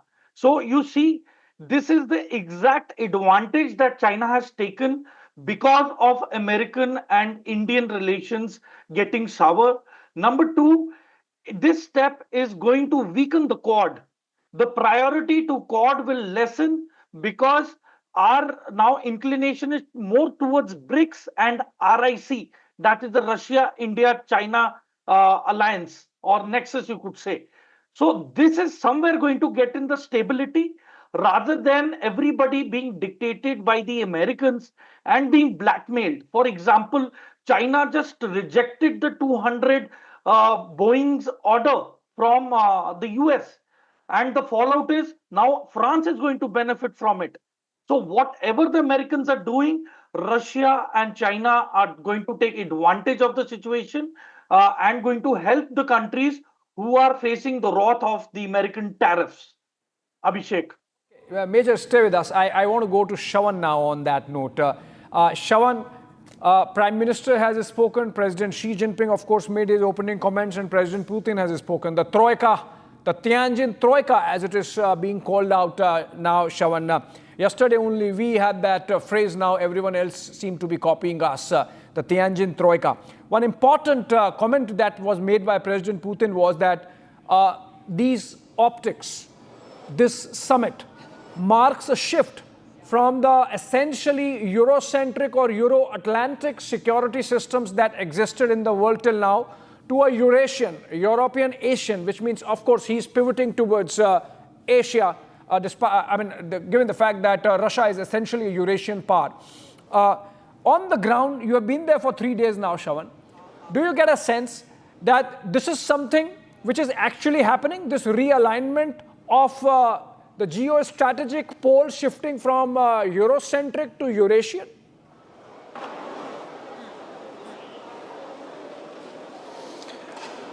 Well, it's about the Eurasian security system that is now being built, and all efforts are essentially being made, particularly by China and Russia, for establishing this. As far as India is concerned, remember, India has been maintaining its strategic autonomy, and that is what they essentially want to achieve.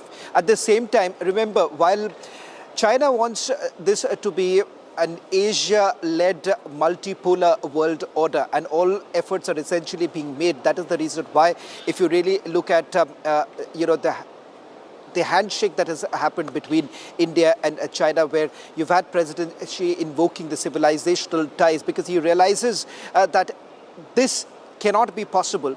The Eurasian security system cannot be possible without the guarantee really coming in from India. And this is a security guarantee that India is essentially willing to extend in return of the fact that they are going to speak in one voice when it comes to key issues affecting India. So somewhere down the line, remember, the national interest has been paramount in driving the way we essentially look forward to on key issues. And that is the reason why. Remember what I've been reporting, Abhishek, right from day one. After speaking to multiple people, I've been saying this from day one, that there has been an push that has been made by India when it comes to terrorism. In fact, this morning before the declaration came in, and the sense that we got from the opening remark that was made by President Xi was in that direction. That one, in terms of combating terrorism, you will have to speak in one voice. Separatism and extremism. Remember, these are two new key words that have been introduced right now. This is not part of the lexicon that we have seen in the past. So it is a marked change. So perhaps this is one such forum where we have seen there has been more of a strategy, there has been more of a roadmap that has been laid out. So there has been more clarity than what we have seen in the past, and there is a reason behind it. Because of the geopolitical headwinds right now, the coming together of the RIC, that's Russia, India and China, is clearly an indication of an alternative order that is basically being built, and that's exactly what we are looking at. Things would certainly change. It's going to get even more interesting now, because what you're going to see on 3rd of September is a gamut of political leaders now, world leaders coming together here in Beijing. And of course, this is also going to... We lost the audio there of Shravan. Shravan, we'll fix the audio and come back to you. And in fact, what we are seeing is that by way of optics, this is really turning out to be a big, must be turning out to be a big peak for the Europeans and for the Americans. Intended or unintended, this is a message that if the Europeans and the Americans continue with their Euro-Atlantic centrism, then obviously there are going to be realignments, there are going to be changes on the ground. And the fact that President Putin not just spoke about, in the generics about Eurocentrism versus Eurasianism, he also specifically mentioned that member states of the SCO should think in terms of trade in their respective national currencies, and that they should evolve a system of payments which really bypasses the dollar. He did not use the word de-dollarization, but then obviously if this happens, trade in national currencies between respective members, then to that extent the use of dollar as the reserve currency goes down. Major Tour, by the time we fix Shravan's audio, you think that whatever has happened over the past 2 days in Tianjin of China has set the ball rolling? Okay, has set the ball rolling for a world where the Americans would have lesser and lesser leverage going forward? I mean, Abhishek, you see, this is the political analysts are saying that this is the biggest blunder ever made by America by looking away from India. And Pakistan, as it is struggling economically, and its relevance, its strategic relevance has really gone down. And in terms of Iran, the war with Israel and Iran, and then America getting involved, America wanting to have a military base in Pakistan, and the war that it lost against Afghanistan, and now that it is being left behind in terms of rare earth metals and their production and manufacturing sectors. And you see, one very clear thing that I want to tell the audience is that since 2013, $1 was equivalent to 52 rupees. And now, at that time, the Indian economy was, between 7th to the 10th. But now that we are coming up to be the 4th largest economy in the world, it is now 84 rupees, equivalent to $1. So why is it that the dollar keeps becoming stronger despite other countries progressing economically? So basically, it is the need of the hour for de-dollarization for our overall growth and progress. And you see, it has come to light. America has woken up. Let me tell you, Trump has, played a economical, a repairing move that to get the manufacturing sector back in USA, because they have sublet everything in terms of labor and manufacturing industry to China, which has resulted in the devastation of the American dollar. And it is very difficult for them to now come out of it until unless they start begin their own production in US soil itself and are self-reliant. America has not been self-reliant. They've been Chinese reliant in terms of the trade and production. So I think it is time that we had to create a balance. The economies of Eurasia had to be balanced out. And I think that there are many other countries which are willing to join the BRICS, especially the African countries, because they've been, manipulated and exploited in terms of the mining of the rare earth metals, gemstones, precious diamonds. And despite all that, there has been no development or progress. Major Tour, just to hold on to your thoughts, in fact, there is another very interesting picture that has emerged from the venue, which is of Prime Minister Modi traveling in the same car as President Putin. This seems like President Putin's Aurus, and they are traveling to the destination of their bilateral meeting together. Another picture to rile Trump, another picture to make Peter Navarro go bonkers. And I think that seems to be the unintended or intended consequence, I don't know, but that's going to be a consequence of this picture for the world to see. President Putin and Prime Minister Modi traveling together, and I will just confirm in a bit whether this is in the Aurus limousine of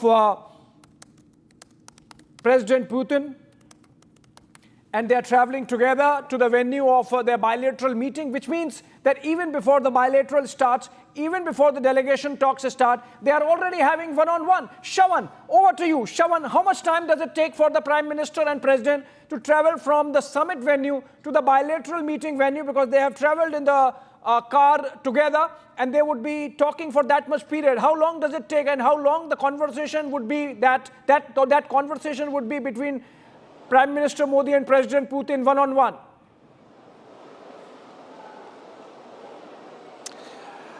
Well, in fact, the bilateral will be taking place at where Russian President Vladimir Putin is staying. That's the Ritz-Carlton. I'm given to understand that it would be about 20 minutes, a little less than perhaps 20 minutes. I'm not too sure about that, because unfortunately here you can't rely on Google Maps, Abhishek. You will have to let the Chinese actually decide that. So it's difficult to get you an exact sense of how much time. But clearly there is optics here, optics involved in the message that the Prime Minister is also sending across. And you're rightly pointing out that this is going to rile up the West to a certain extent, because you have first with President Xi and then, of course, with President Putin. And as far as President Putin is concerned, the bilateral talks, the agenda is very clear here, that it is with regards to the imposition of the tariffs that have been tariffs, and then, of course, it is also hold on to about your thoughts. Just reading the Prime Minister's post that has come on their joint travel together to the bilateral meeting destination, in which Prime Minister has said, after the proceedings at the SCO summit venue, President Putin and I traveled together to the venue of our bilateral meeting. Conversations with him are always insightful. Prime Minister there again underscoring, reiterating, Peter Navarro, go take a walk. I am having my summit meeting with President Putin in the car, in which we have together in the car we have traveled together to the bilateral meeting venue. This is the fourth time that the two leaders are meeting and having a personal tie-to-tie and a direct conversation in the last 36 hours that the two have been together in Tianjin. I think, and yes, I can confirm that Prime Minister Modi has traveled in President Putin's car, the orange limousine, and they are on their way to the venue. Shawan, you mentioned Google Maps obviously does not work in China because the Chinese are not scared of the Americans. They have blocked most of the American tech, even as they have reverse engineered most of it and have their own apps and own software. And the Americans and President Trump is doing nothing about it, despite the fact that China is the biggest purchaser of Russian oil. President Trump absolutely mum. Typical sign of bully. If a bully meets his match, then the bully cowers. And if the bully sees somebody accommodating, as we have seen, for example, in the case of Mexico, the Mexicans realizing it at a great price, Trump has been hammering them, pummeling them. In India, of course, Trump has met more than a match with Prime Minister Modi, making it amply clear that there is going to be no indulgence whatsoever with Trump's bullying. And so Trump has let his attack dogs do the talking, but to no effect. And in fact, Prime Minister's messaging is loud and clear. Go take a walk, Peter Navarro. And he will go in a Horus ride with President Putin for his bilateral. Coming back to you, Shawan. Again, Google Maps does not work, but you would have some idea how much time it takes for them to be together now, because remember, this is personal one-on-one meeting between the two leaders, and there are no translators, remember, so they would be having a conversation in English, direct, face-to-face, one-on-one.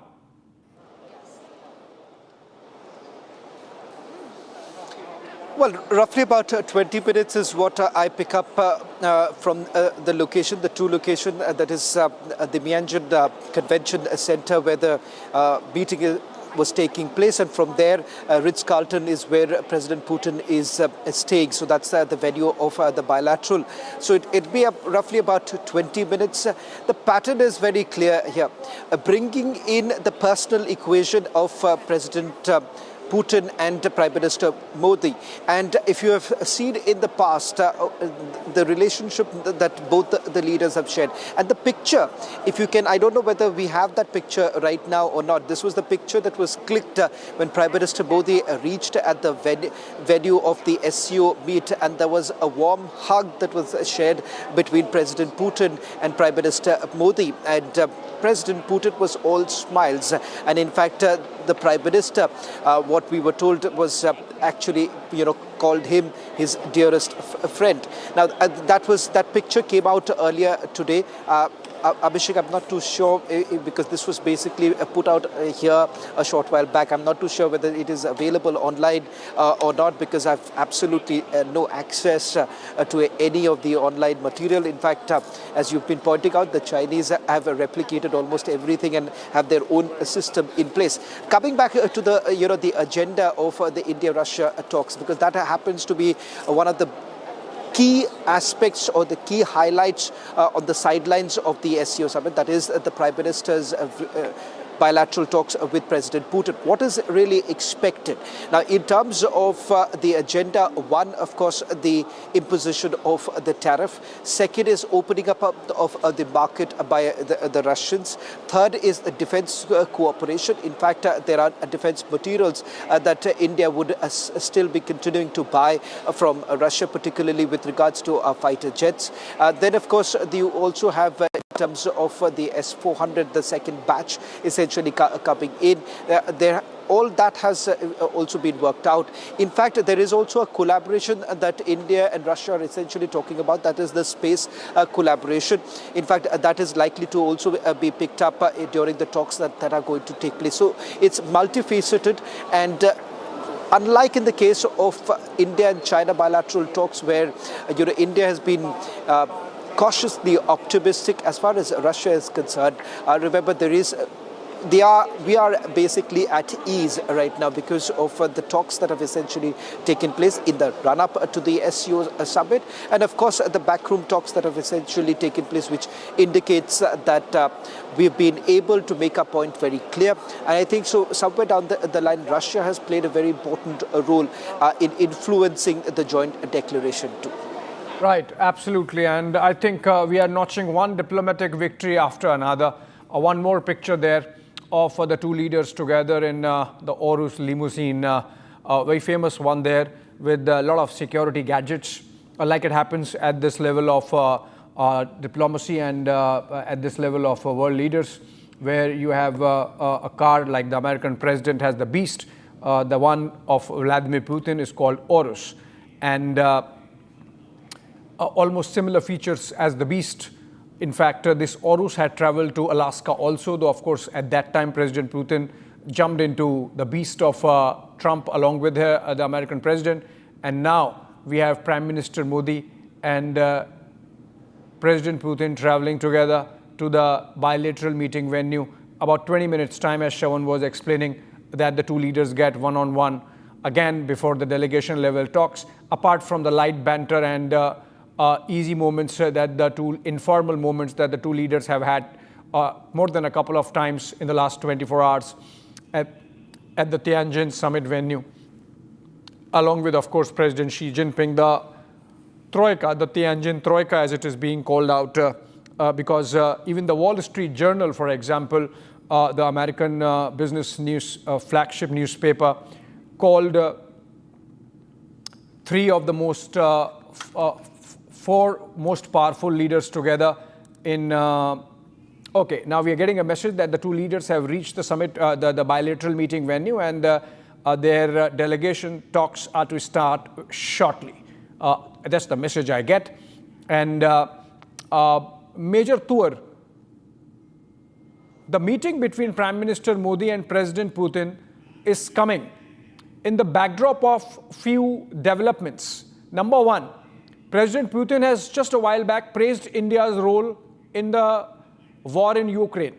Number two, Prime Minister Modi has had a phone call with Zelensky just yesterday, where Zelensky has asked for Prime Minister Modi's good offices for ceasefire, help from Prime Minister Modi for ceasefire, which means the Trump effort has effectively failed. Also comes in the backdrop of Peter Navarro comment that this is Modi's war. So if it is Modi's war, then let Modi handle, and Modi is handling it, talking to both the sides. You think that this meeting is going to bring out substantive results insofar as Ukraine war is also concerned? See, Abhishek, we should recall the Zelensky visit to USA, where he was actually humiliated by the American press. He was suppressed by J.D. Vance. He was humiliated by President Trump. And that is not how you treat a head of the state. And probably, I'm very sure that Zelensky has made his calculations. And you see, President Putin has questioned the power of Zelensky. Even if they sign a peace accord, they say that what power or position does Zelensky hold in his own parliament in Ukraine to sign the documents, and if the peace treaty is going to remain.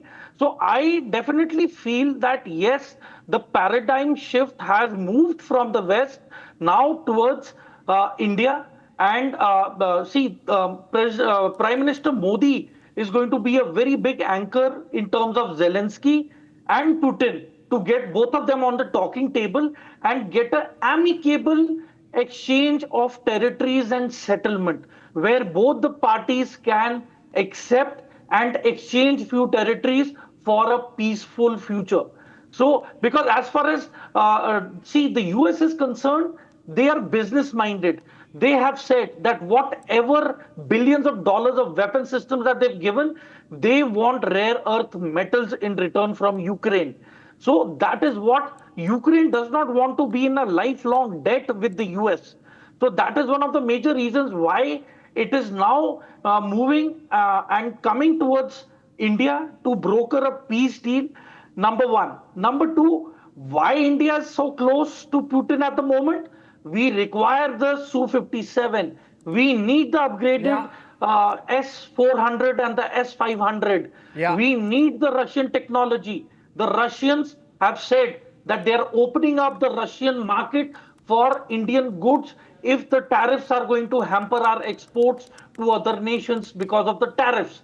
So definitely it is going to be all because of the tariff wars and for the internal and overall security of India that we need to weigh our odds and select the right side which is going to benefit India in a long run. Abhishek. Absolutely.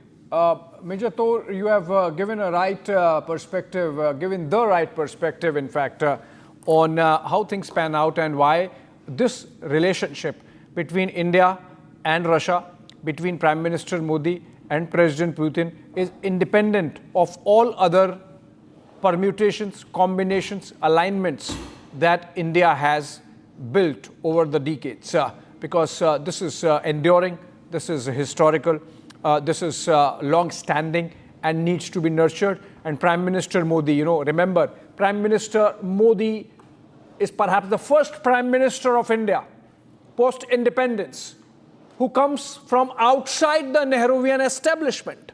And for him to continue the Russia relationship and to upgrade it in the manner that he has is a commentary on the astuteness that Narendra Modi brought to foreign policy, despite not having experience as he was charged with when he became Prime Minister in 2014. I think that's a very significant role Prime Minister Modi has, or contribution that Prime Minister Modi has made to India's foreign policy continuity in his engagement with President Putin and his engagement with Russia, to the extent of annoying the American establishment and to make Washington, D.C. squirm and in fact lose its mind the way it has under Trump, unfortunately.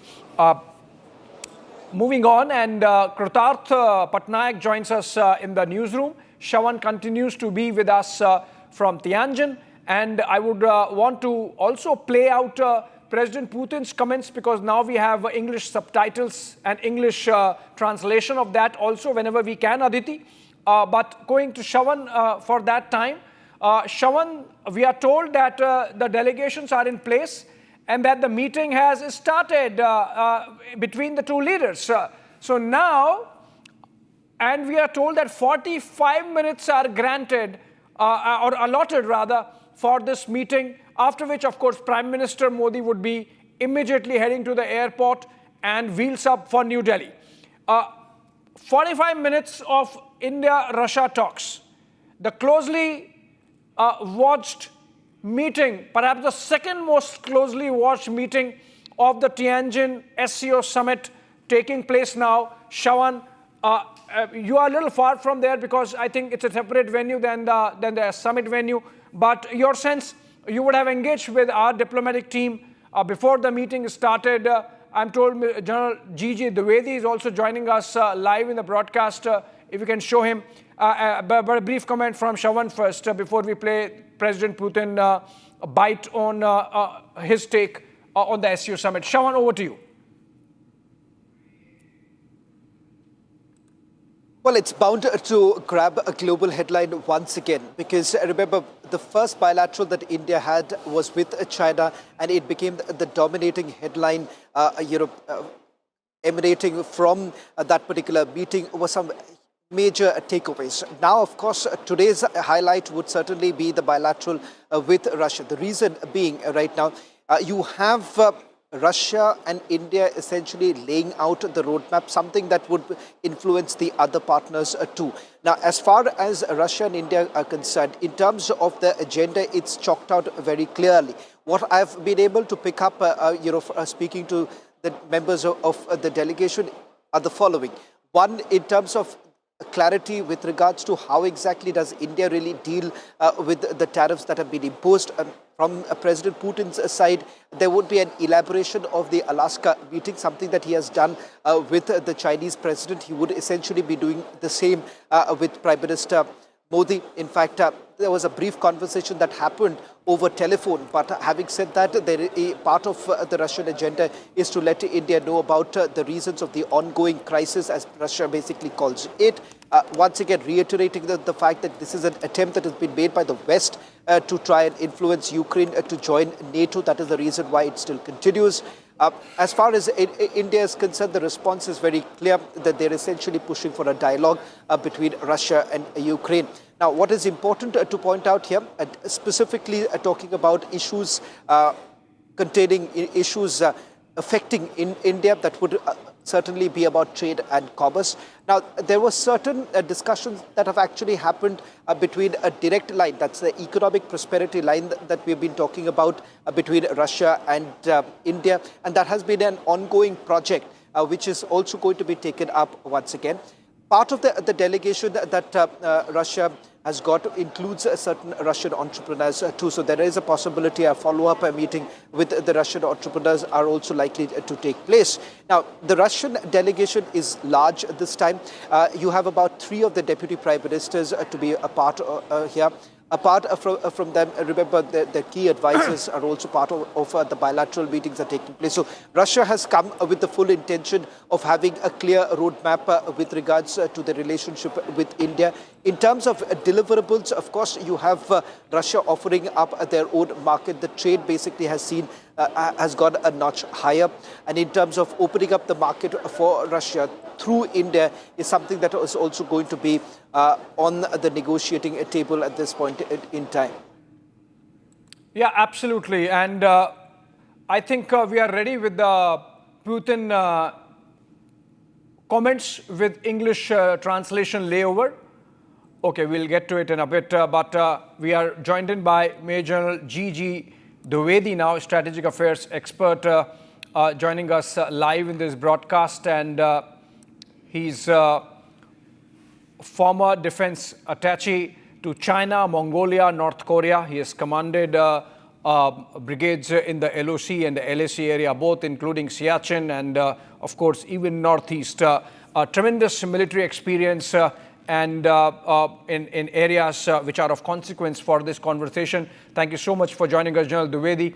And your opening comments on the developments of the day. Are we seeing a realignment with China? First up, do you agree that we should be okay with this realignment, or we are still cautious but then engaging because that's what diplomacy is about? Well, engagement is the hallmark of diplomacy, because without engagement, diplomacy dies. So therefore, dialogue and diplomacy are synonymous. So therefore, this is part of the process. Second point is whether we are realigning or we are reset or there's rapprochement. I think that the relations since 2020 had bottomed out because of the Chinese uncalled for, very provocative intrusion in Ladakh, where I happen to command. And that actually put the whole process into the reverse gear. And especially it so happened when there were 2 very important meetings between Prime Minister Modi and President Xi Jinping at Wuhan in 2018 and thereafter Mamallapuram in 2019. So now that relation actually has taken a serious hit, and now is the time to repair and try to get the relationship on track. But what I would say that the differences between India and China are very deep. They are not only related to the border, where China claims Arunachal Pradesh as their own territory, and how Chinese are actually pitching in South Asia, trying to build up new alliance between Bangladesh, Pakistan, Turkey and China at the helm, how they have fortified a complete Tibet. In fact, Xi Jinping was in Tibet 21st August last month. That is his second visit. So they're very sensitive to their borders. They're very, very sensitive to how the exact situation is panning out in South Asia, because they treat South Asia as part of their backyard. So I like to make 2-3 very subtle points. I don't think we are realigning. We are only readjusting and trying to get the relation at least in the working mode, because there was, as I said, serious breakdown. And the working mode is, while we are progressing on border, we are opening up the trade because we require the trade engagement. And also, you see, we have $100 billion trade deficit against China. We need to also tap their market so that we reduce this deficit or the imbalance of trade. And the second point is our concern about security, our concern about terrorism, and what role exactly China played during Operation Sindoor. China and Pakistan are very, very closely knit allies, so we are concerned about it. I think the whole effort is to get the relation into working mode, not really realigning, but more of rapprochement. It's not really reset because the differences are too far and wide, but manage the differences, manage the border, have some kind of, I would say, peace and tranquility on the border while we are in talks to resolve it. A resolution is not going to happen anytime soon. But the whole point is to get our relation more into working mode and reduce the tension on the borders. Over to you. Yeah, General Dwivedi, in fact, India's position was enunciated very well by Foreign Secretary Vikram Misri when he said that, and he was essentially quoting Prime Minister Modi from the delegation talks that took place between India and China, that peace and tranquility at the borders is the best insurance for the larger India-China ties. So while there is a military component on the ground along the line of actual control and in the northeast, the fact of the matter is that diplomacy only succeeds if China underscores its intent for peace by not creating Galwan, Doklam, Stumar, Depsang kind of episodes on the ground. Do you agree? Absolutely. Let me clarify, because I also have put on the diplomatic hat as a soldier. See, your position on the table or your position on the negotiation forum is as strong as your position on the ground. So until you have a very strong position on the ground, you don't have enough cards to get the negotiation going. So therefore, when we deal with China, we have to be, as defense is concerned, very strong. We have to have a very strong posture on the LAC so that the Chinese know that the kind of games they have played since 2012. Incidentally, India-China relations were fairly in the working mode.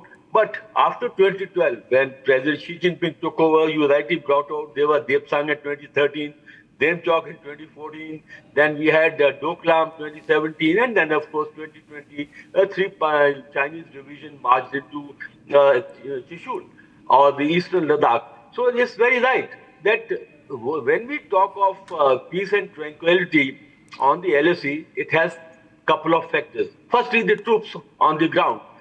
We have disengaged, but we are not de-escalated, because still about 50,000 to 60,000 troops are facing each other. The massive infrastructure buildup that is being undertaken by China means they have an aggressive design. And then the border management. Chinese have built up about 720 border villages, and these villages are like the frontline post. And having been on the LAC a long time, I can say that they are integrated into the Chinese defense. So while you are doing all that, and it's not stopping there. The amount of infrastructure they have built in Tibet, they are building new railway line from Kashgar to Lhasa. They are building a new railway line from Chengdu to Lhasa. They are building now the dam, Yarlung Sampo Dam, which is also like a water bomb. So all these have to be seen together, not the LAC per se, but what all is happening around the LAC, across the LAC, all these have to be affected. Right, General Dwivedi. In fact, please stay with us. We now have the comments of President Putin with an English translation layover for the benefit of viewers, so that there is exact clarity as to what he said and how he has set the geopolitical context of the moment. Let's listen to him. First of all, I would like to support the statements by my colleagues who have voiced their appreciation of the Chinese side's preparations and work as part of the SCO. This year is special for all of us. On May the 9th, In Moscow, there was a celebration of the anniversary of the victory in the Second World War and the defeat of Nazi Germany. And in Beijing, there will be a celebration of the victory over Japanese militarism.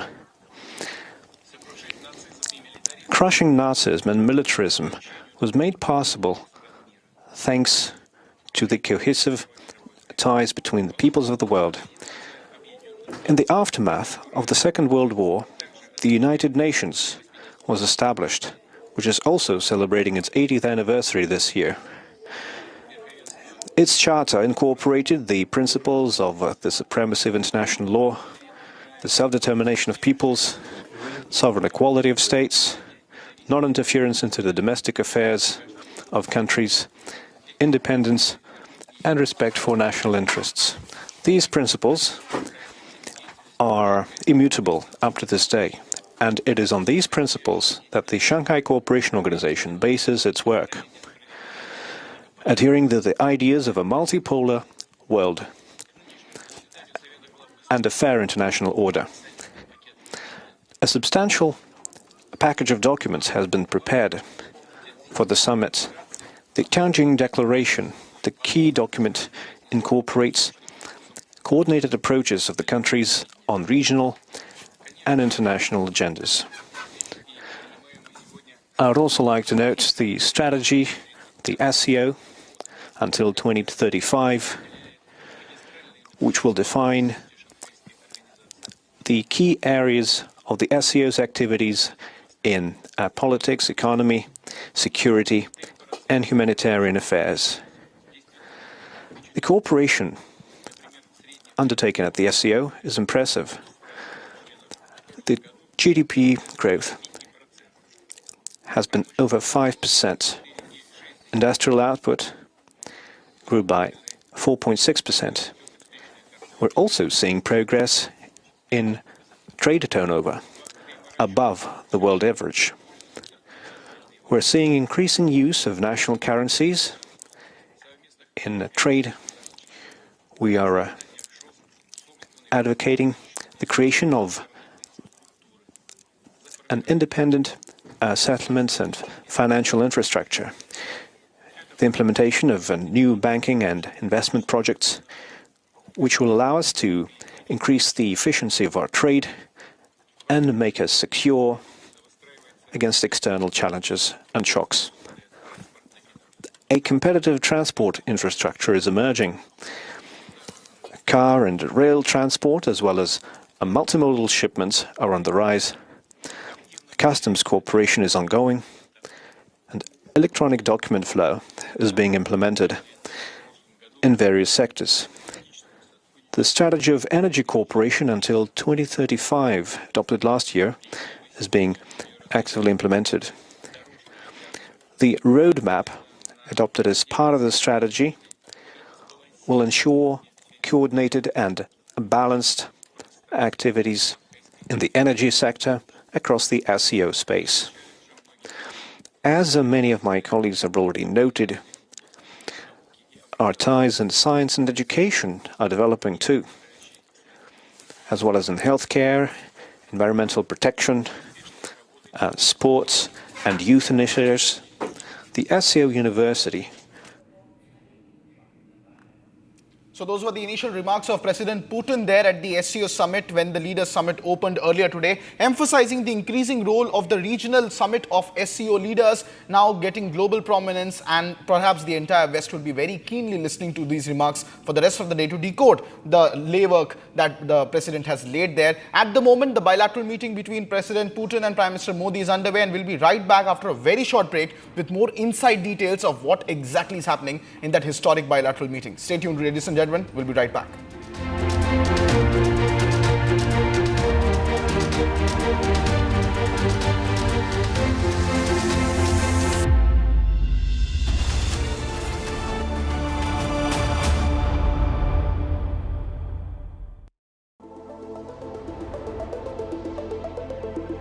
What makes you a legend?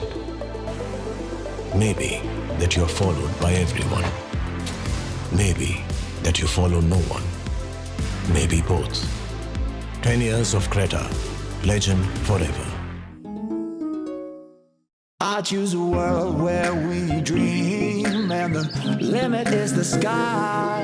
And this world is my home where I'm living my best. Mindfully crafted home decor fabrics. Sansar, a decor brand. Live consciously. Here we didn't want to bring out the big charts because it had no chance of standing. Fortunately, we came armed with a little smaller chart. So 67%, so we're going to be charging a discounted reciprocal tariff of 34%, I think.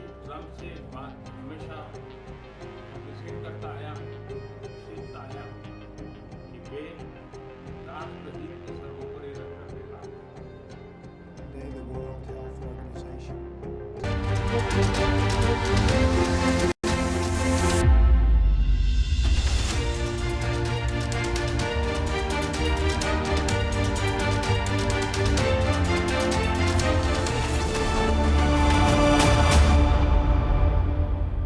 इसको घर पे लगाओगे तो शादी का तो पता नहीं, पर घर पक्का नहीं टूटेगा।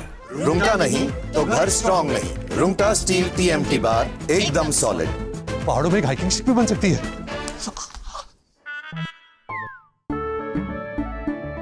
केसरिया से मन जोगी हुआ रे, दिल झूमे देखो मतवारा हुआ रे। केसरिया से मन जोगी हुआ। हर पल मनाओ केसरी त्योहार। विमल, बोलो जुबान Kesari. I'm headed to the northern port city of Tianjin in China to cover the largest ever SCO summit in history.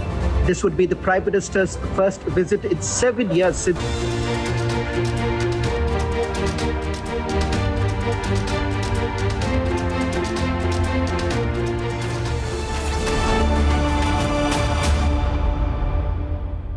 I choose a world where we dream, and the limit is the sky.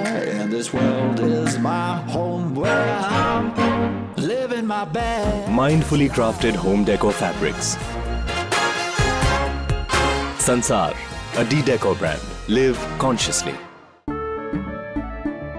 केसरिया से मन जोगी हुआ रे, दिल झूमे देखो मतवारा हुआ रे। केसरिया से मन जोगी हुआ। हर पल मनाओ केसरी त्योहार। विमल, बोलो जुबान केसरी।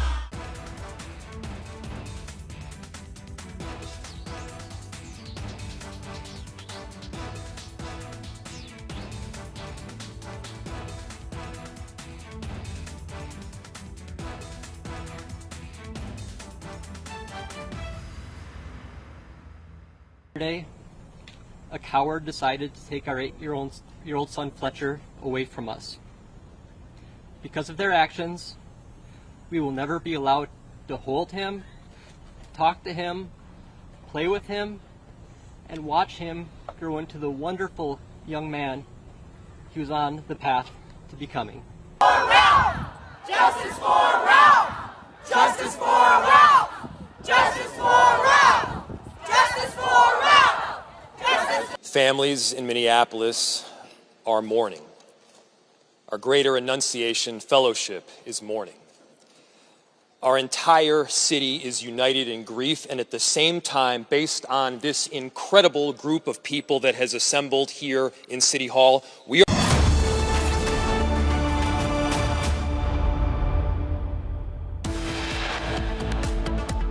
आतंकवाद से लड़ाई में भारत ने एकजुटता पर बल दिया। इसमें एससीओ रेट्स की बहुत महत्वपूर्ण भूमिका रही। इस वर्ष भारत ने टेरर फाइनेंसिंग के खिलाफ आवाज उठाई। With Pakistan PM Shehbaz Sharif in attendance, PM Modi slams terrorism at SCO, rakes up the Pahalgam attack. Excellency, हमें स्पष्ट रूप से और एक स्वर में कहना होगा कि आतंकवाद पर कोई भी डबल स्टैंडर्ड स्वीकार्य नहीं होंगे। Prime Minister Modi's big message at the SCO as he calls out the double standards, calls it unacceptable. Tianjin Declaration of SCO Council of Heads of States condemns terrorism has been signed and adopted. And that is the most defining moment of the year 2025. Tianjin Triad handshake. 3 super leaders of the world share their candid moments.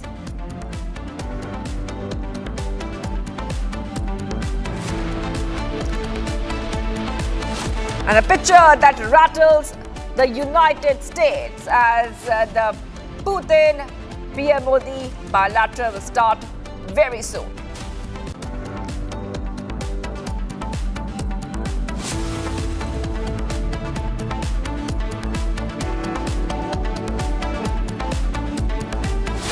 And Prime Minister Modi shares laughter with Putin in China while snubbing Shehbaz Sharif.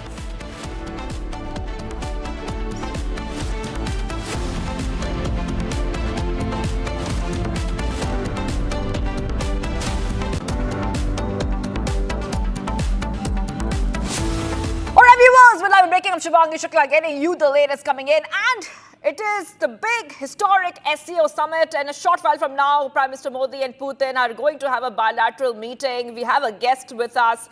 We have with us Major Tur, we have Major General Gigi Dwivedi, and we have Professor Brahma Chelani. All 3 of our guests joining us, and very soon I'll be joined by our Senior Executive Editor Abhishek Kapoor in a short while from now. I just want to go across to our first guest for today, Professor Brahma Chelani, who's joining us right now on Republic TV. And Professor, as we wait now, that the big focus is right now on the Putin and PM Modi bilateral, which will begin very, very soon. And we saw both of them taking the same vehicle as they head towards a bilateral. And this is coming as India is buying a record amount of discounted Russian oil, which New Delhi in India has made very clear that we will continue doing this despite US pressure, because we do not want the US to pressurize us, because our economy is our economy. Yes, Professor.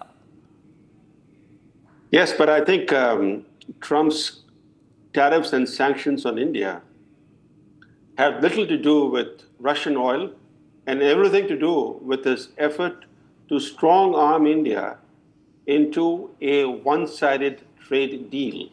He wants a trade deal on his terms, the way he imposed his will on the European Union, on Japan, and on South Korea.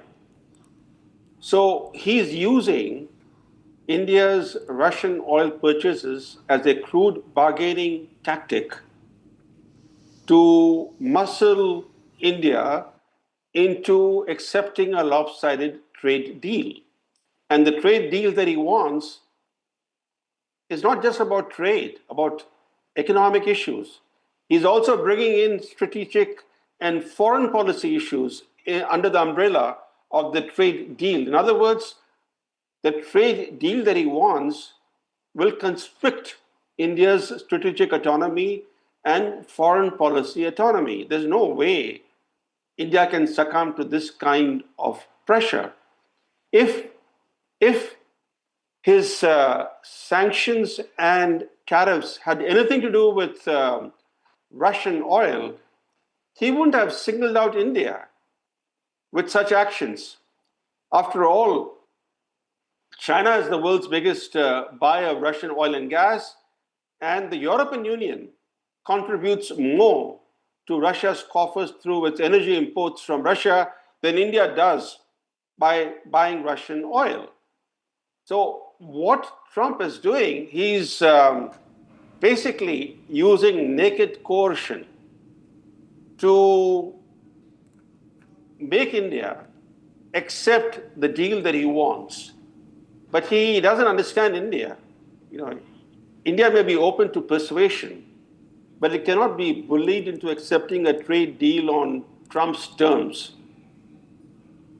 Those US presidents in the past who have tried to bully India, like Nixon did, or even more recently when Joe Biden tried to do that after the Russian invasion of Ukraine, The Biden administration tried to bully India by threatening India openly in public that if India does not take a side in the Ukraine war, if it stays neutral, the costs and consequences for India would be, quote unquote, strong and long term. Now, that kind of bullying attempt only reinforced India's determination to stay neutral in the Ukraine conflict. Trump is mistaken that he can bully India into submission. No, he has unleashed 3 attack dogs. One is Peter Navarro, his trade advisor. Another is the Treasury Secretary Scott Bessent. And the third guy is Trump's top economic advisor, Kevin Hassett. These 3 are taking turns to attack India almost daily, not realizing that what they're doing is only hardening India's resolve. Mr. Chellani, I just saw a post from US Embassy in India. This is about 6 minutes back. And it says the partnership between the United States and India continues to reach new heights, a defining relationship of the 21st century. This month, we are spotlighting the people, progress, and possibilities driving us forward. Now, this seems like templated, at the bureaucratic level, trying to continue with the set agendas. But is it really the defining relationship of 21st century at the moment? And is it really, trying to reach new heights or plumbing new depths? Well, the U.S. Embassy in New Delhi is putting up a brave face by using old language. But the U.S.-India relationship being a defining partnership of the 21st century is a phrase that 2 successive U.S. administrations have used to describe the special relationship with India. It was the Trump first term administration that used that phrase for the first time, and Joe Biden administration continued with that phraseology. In fact, Trump's first term was the best period in US-India relations. US-India ties flourished in Trump's first term in a way that they had not thrived under any previous US president. And the irony is that today, the same president who brought US-India relations to a new high is demolishing that relationship virtually, is unraveling that relationship with actions that are detrimental to America's own long-term interests. Yeah. But India is not the only target of Trump. He is also unraveling America's key relationships with close allies, European Union, with Japan, with South Korea, with Canada, which is also bearing the brunt of his disruptive policies, with Mexico, for example. So what Trump is doing is he has turned disruption into his governing creed. Mr. Chellani, in fact, there is a post coming in from Donald Trump where he seems to be wishing good night, which means he's effectively trying to project a picture, rather, that he's unaffected, that he's not watching these pictures coming out of Tianjin in China. I think even as the US Embassy in New Delhi giving an impression of FOMO, fear of missing out. That's why, so between FOMO and JOMO,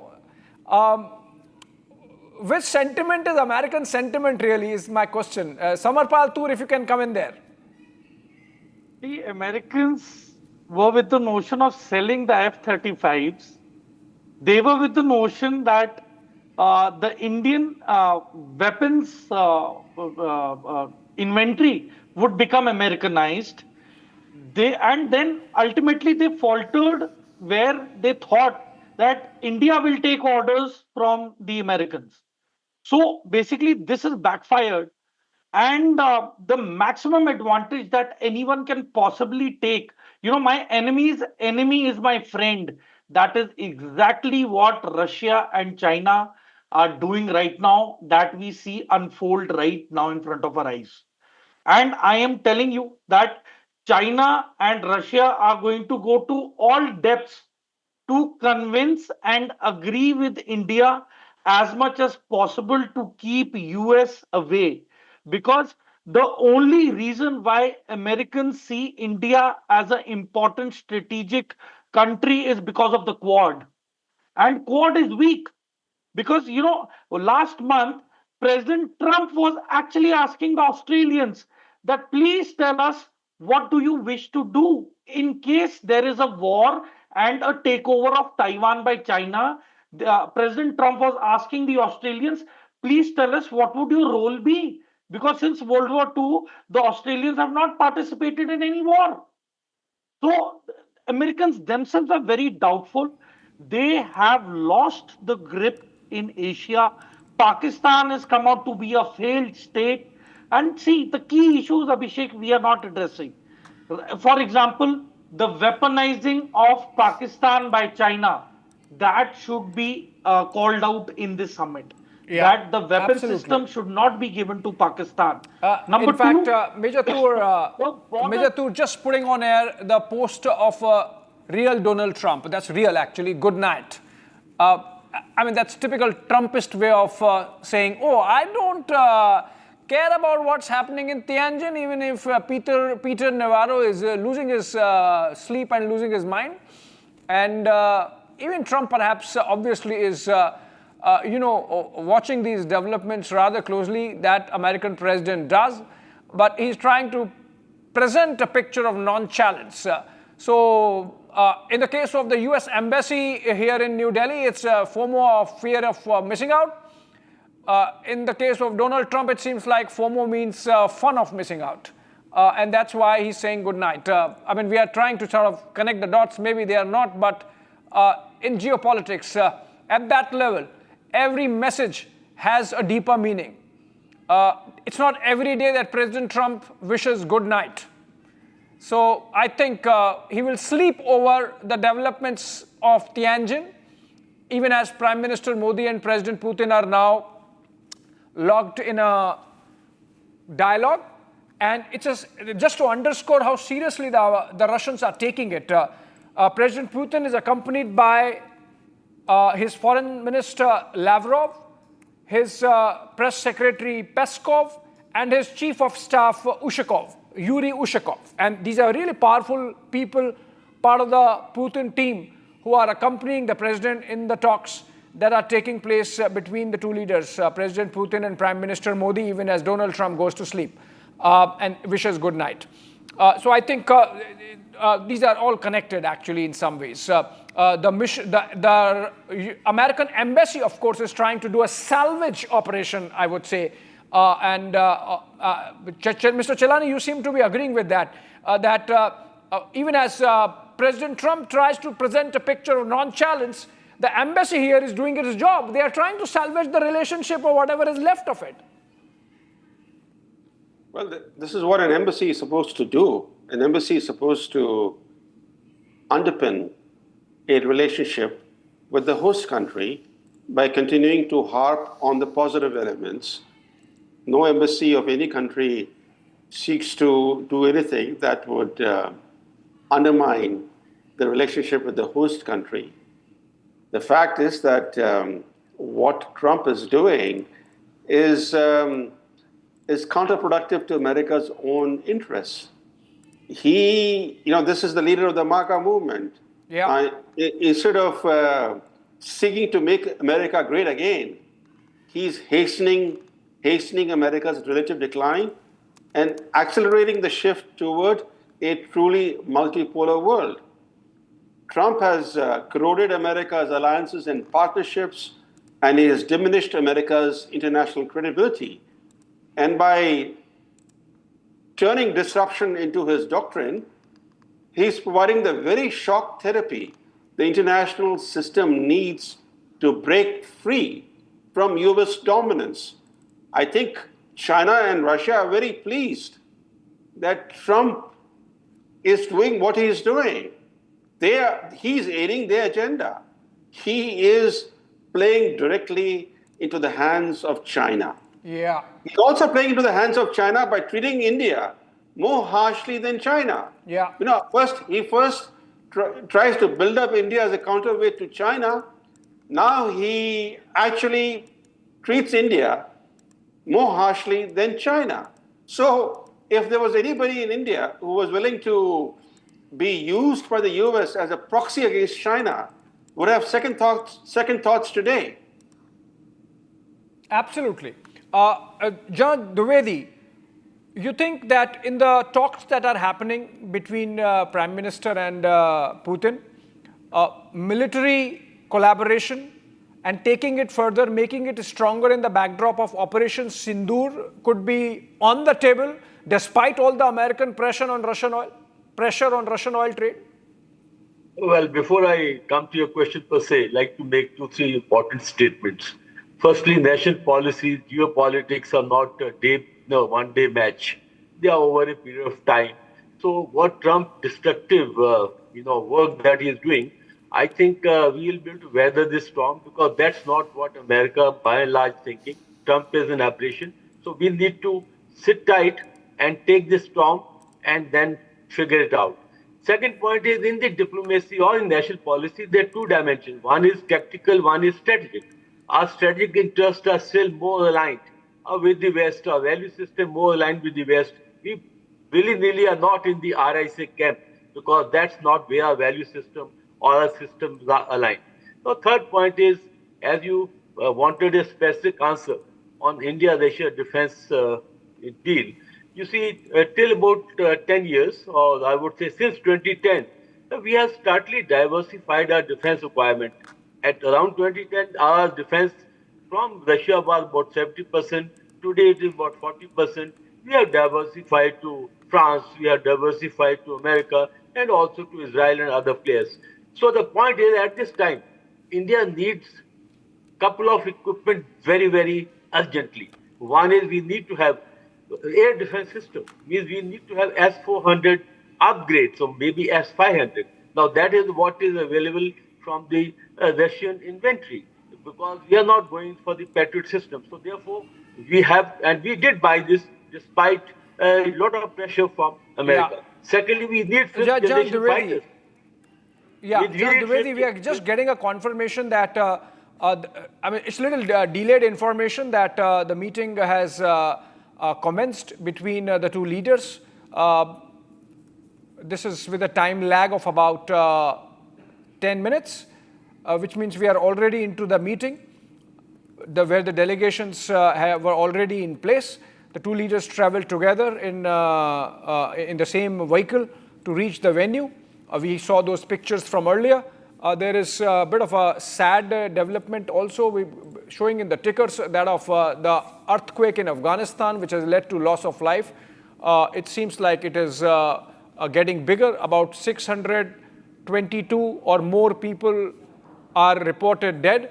It was an earthquake in the morning on the Richter scale of 6+, and that's a big earthquake in a mountainous region like Afghanistan and has consequences. So we will, once this summit meetings are over, we will focus our attention on that also. But coming back to the conversation we were having, General Dwivedi, this is the code graphics of Peter Navarro's comments on Prime Minister Modi and the whole thing about Brahmins.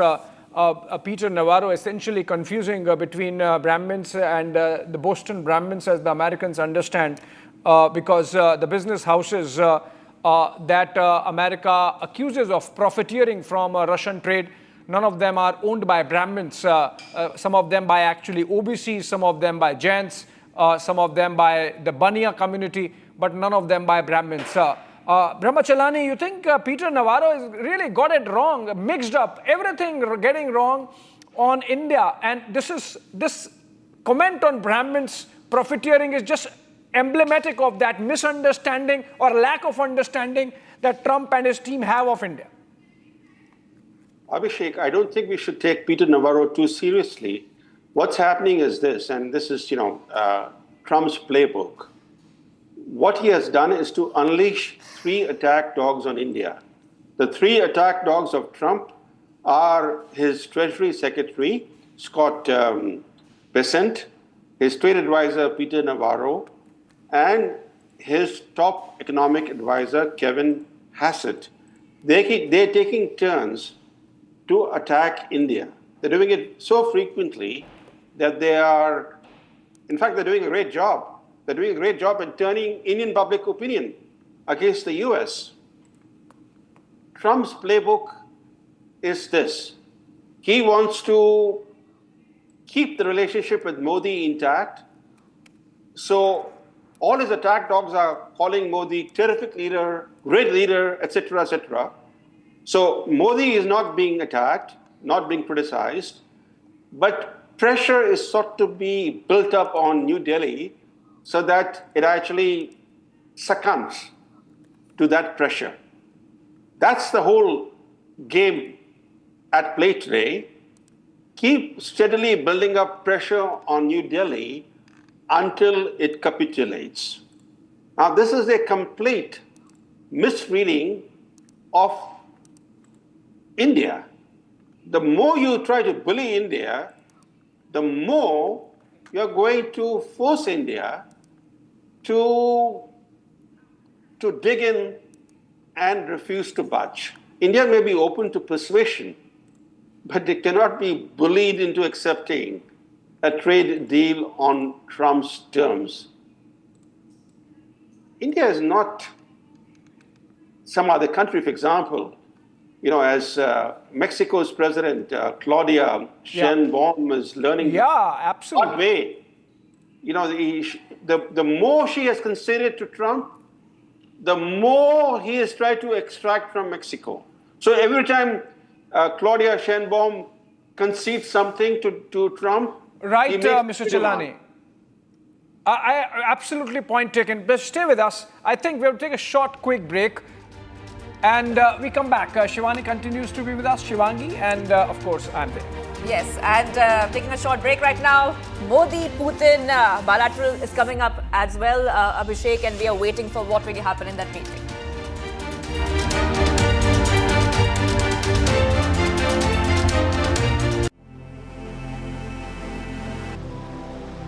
Being a legend means reaching a point where no one else has. To give others a dream worth chasing. 10 years of Creta, legend forever.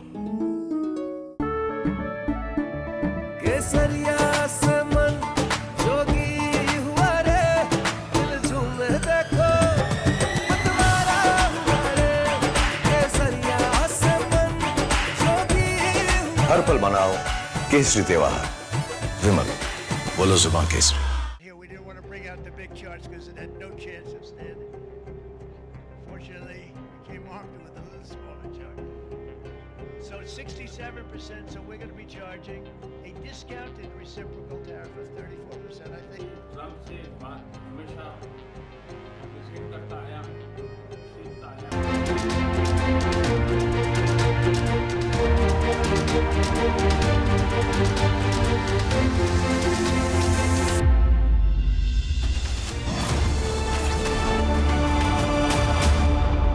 I choose a world where we dream, and the limit is the sky. And this world is my home where I'm living my best. Mindfully crafted home decor fabrics.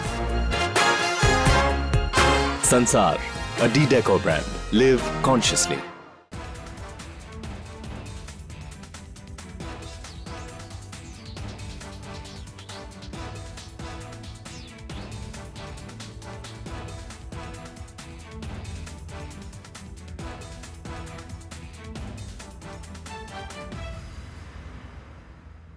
Here we didn't want to bring out the big charts because it had no chance of standing. Fortunately, we came armed with a little smaller chart. So it's 67%, so we're going to be charging a discounted reciprocal tariff of 34%, I think.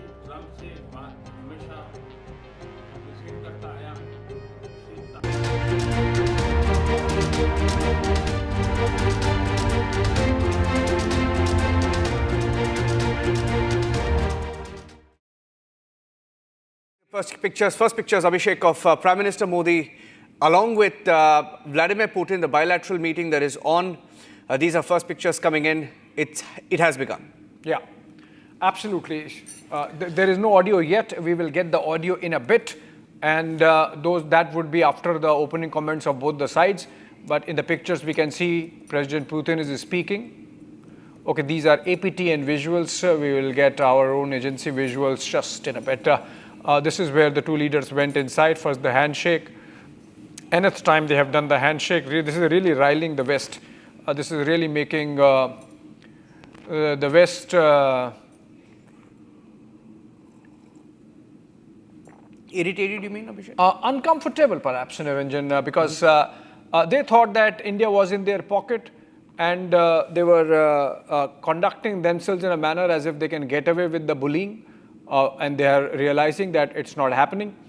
And then to top it, you have those pictures of banter, camaraderie between these leaders. The fact that Putin is accompanied with a very powerful delegation. You can see to his right, you have Sergei Lavrov, the foreign minister. To his left, I believe it's Ushakov, his I will have to wait for the camera to zoom out so I can confirm whether it is Yuri Ushakov, his chief of staff. Okay, the audio is there. Okay. Государств глобального юга и востока. ये एक संगठन है जो global south और east के देशों के नेताओं को प्रयास मिलाने को एक मंच प्रदान करता है. Усилия по созданию в Евразии архитектуры равной и неделимой безопасности. यूरेशिया में समान और अविभाज्य सिक्योरिटी ढांचे को बनाने के लिए प्रयासों के लिए एक मंच प्रदान करता है. Уважаемый господин премьер-министр, дорогой друг, 21 декабря исполняется 15 лет со дня принятия совместного заявления, в котором отмечен выход наших отношений на уровень особого привилегированного стратегического партнерства. महामहिम प्रधानमंत्री जी, प्रिय दोस्त, 21 दिसंबर को 15 साल पूरे हो जाएंगे जब से एक संयुक्त वक्तव्य पर हस्ताक्षर किए गए थे, जिसमें हमारे स्पेशल प्रिविलेज्ड पार्टनरशिप पर के स्तर हम पहुँचे. 15 साल हो गए. И можно уверенно констатировать, что многоплановые российско-индийские связи активно развиваются на этих принципах. और हम ये सच्चाई से बता सकते हैं कि हमारे रिश्ते इस सिद्धांतों पर बढ़ते हैं. Налажено многоуровневое взаимодействие. हमारे बीच बहुत बहुमुखी सहयोग चालू है. Торгово-экономическая кооперация в целом демонстрирует положительную динамику. व्यापार में सकारात्मक गतिशीलता देखने को मिलती है. Развивается туристический обмен. पर्यटकों का आदान-प्रदान विकसित हो रहा है. Мы тесно координируем наши усилия на международной арене. अंतर्राष्ट्रीय मंच पर हम हमारे प्रयासों को समन्वय से करते हैं. Это ООН, БРИКС, группа 20 и, разумеется, ШОС. UN, BRICS, SCO जरूर इन संगठनों में से शामिल हैं. И сегодня хорошая возможность обсудить основные задачи дальнейшего развития многопланового двустороннего сотрудничества в различных областях. और आज की मुलाकात से हमारे रिश्तों को आगे बढ़ाने पर रास्तों पर बातचीत करने का एक बहुत अच्छा मौका मिलता है. Уважаемый господин премьер-министр, дорогой друг, Россия и Индия поддерживают десятилетиями особые отношения, дружеские, доверительные. Это фундамент для развития наших отношений в будущем. आदरणीय प्रधानमंत्री जी, प्रिय दोस्त, रूस और भारत के बीच बहुत विश्वसनीय रिश्ते बने हुए हैं. इस सिद्धांतों पर वे विकसित हो रहे हैं. И эти отношения носят абсолютно внепартийный характер, поддерживаются подавляющим большинством народов наших стран. और ये किसी से पार्टी या राजनीति पर आधारित नहीं है. लोग, हमारे दो देशों के लोग इस रिश्तों का समर्थन करते हैं. Спасибо. धन्यवाद.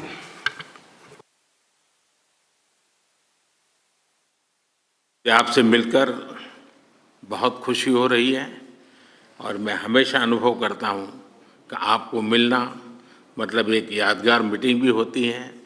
बहुत सी चीज़ों की जानकारियों का आदान प्रदान करने का अवसर मिलता है. Ваше превосходительство, дорогой друг, очень рад вас видеть. И каждый раз, когда я с вами встречаюсь, у меня бывают особые чувства и ощущения, и это дает нам возможность регулярно обмениваться мнениями по разным вопросам. हम लगातार संपर्क में रहे हैं, दोनों पक्षों के बीच नियमित रूप से कई उच्च स्तरीय बैठकें भी हुई है।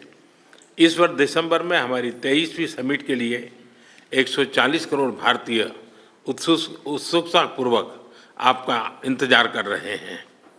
Мы постоянно находимся в контакте, проводятся регулярные встречи на высоком уровне между двумя сторонами. В декабре текущего года 1,4 миллиарда индийцев с нетерпением вас ждут в Индии для нашего 23-го по счету ежегодного саммита между нашими странами. एक्सेलेंसी, ये हमारे special and privilege strategic partnership की गहराई और व्यापकता का परिचायक है। कठिन से कठिन परिस्थितियों में भी भारत और रूस हमेशा कंधे से कंधा मिलाकर चले हैं। हमारा करीबी सहयोग न केवल दोनों देशों के लोगों के लिए बल्कि वैश्विक शांति, स्थिरता और समृद्धि के लिए महत्वपूर्ण है। Уважаемый господин президент, это свидетельствует о том, насколько глубоким и всеобъемлющим является наше особо привилегированное и стратегическое партнерство. Даже при самых тяжелых обстоятельствах Индия и Россия всегда шли вперед, плечом к плечу. Наше тесное сотрудничество имеет значение не только для народов наших двух стран, но и для обеспечения глобального мира, стабильности и процветания. एक्सेलेंसी, यूक्रेन में चल रहे संघर्ष के विषय में हम लगातार चर्चा करते रहे हैं। हाल में किए गए शांति के सभी प्रयासों का हम स्वागत करते हैं। हम आशा करते हैं कि सभी पक्ष कंस्ट्रक्टिवली आगे बढ़ेंगे। संघर्ष को जल्द से जल्द खत्म करने और स्थायी शांति स्थापित करने का रास्ता खोजना होगा। ये पूरी मानवता की पुकार है। एक्सेलेंसी, एक बार फिर आपका मैं हृदय से बहुत बहुत धन्यवाद करता हूँ। Уважаемый господин президент, по теме продолжающегося конфликта на Украине мы регулярно обмениваемся мнениями. Мы приветствуем все недавно предложенные усилия для установления мира и надеемся, что все стороны будут подходить к этому вопросу конструктивно. Необходимо искать пути для скорейшего завершения конфликта и установления мира. Это и есть призыв всего человечества. Ваше превосходительство, дорогой друг, еще раз большое спасибо. Очень рад вас видеть. Спасибо. Dhanyavad.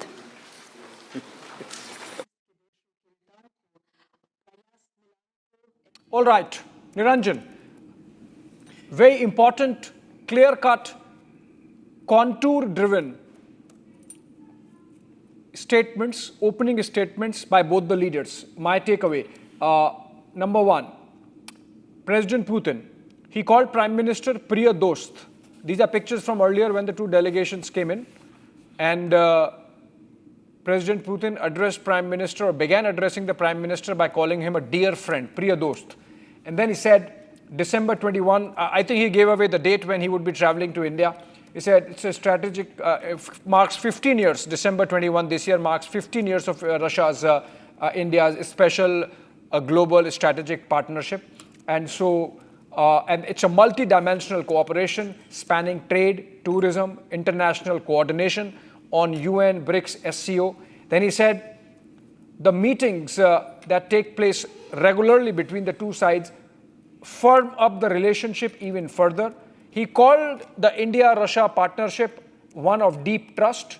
Then he said that it is bipartisan and it goes beyond the domestic politics. Those were the opening comments of President Putin. My most important takeaway is that he said that it's a long-standing relationship. The same thread got reflected when Prime Minister Modi started speaking. He said that every meeting with President Putin is memorable and insightful. And he emphasized that we are in regular touch. Now, that's a significant takeaway because given the headwinds that we have been facing on our trade with Russia on oil from the Americans, for Prime Minister Modi to underscore that we are in regular touch. And then he, of course, said that we wait to welcome you in December. Then he said that despite all the difficulties, so double underscoring there by Prime Minister Modi of the strength of the relationship with Russia, that despite the difficulties we have faced, we have remained steadfast in this relationship.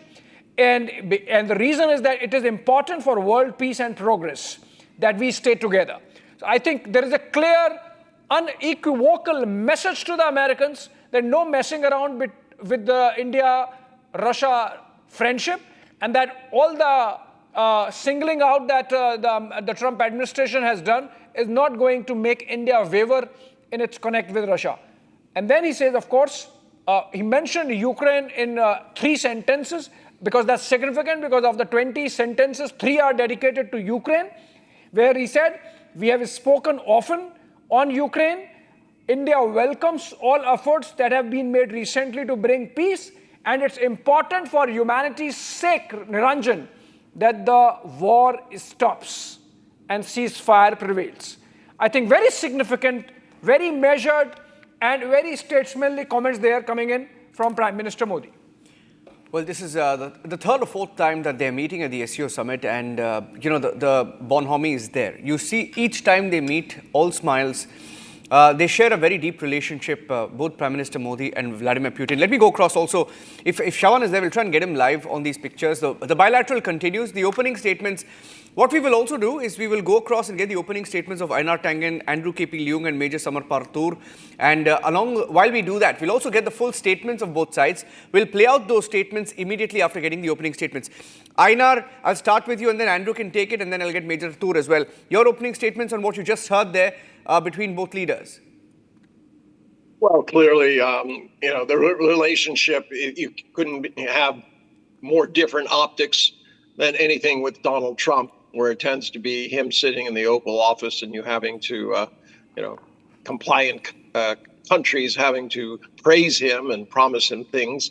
This is extremely natural. You can look at their body language and you can clearly see not only the optics, but also the substance of what they're talking about. This is not new. This is a continuation. This is going to give Washington nightmares. Yeah. Andrew and then Major Partoor, quick comments. I think that as far as the relationship with Russia is concerned, India is walking a very tight rope over Ukraine because the Trump administration has just imposed extraordinarily high secondary tariffs on India for buying Russian oil, even though that does not apply to China. Now, the difference, of course, is India started to buy Russian oil only after, to a vast amount of Russian oil, only after the Ukraine war. Whereas in the case of China, China and Russia have been joined at the hip economically, and then the two sides are trading with one another. Russia is the world's biggest export of energy and as agricultural products, and China is the biggest customer. So this economic relationship dates back well before the Ukraine war. Here lies the difference. But however, the second the challenge for India in this relationship with Russia is, of course, that he makes reference to the United Nations. And also, this is also a tightrope for China as well, because even though India is a very close partnership with Russia, buying Russian arms, for example, and also increasing trade, and China particularly, of course, is a all-weather partnership. But then the Russian military operation in Ukraine, of course, tramples upon Ukraine's sovereignty. Ukraine, after all, is a country recognized by the United Nations. So I think that's why Modi makes a very careful reference, even if brief, to the United Nations Charter. But on the other hand, there is no doubt that Modi is pivoting towards Russia as an answer to Americans' hegemonic coercion and bullying. And then this bullying is not only against its perceived existential threat, which is Russia and China, but also against its long-term allies like India, and of course the transatlantic relationship, including European Union countries. And hence, the whole world order has been totally upended. The world order, which was founded and led by the United States since the Second World War, based on a rule-based, commonly accepted rules, has now been discarded in favor of American unilateralism, coercion, and bullying. As I said, not only against perceived rivals, but also against allies, and also countries in the Global South, and which are poor, mostly developing countries wanting to protect their development interests. And hence this rallying behind the under the umbrella of the Shanghai Cooperation Organization. Yep. Of course, the SCO is very different now in the couple of years in the past compared with what it was, say, even a couple of years ago, because it's now expanded from just Russia, China, and the landlocked countries in Central Asia to embrace countries in the middle corridor, for example, Azerbaijan and Armenia, but also Turkey and Egypt, and also Middle East, very rich countries like Saudi Arabia, Qatar, the UAE, Kuwait, but also countries like Turkey and Egypt, as well as additional countries in Asia. So all the key players in the Global South are in the SCO. And of course, India is trying to recalibrate its relationship with the United States, but also recalibrating its relationship with China. And of course, there's forming a closer relationship with Russia as an answer to President Trump's bullying. Okay, so should we play out the full statements again? Okay, we have the statements of both Prime Minister Modi and Vladimir Putin. We'll just play that out and then go across to Major Tour. All right. Meanwhile, as we play that, quickly also there is a full handout that's now coming in from the government, from the PIB of the Prime Minister's statements at the 25th SCO Summit in Tianjin. We'll get you that as well at the bottom of the screen. Here's what the Prime Minister said, opening statement with Putin, Vladimir Putin and the Prime Minister during the bilateral in Tianjin. Уважаемый господин премьер-министр, дорогие друзья, очень рады нашей встрече. आदरणीय प्रधानमंत्री जी, साथियों, आपसे मिलकर हमें बड़ी खुशी हो रही है। Символично, что она проходит на полях саммита ШОС. ये बहुत प्रतिमात्मक है कि वो SCO शिखर सम्मेलन से इतर हो रही है। Организация, которая позволяет объединять усилия глав государств глобального Юга и Востока. ये एक संगठन है जो ग्लोबल साउथ और ईस्ट के देशों के नेताओं को प्रयास मिलाने को एक मंच प्रदान करता है। Усилия по созданию в Евразии архитектуры равной и неделимой безопасности. यूरेशिया में समान और अविभाज्य सिक्योरिटी ढांचे को बनाने के लिए प्रयासों के लिए एक मंच प्रदान करता है। Уважаемый господин премьер-министр, дорогой друг, 21 декабря исполняется 15 лет со дня принятия совместного заявления, в котором отмечен выход наших отношений на уровень особого привилегированного стратегического партнерства. महामहिम प्रधानमंत्री जी, प्रिय दोस्त, 21 दिसंबर को 15 साल पूरे हो जाएंगे जब से एक संयुक्त वक्तव्य पर हस्ताक्षर किए गए थे, जिसमें हमारे स्पेशल प्रिविलेज्ड पार्टनरशिप पर किस तरह हम पहुंचे। 15 साल हो गए। И можно уверенно констатировать, что многоплановые российско-индийские связи активно развиваются на этих принципах.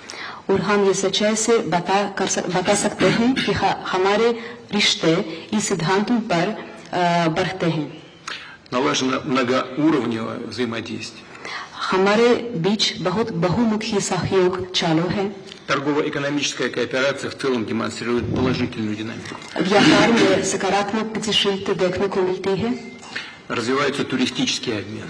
पर्यटकों का आदान-प्रदान विकसित हो रहा है। Мы тесно координируем наши усилия на международной арене. अंतर्राष्ट्रीय मंच पर हम हमारे प्रयासों को समन्वय से करते हैं। ООН, БРИКС, группа 20 и, разумеется, ШОС.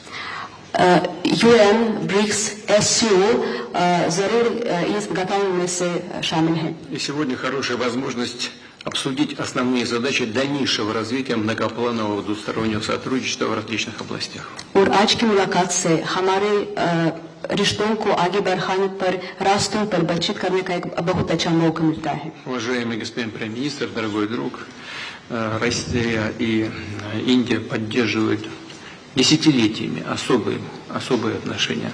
Дружеские, доверительные. Это фундамент для развития наших отношений в будущем.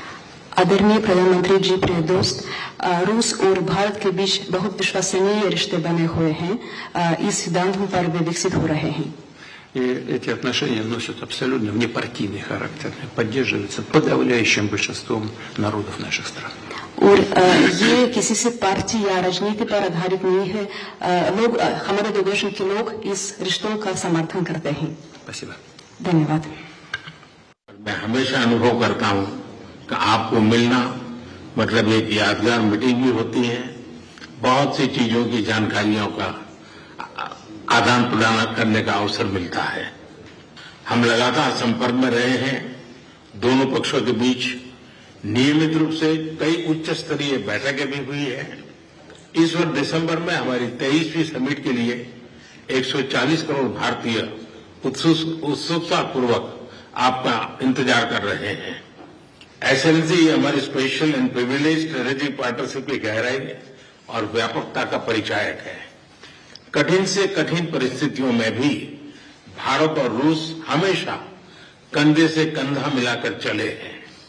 हमारा करीबी सहयोग न केवल दोनों देशों के लोगों के लिए बल्कि वैश्विक शांति, स्थिरता और समृद्धि के लिए महत्वपूर्ण है. एक्सेलेंसी, यूक्रेन में चल रहे संघर्ष के विषय में हम लगातार चर्चा करते रहे हैं. हाल में किए गए शांति के सभी प्रयासों का हम स्वागत करते हैं.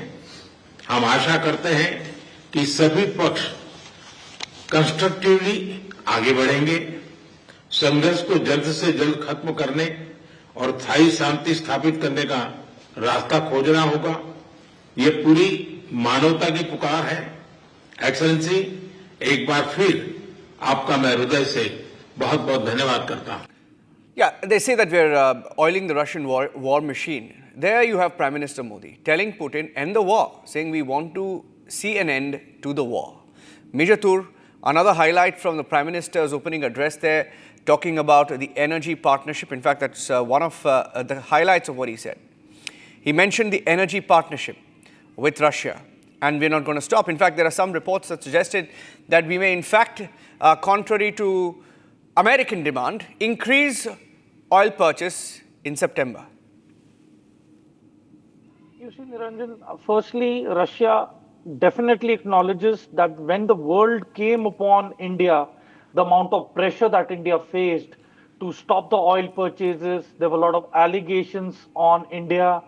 But you see, the reason why Russia's unconditional support to India is now showing is because India has kept an independent stand and did not succumb to the orders or the wishes of any other third country or be dictated terms as to how to do trade. Yeah. Reason being why I emphasize on this point over and over again is that the dollar has not been re-evaluated despite other economies progressing and doing well. The dollar remains to be very dominant. It is becoming difficult for the developing nations who are almost developed to have any equation of trade with the West. So the West must realize that it has to create a balance. It has to grant a credit to the developing nations that they have progressed, which they are not doing. And by not doing or acknowledging, they are suppressing the economies and trade, and they are bending the rules. They are putting in tariffs and the pressures, which are definitely going to make the relations sour. Now, why India is become a criticality in Eurasia is because India strategically and geopolitically has an important relevance in terms of any trade which enters Asia, number one. Number two, the reason why India is being acknowledged as a responsible country is because we did not let our land be given as a military base to any of the foreign militaries, which would have definitely made relations in Asia very complex. South Korea has already done it. There are a lot of issues which are already going on in the Korean Peninsula. Japan is already having issues with China. Philippines is facing a lot of issues. Australia's stance is not clear in the Quad. So, see, in terms of the West, the streamlining of strategic alliances is in a tizzy. They are not really able to get in alliances. And see, as we speak, Taiwan is being militarized by America every day. It is a fact. But one more thing is that Americans will definitely not want to take on China. They are already on the verge of taking on Venezuela. And there have been so much of political interference by the Americans in South American nations and the governments.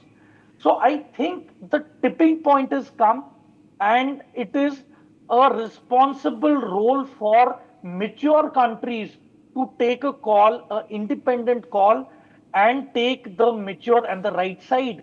And Prime Minister Modi has been harping upon peace between Ukraine and Russia.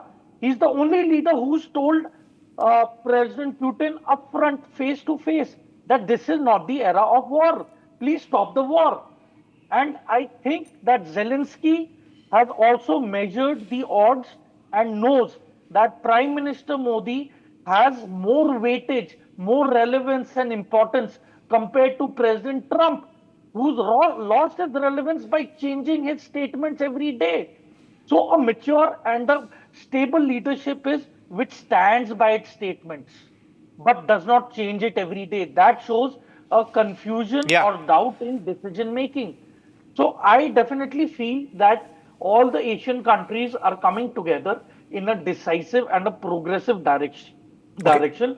And as far as issues between China and India are concerned, I definitely feel that if India brokers a mature role in brokering peace between Russia and Ukraine, I am very confident that President Putin will definitely broker a once and for all settlement between China and India in terms of its border issues, which is the key issue. And after that, I'm sure things are going to be streamlined, and we will respect each other's political and diplomatic stances in the times to come. Okay, I'm going across to Shravan now. Shravan, you've heard the opening statements. I think they've laid out the agenda very clearly on expected lines. Of course, energy made a mention of the kind of relations that India and Russia share. Most importantly, I think following that phone call with Zelensky on Saturday, there is a clear intent from India to end the war. In as many words, saying we want to see an end to the war at the earliest. Shravan?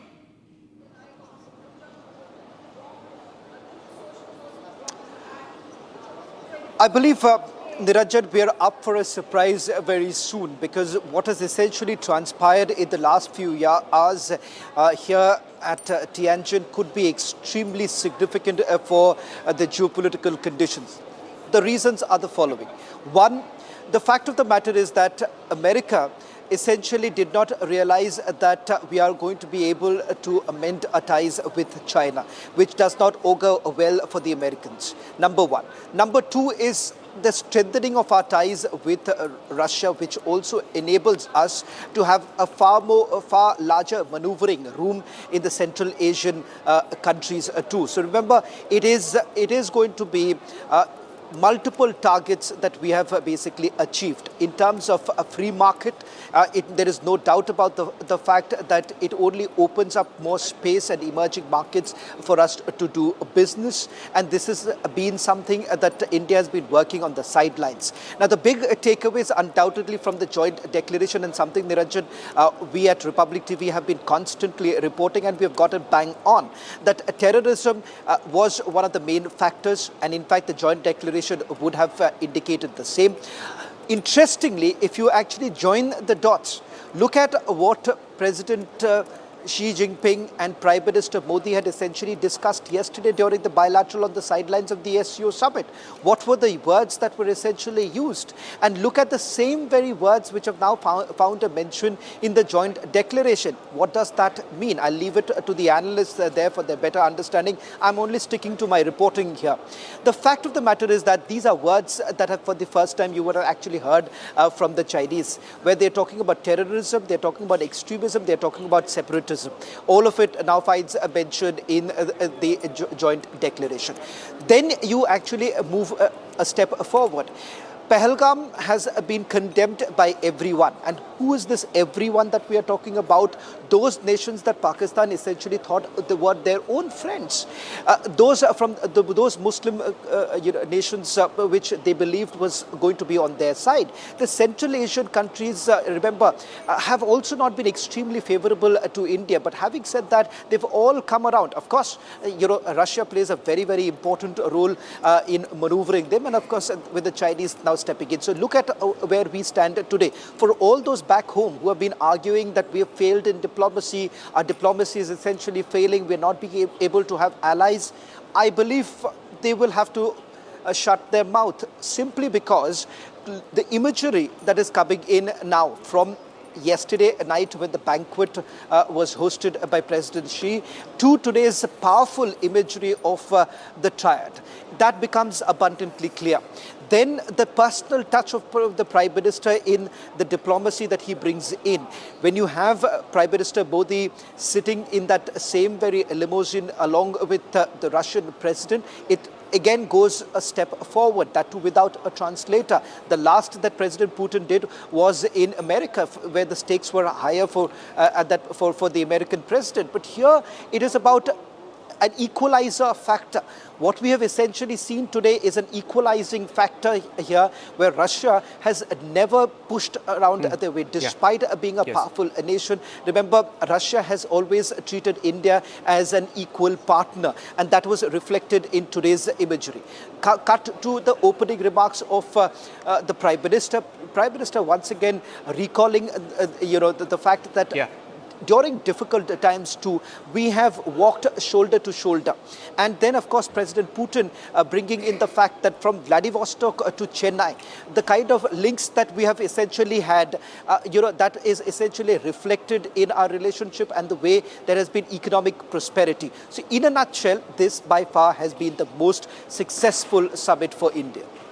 Shravan, we have Einar and Andrew KP Leung, Einar Tang and Andrew KP Leung and Major Toor. You can take some questions with them as well, because they've been waiting as well. You can go to maybe Einar and then to Andrew on what you're saying. You can take it with them. Over to you, Shravan. Sorry, is the question Einar, to me? It's been a surprise for many. Yeah, Einar, I'm taking the question with you. Yeah. I want you to perhaps help us understand, what's the long-term goal for the Chinese? Because let's be clear something. Forget about the sugarcoating that has actually happened. Let's now get to brass tacks of it. India certainly wants a clear resolution when it comes to our border. Second, we are adamant on the fact that we need to go back to the 2020 situation. Do you think the Chinese are ready for it? No, but I hate to disagree with you, but if you start looking at the statements of both Xi and Putin, they're not talking about what's in India's interest. They're acknowledging a friendship. They're acknowledging that they have trust, but they're talking about the greater world. I mean, India is not the only one who is suffering here. So I think this idea of making this parochial, what's good for India, who's going to back us, that might play well in the domestic quarters. But the fact is, this is much larger than that. And as I have said before to you, this is an opportunity for India and Modi to step forward and talk about how the world needs to change. I mean, obviously, you cannot go up to the United States and change it as long as it feels it's in control. The only way you can change the United States is be the bigger bully. Come with other nations, not just China and Russia. Don't forget South Africa. Don't forget Brazil. They have the same 50% tariffs. Don't forget the other 5 nations, and don't forget the global South. India has a proud heritage of creating the non-aligned movement. This is the culmination, the moment when India can step forward and say, look, we tried to balance, East and West. We tried to make sure that, things didn't get out of control, but they have. And now we have to step forward and say enough. And I think that's the message here. I don't think getting into these nitty-gritty things of what's good for India is necessarily what China and Russia have been talking about. Talk about shared future, a changing world system, predictability, safety, security, development. So I think we should concentrate on those issues. I beg.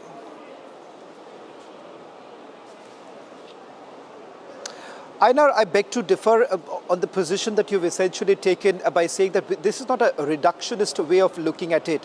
We're talking about the bilateral. Of course, it's for the larger good of the SCO partners. But having said that, Andrew, I want to bring you in and perhaps draw it further, because we ought to look into the minutiae here.